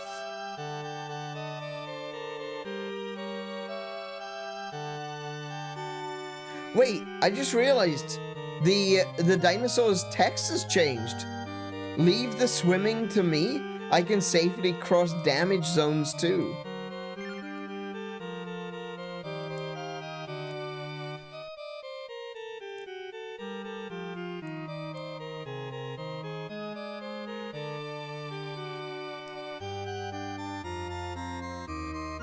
So I'm gonna guess not the dinosaur.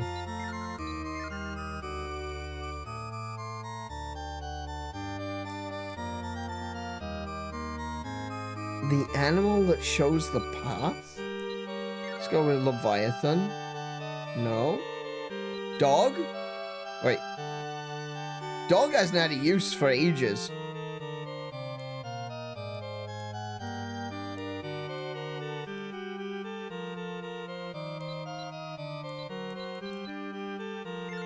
Lion, penguin.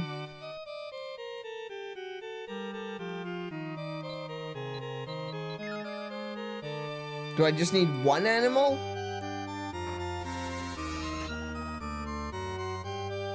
The dog's name is Mac? Oh, it is two, yeah. They've all got names. I think I can remember all of them.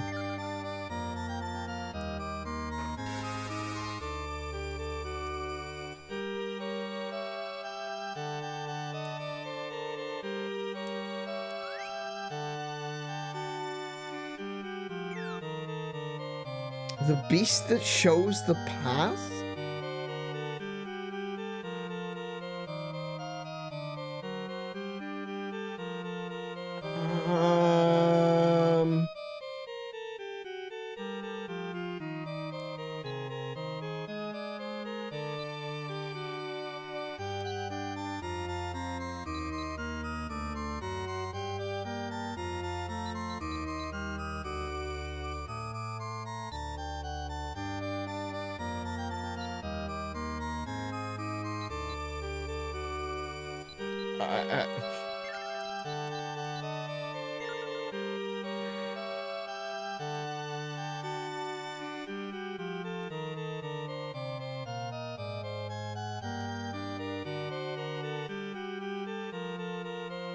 I think you were spelling his name? Oh, shit.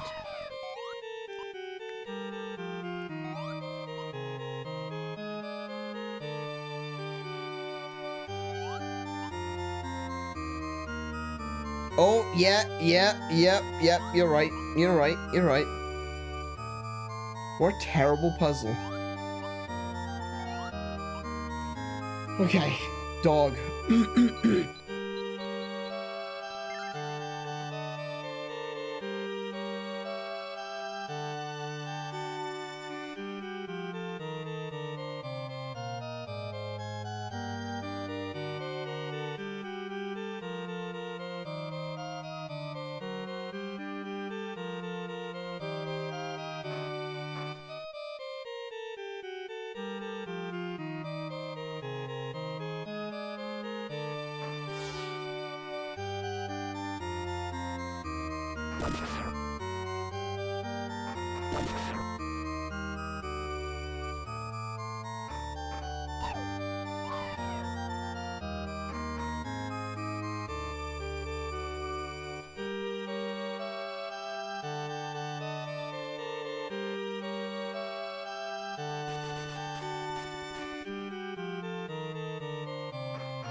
Was I muted?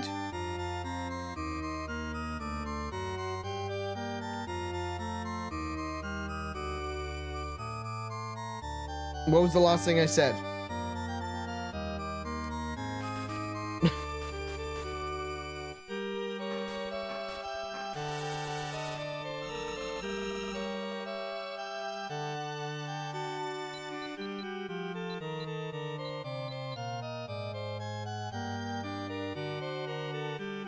I don't think I was muted.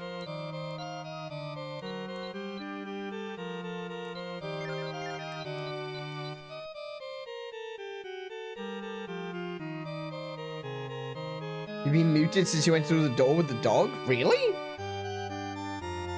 I mean, I'm not muted.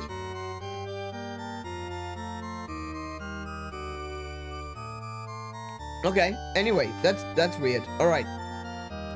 All I was saying was that, I called the bird that knocked me off a bastard. And I discovered that if you go fire and ice, strongest ice magic, but the sword just turns black.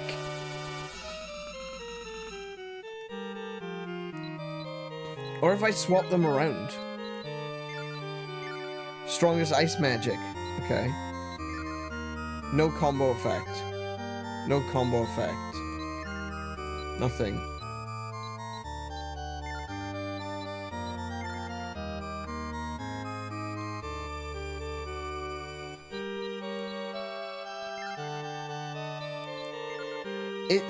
It's strange that, like, there's the option for combo effects, but, like, I have only found one creature that actually does a proper combo effect. But why does it make the sword turn black? That's kind of weird. Okay, so let me take off... Let me put the ice on. So these kind of look like candles in crystals.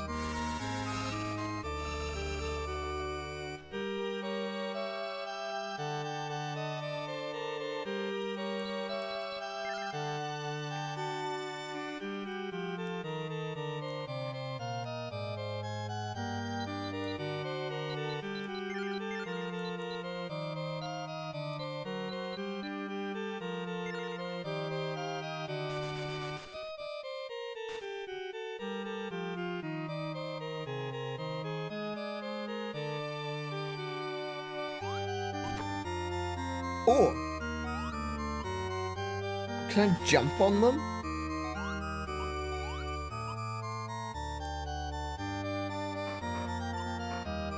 Oh my god, it stun locked me!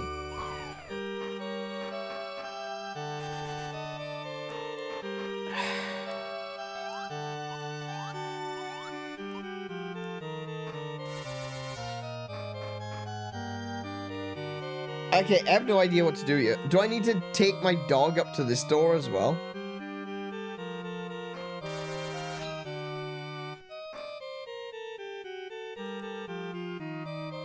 What's that symbol?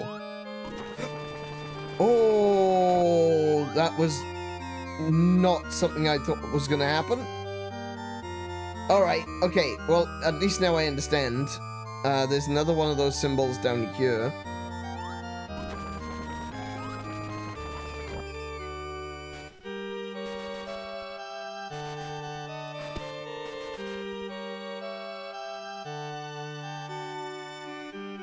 I assume there's going to be another one. Yes, there's another one up here. So there's 4 of these.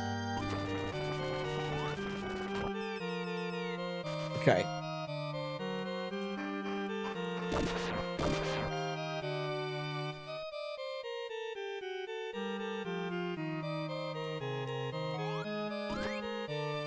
Maldra, how brave of you to follow me without knowing what you're actually doing. No, not brave, just kind of going with the flow of the game. But this is the end of the road. It is I who shall open this gate. Sure thing.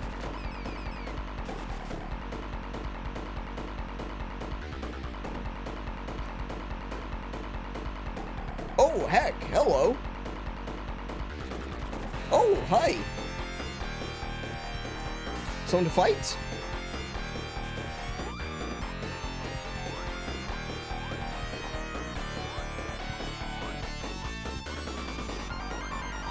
Oh!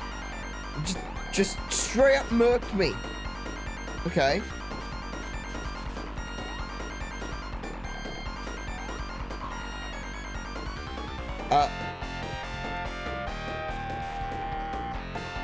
I don't know what I'm supposed to... I have no idea what I'm supposed to be doing.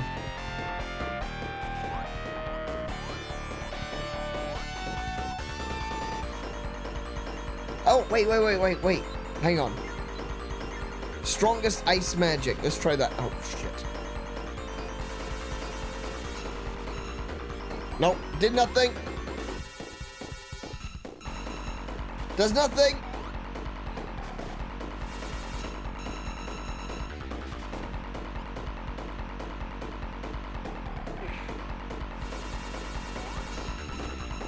Yeah, does nothing.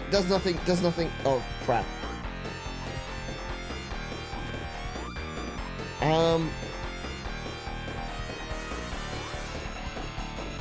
Oh my goodness, yeah, he just knocks me off. Yeah, he's just like right on top of me. Like...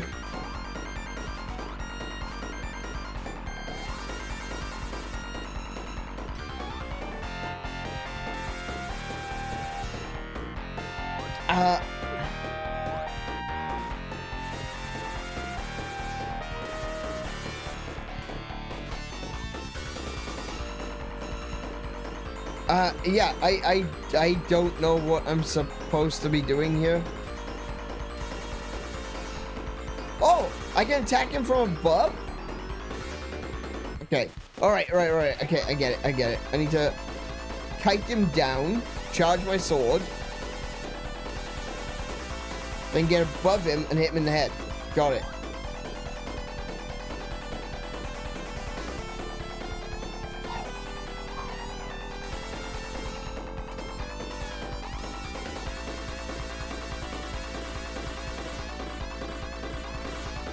Oh my goodness, he's just knocking me around. He's just like straight knocking me around.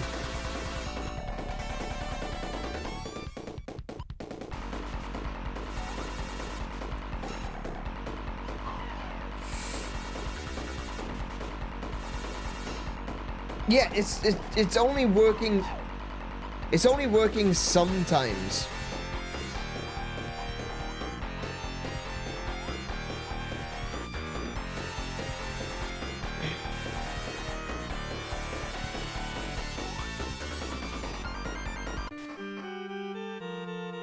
Oh, I didn't even hit him that last time. Okay. Foolish humans, I have tested you to teach you a valuable lesson. Took away your ability to talk to other humans and gave you a tie with animals and monsters. I thought that history, tainted by human fighting and battle, would change, but it proved to be a waste.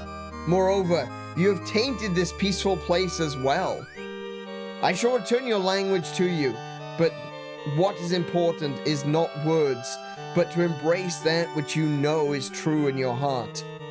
Look from others' point of views, and it will be clear like a fountain. Shall give the final judgment to those who cannot see this. Now, it is the time to change history.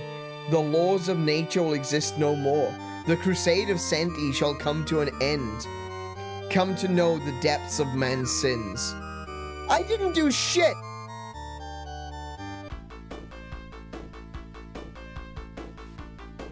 I didn't do anything! Why am I being blamed for all of this? Did I bring the dragon with me? No. I jumped from the tower trying to escape. You too, huh? Guess we don't have any luck. Now we really can't escape.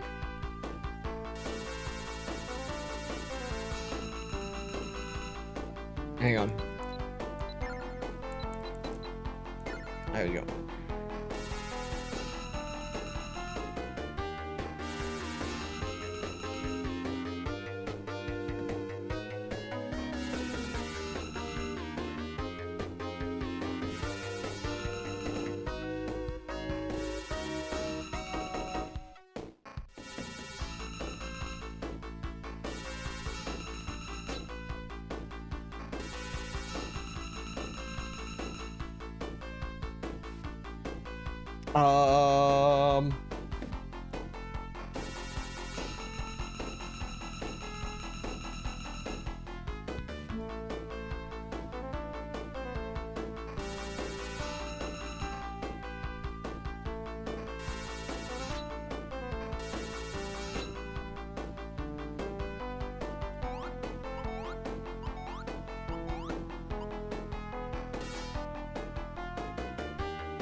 I guess you did bring violence to the land, the sky hippies, when you killed a bunch of birds and bees.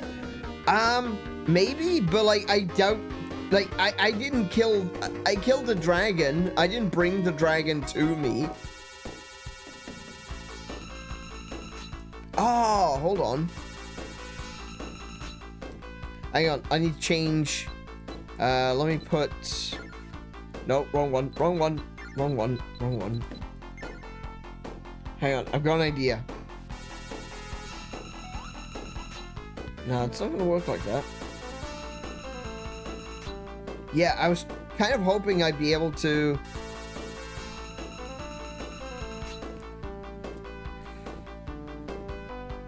But the rest of his rant sounded like he was blaming humans for the war of the monsters. Yeah, the monsters are the ones attacking us, as far as I'm told. If so, it's like... I don't know, this all feels really confusing and contrived.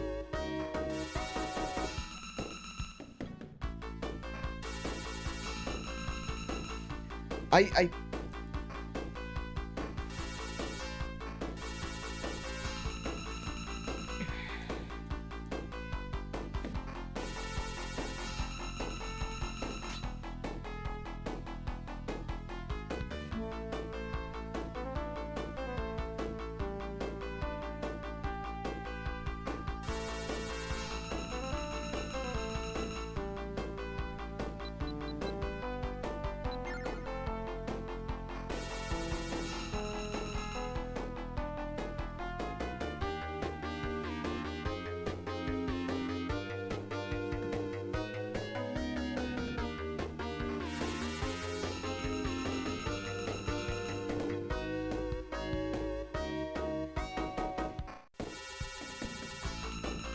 Aha! Hang on.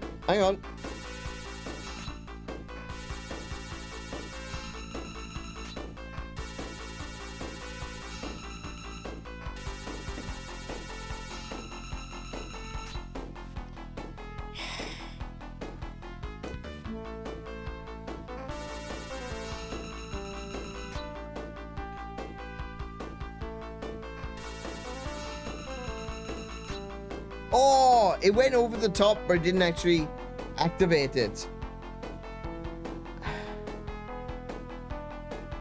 Maybe if I let me knock this guy off the wall. Nope, can't do that.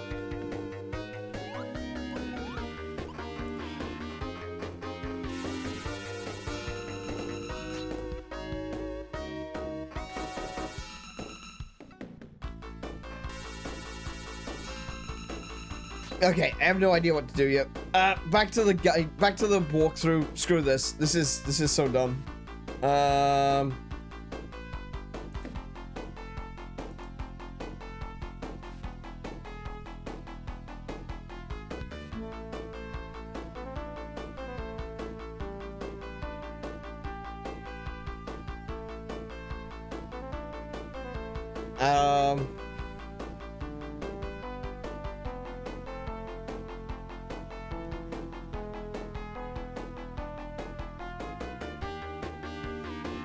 Oh,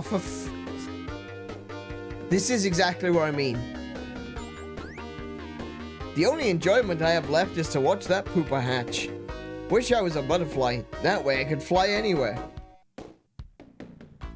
Completely unconnected, unrelated. Good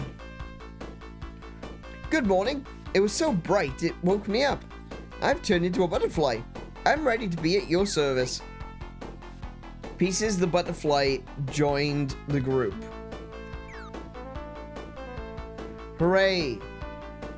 What's he do? You can guide your sword in the air if you have me along. Sick.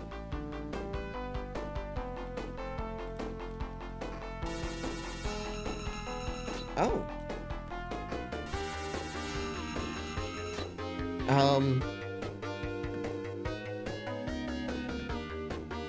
Are you sure about that? Wait, what do you mean it's a secret?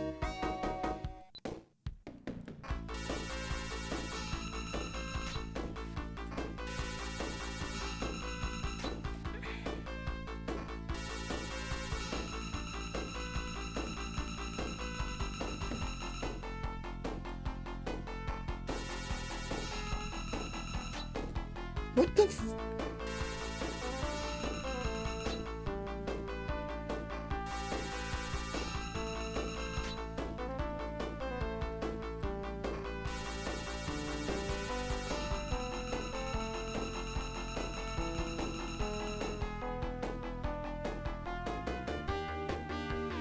What?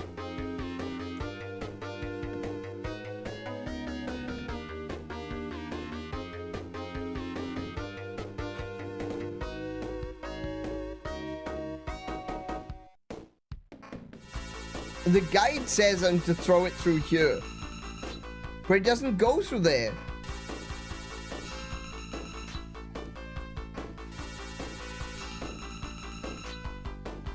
It won't go.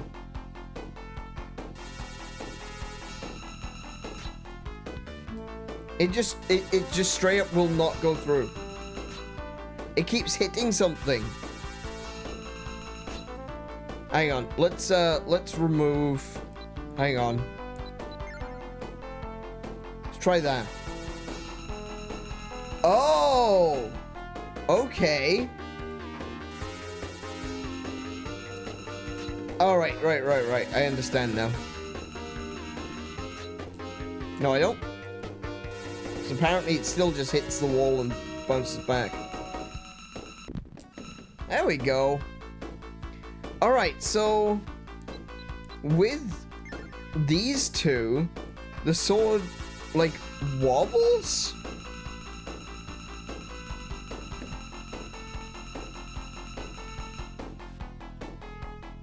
I don't know what that's all about. I don't know. I don't know. I don't know. People built this tower to get close to the place of peace. I think we paid for it. It was foolish of us to even try such a thing. I heard it snowing heavily in Iris. It's very strange. It's not supposed to snow there. It's as if the world is going backwards. Wow, a butterfly, how cool. I can't believe how lucky I was to witness this. Is this a bird? Alright, oh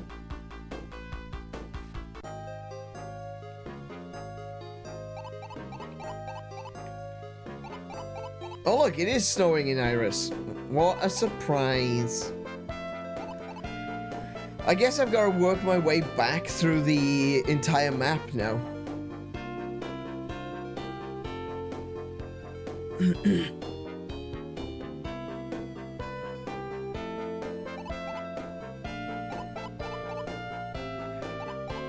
Oh, I could just do that. There we go. I went home. I did it. There we go. Succeeded. Journey over. I guess now I can talk to people at least. I hate to ask you repeatedly, but do you know about the medals? Yes. Then collect the medals with patience. Okay. Alright. So I'm going to save right there. Because I've had about all I can take of this game. I swear, this game is just... It's designed to frustrate me. It clearly was. It clearly had an idea in mind when they were making it, and that was, how do we piss off an Niren? It's basically midnight. Oh shit, it is too. Okay. Alright, yeah. So I'm gonna save that there. I'm going to create a suspend point. Yes. Cool. I'm gonna take us over to the chatting screen. Hello. Alright. You know what?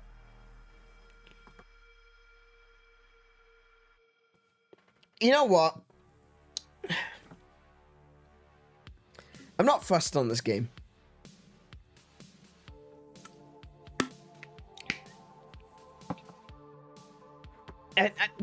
It's got some good qualities. It's got some less good qualities. And, you know, I think about all of the comments that people make, you know? When you're in the retro gaming space, people keep saying things which I don't necessarily agree with. I'm not saying that they're right, I'm not saying that they're wrong, I'm just saying I don't agree. Comments like, oh, as kids we didn't know any better. And I've heard myself saying those things as well and thinking to myself, no, I don't think that's true. Things like, as kids, we didn't understand the quality of a video game, so we just played whatever was given to us. And I think to a certain extent that is true.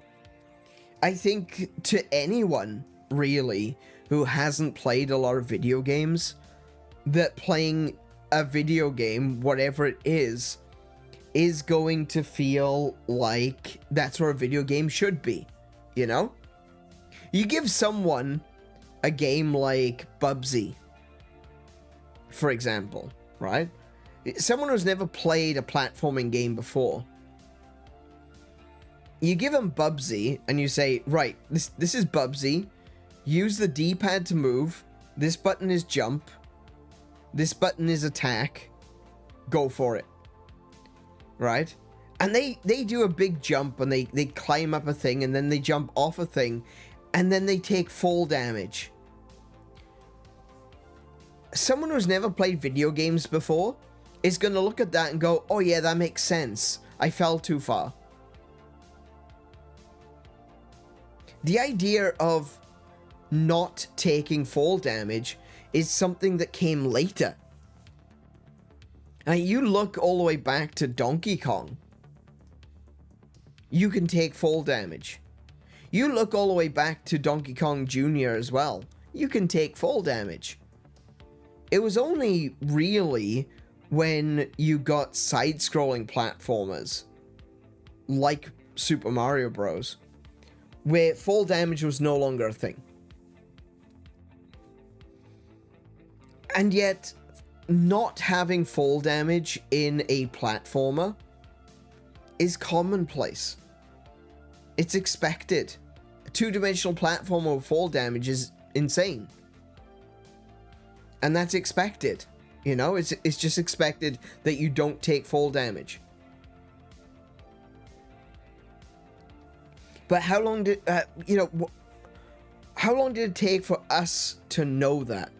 I guess it depends on what was the first video games you played.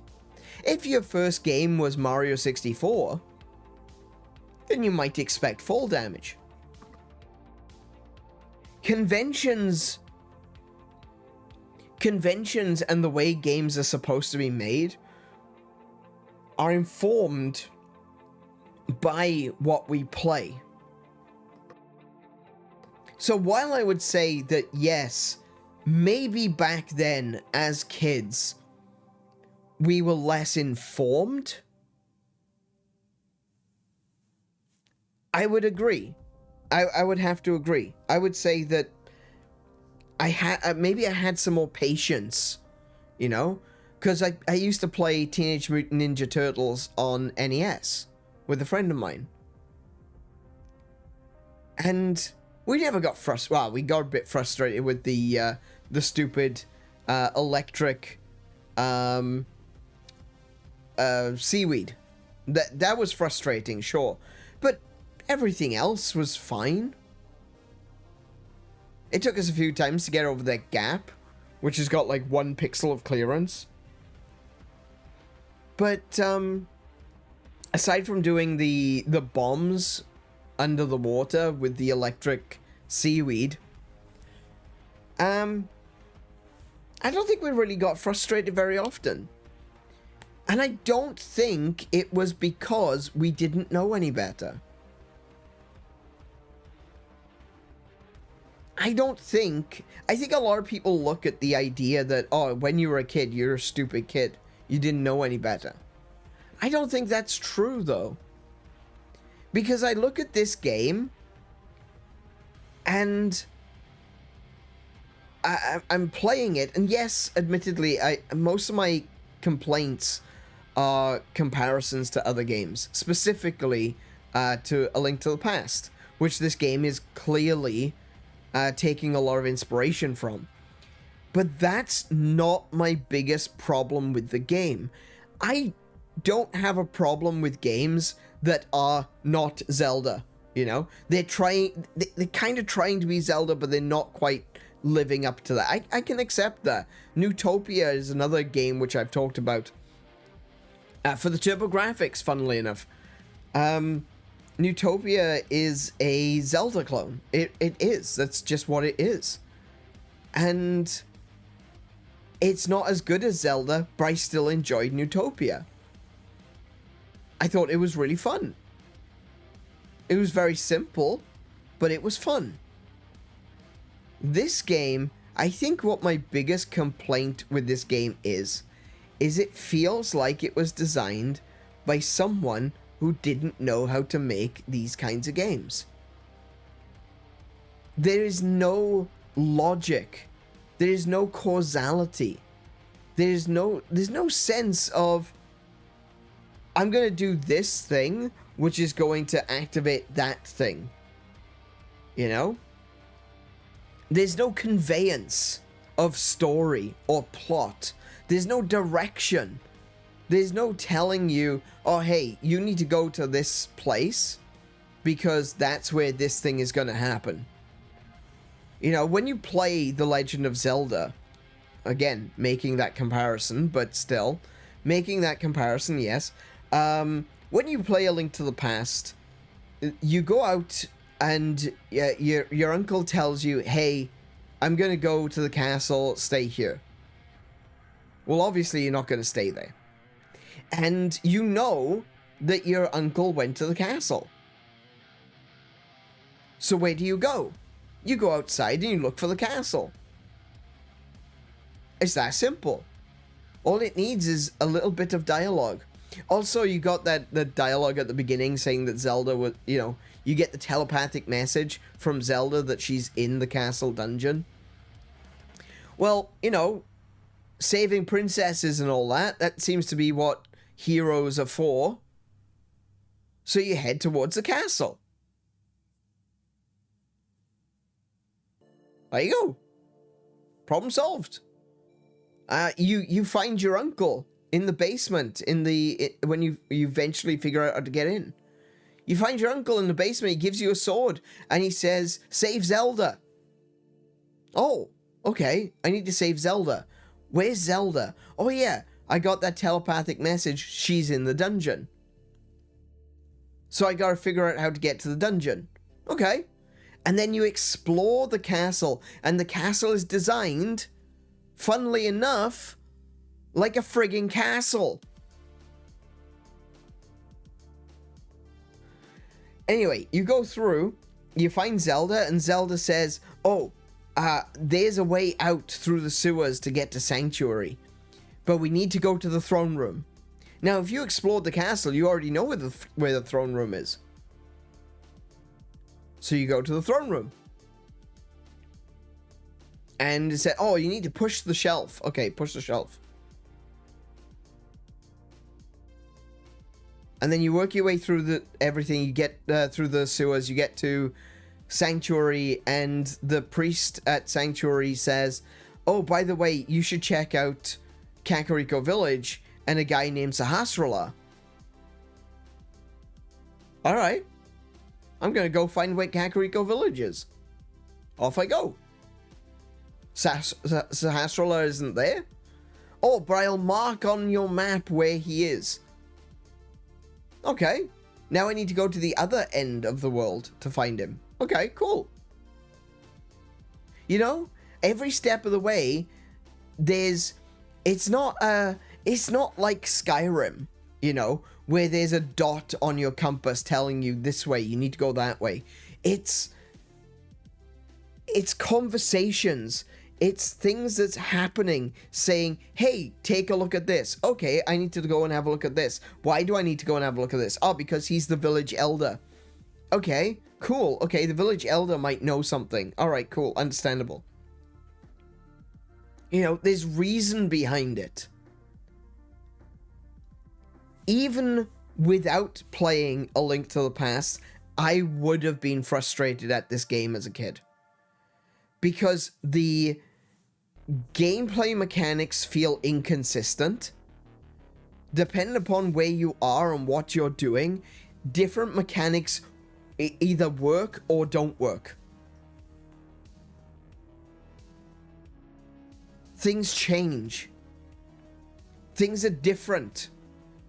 You walk on ice in one location and it's normal. You walk on ice in another location and you slide around. You hit a red block in this location and it destroys all the blue blocks. You hit a red block in this location and it doesn't.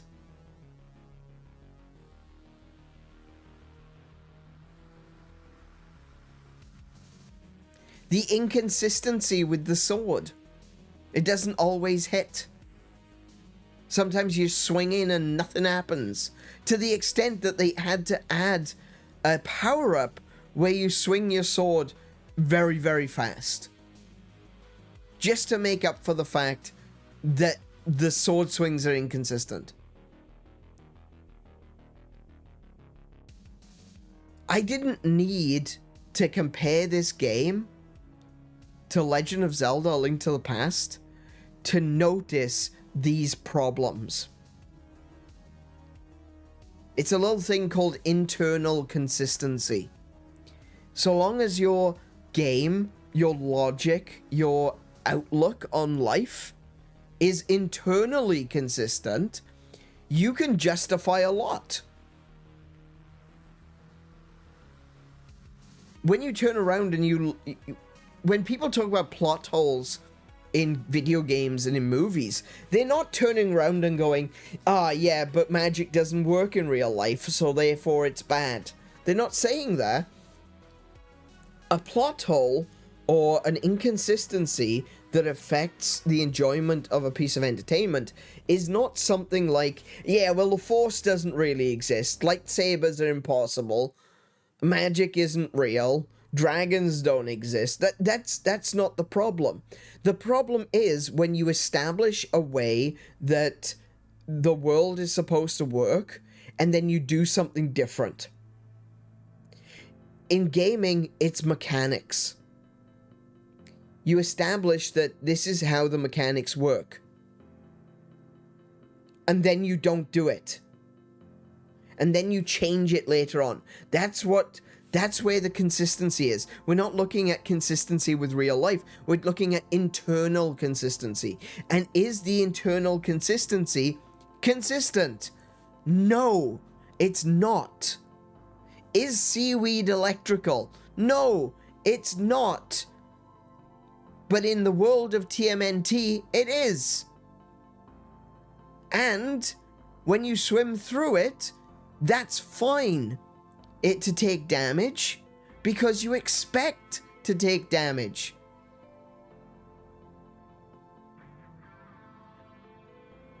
There's no plot holes in TMNT.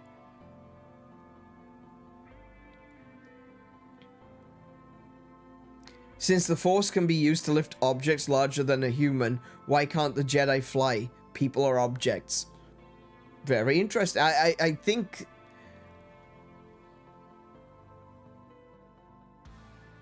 Oh. Hang on a second. They can lift and throw each other. They can't lift themselves. But they kind of do, don't they? Because you got like the Force jump. Admittedly, it's not in the well, actually, it is in the prequel trilogy. They do have Force jump. You see it a couple of times. But they don't, like, fly. You're right. Actually, Princess Leia can fly, apparently. So, she can hold her breath in space and fly. So, yeah, you know. Thanks, thanks, sequel trilogy. I pretend you don't exist. Anyway, point being, I think, even as a child, this game would have infuriated me because of the logical inconsistencies. That's always been a bit of a plot hole. I was gonna say that maybe it's because living things have their own force. You know, because everything is connected by the Force, isn't it? And so maybe they can, but they can lift animals. They can lift other things. So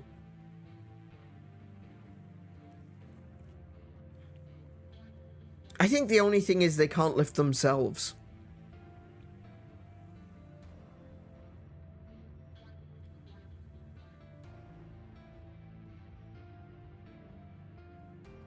Or maybe it's just a very, like, the way it works is very specific and it takes a lot of practice. So much so that they don't really bother with it. I don't know.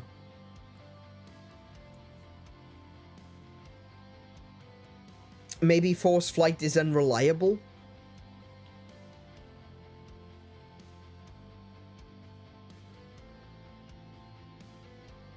It's an interesting topic for sure. Maybe not one for the scope of this stream, but yeah, that's definitely an interesting topic. But yeah, there we go. That's the problem. But the problem isn't.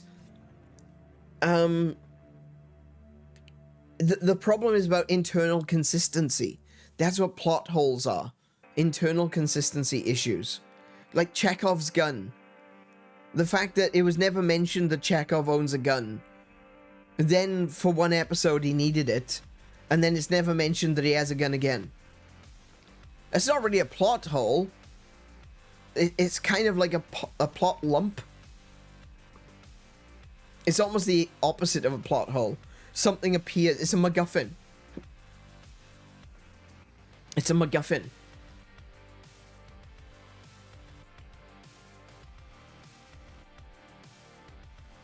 And yeah, but getting back to this game in particular, I think the internal logical issues with this game would have infuriated me even as a kid. I do agree with the idea that when you don't know any better, you're willing to tolerate more. I get that. But I think even to a certain extent, even if you haven't played many video games, and you come across a game like this, which is inconsistent logically with everything that it's doing, and all of the different mechanics that sometimes work and sometimes are different, that's going to frustrate people. So it's not a comparison with Legend of Zelda that is making me frustrated at this game. It's the fact that it can't even live up to its own expectations, its own set expectations. And, yeah. I'm glad I'm playing it, because I've been wanting to... I've been wanting to play it. I've been wanting to try it out. I've been wanting to find out what Crusader of Centy is all about. I saw pictures of this game years ago, and I've never gotten around to actually playing it. And I was like, oh, that kind of looks like Zelda. And I even some people have said this was like a better Link to the Past. I'm like, no, it's not. Like looking back now, playing it, thinking about the people that said this game is way better than A Link to the Past. Really? All right, you can have that opinion if you like. I would suggest that you actually play A Link to the Past before making such a statement, because that game is tight. That game sets you up, tells you this is how it works, and then it still works that way at the end of the game. That's called consistency. But yeah, at the moment, I'm not enjoying this game. I'm not. It's fine. But there's way too many things that are just super frustrating. I don't think I could really recommend this game in the future. I as always say, you know, at the end of the day, you should play every game for yourself. You should find out for yourself if this is something. And maybe if you go into it with the knowledge that this game is going to be frustrating, maybe then you can go, okay, I know that I need to be patient with this. I'm going to take it slowly. I'm going to work out what it is that I need to do. And maybe you can get through it and you can feel good about it. But, because like I said, I always recommend that people actually play games instead of just watching me. Or anyone else for that matter. So, yeah, at this point in time, can't say I'm particularly enjoying it, but it's fine. It's frustrating. It's got frustrating moments. It's got silly moments. It's unpolished. There's spelling errors. There's words that are split between lines by like one letter. Like one letter is on the line below. Just move the whole word to the line below. And that's not great. It shows that this game, one, I think that the design of this game suggests that this was definitely the first adventure game that these developers made, which I know it is. That's just a fact. And they didn't quite understand a bunch of the conventions that were in place. But also, like, there's the polish on this, the lack of any sort of feedback. That's another thing, feedback. When you hit a boss, the boss doesn't flash. You just gotta watch to see if his health bar's gone down. Which, if you've got a lot of dots, if there's a lot of apples there, you might not even notice that one goes down. You know, if you got something with like 10 HP and you hit it once, it's only up on screen for like a couple of seconds. So you might look at it and go, oh, well, it flashed up, but I couldn't count them. How do you know? How do you know how much HP something's got?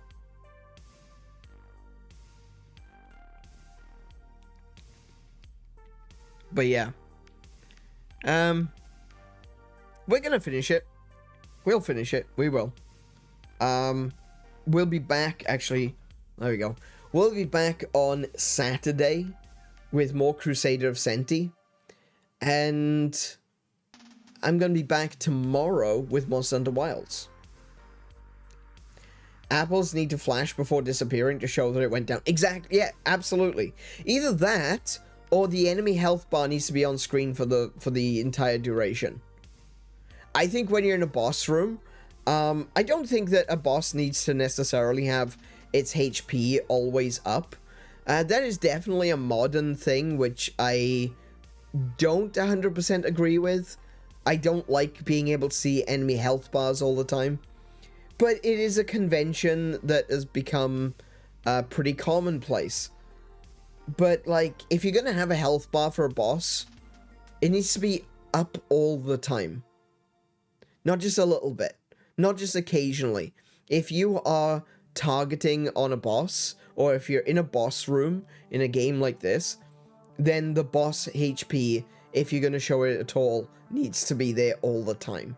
Then you can actively see that the HP went down. And like Joseph said, you've got to be able to know that what you are doing is dealing damage. Whether that be flashing the health bar or flashing the enemy. In fact, you should probably do both. You should probably flash the health bar and the enemy, so you know that the hit has landed. And the other thing to do is, like, change the color of the enemy.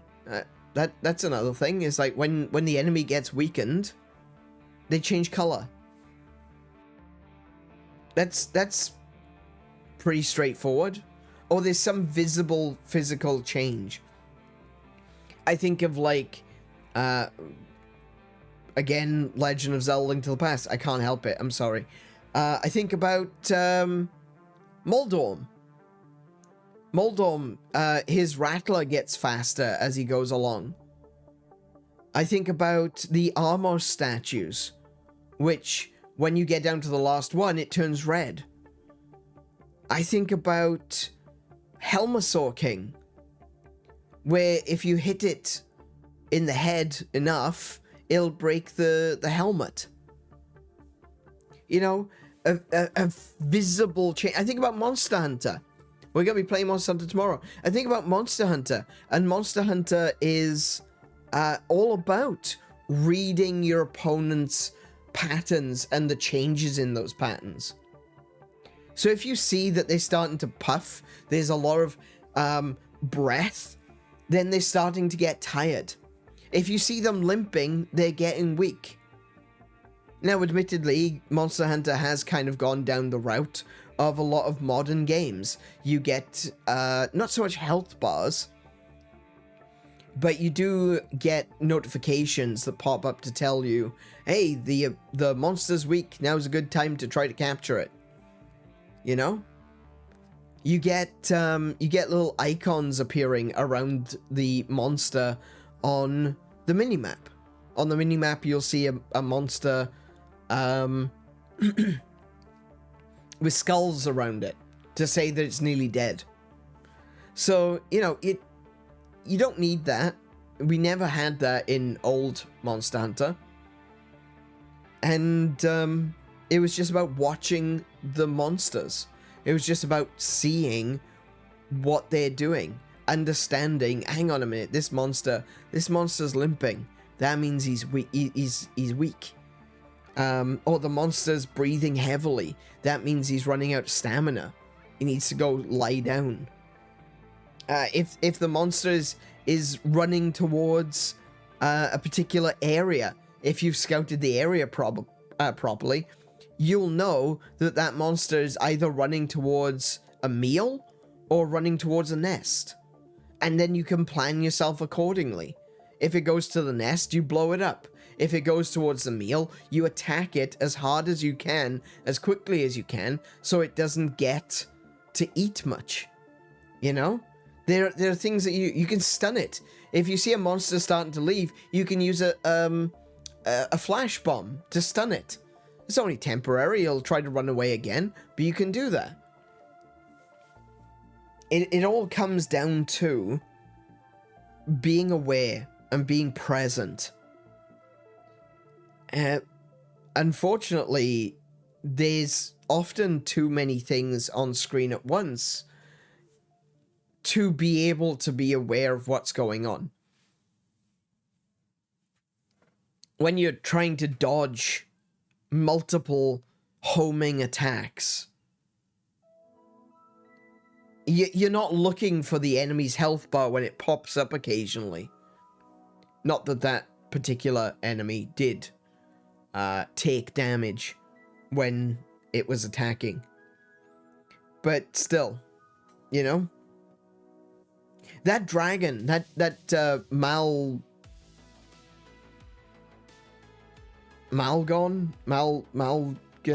what? Maldra, that was it, Maldra. Maldra was like, I was trying to attack it, and obviously, it's got a shield, so I'm trying to avoid attacking it from the shield side, but like, it can move the shield instantaneously to follow you, so that was confusing. I couldn't be watching for Maldra's HP to pop up while I am trying to hit the head, trying to avoid its tail swinging around, trying to avoid it swinging its sword, trying to avoid lightning. You just can't do everything all at once. And it's got 16 HP. I'm looking at the guide now. The guide says 16 HP, which means that would have been a lot of apples. So yeah. Not very convenient to be paying attention to the health bar when it flashes up on the screen and then disappears. I love that Final Fantasy Mystic Quest has changing enemy sprites based on health to show damage. Yeah, absolutely. I haven't played Mystic Quest. I do have Mystic Quest. I actually have it on SNES. I found a copy of it a few years ago and I picked it up straight away because I wanted to play it. I haven't got around to playing it, but that is one of the things that I did know about it, is that they have changing sprites to really emphasize the fact that the enemy's getting weaker. That's good stuff. But yeah, there we go. That's it. I mean, I think I'm basically saying very much the same thing that I said last week. I'll probably say the same thing next week. Oh, not next week, on Saturday. But, yeah. I guess it is what it is.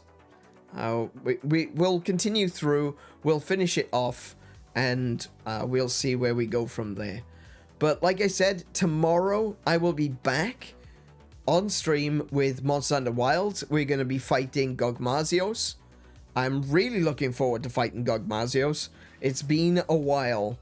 Gogmazios is a new monster that they've added to Wilds. It is the last title update that they're adding to Wilds. And that is a hell of a monster to add, not gonna lie. We haven't had Gogmazios since 4 Ultimate, which was 4 Ultimate, Generations Ultimate, World, Iceborne, Rise, Sunbreak, Wilds. Do you know what? We'll take 2 off of that, right? We'll just say it was 6 games ago. 4.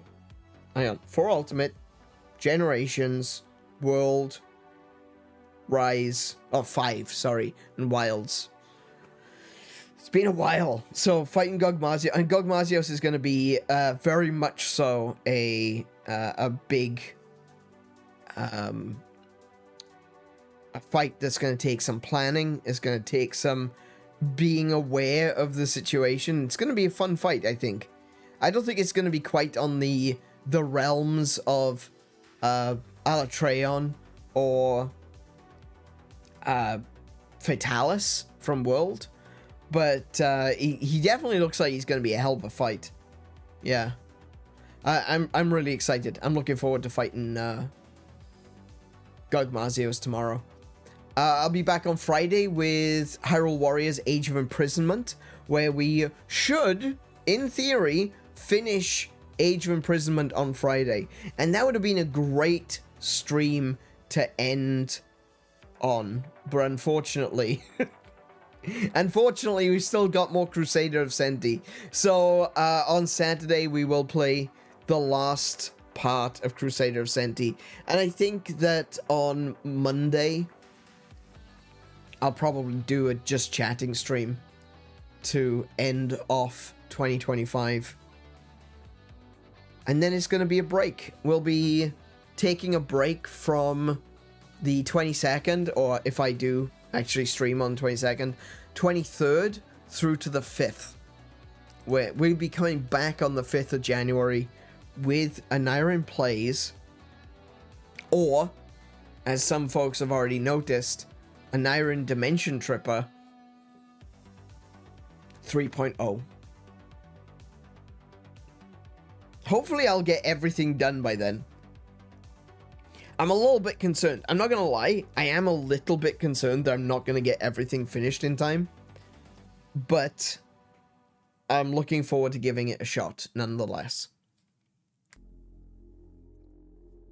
You know, if I have to skip a day, maybe come back on the 6th or something like that, I'm sure you guys can put up with that. I just don't want to do what I did last time, because last year I was I took an extra week because of stuff that I was working on that just wasn't finished and I wasn't ready to release. So yeah, I've done a lot of work on it before. We are splitting up for Christmas and New Year, but yeah. Now, I will be doing a New Year's Eve stream. I'll be starting that around 8 p.m. AEST. I wasn't sure when it was going to start, but that's the time that seems to have stuck. So that's what it'll be. And we'll probably be going for about 8 to 10 hours. I don't know if we'll do a full 12 hours. I'll probably want to go to bed before then. And no doubt Kiko will want to as well. So, yeah. We'll do like 8 to 10 hours. We'll figure out how long it goes. And, you know, if no one turns up, we might end it sooner as well. So, you know, there's that. But do come along. Come and hang out with us. We're going to be playing some games. We're going to be chatting. I'm going to be talking about the games that we played this year. And I'm going to be talking about the games that I'm planning to play next year. And with that, I'm going to call it there for this evening. If you've enjoyed tonight's stream, please consider leaving a thumbs up to let YouTube know that you liked it. And do consider leaving a comment to let me know that you liked it. Because comments, you know, anything. I heard a really good one. I was watching the Y-Files earlier. And he says, if there's a button to push, push it. So there we go. I think that's the best way to put it, you know. If there's a button that allows you to interact with this stream, whether that be commenting, chatting, hitting the thumbs up button, maybe sharing with friends. If there's a button to push, push it, because it's going to help. It's going to be a huge help for this channel. And I would really appreciate that. Thank you so much in advance. If you are new here, consider subscribing. That's another button. Push that button too. Unless you're already subscribed. Don't push that button if you're already subscribed. Anyway, and that's going to be it. Thank you everyone for joining me. Be good to yourselves. Be excellent to each other. Play more video games. Maybe not play this one. And until I see you, I wish you all peace and high scores. Good night, everyone.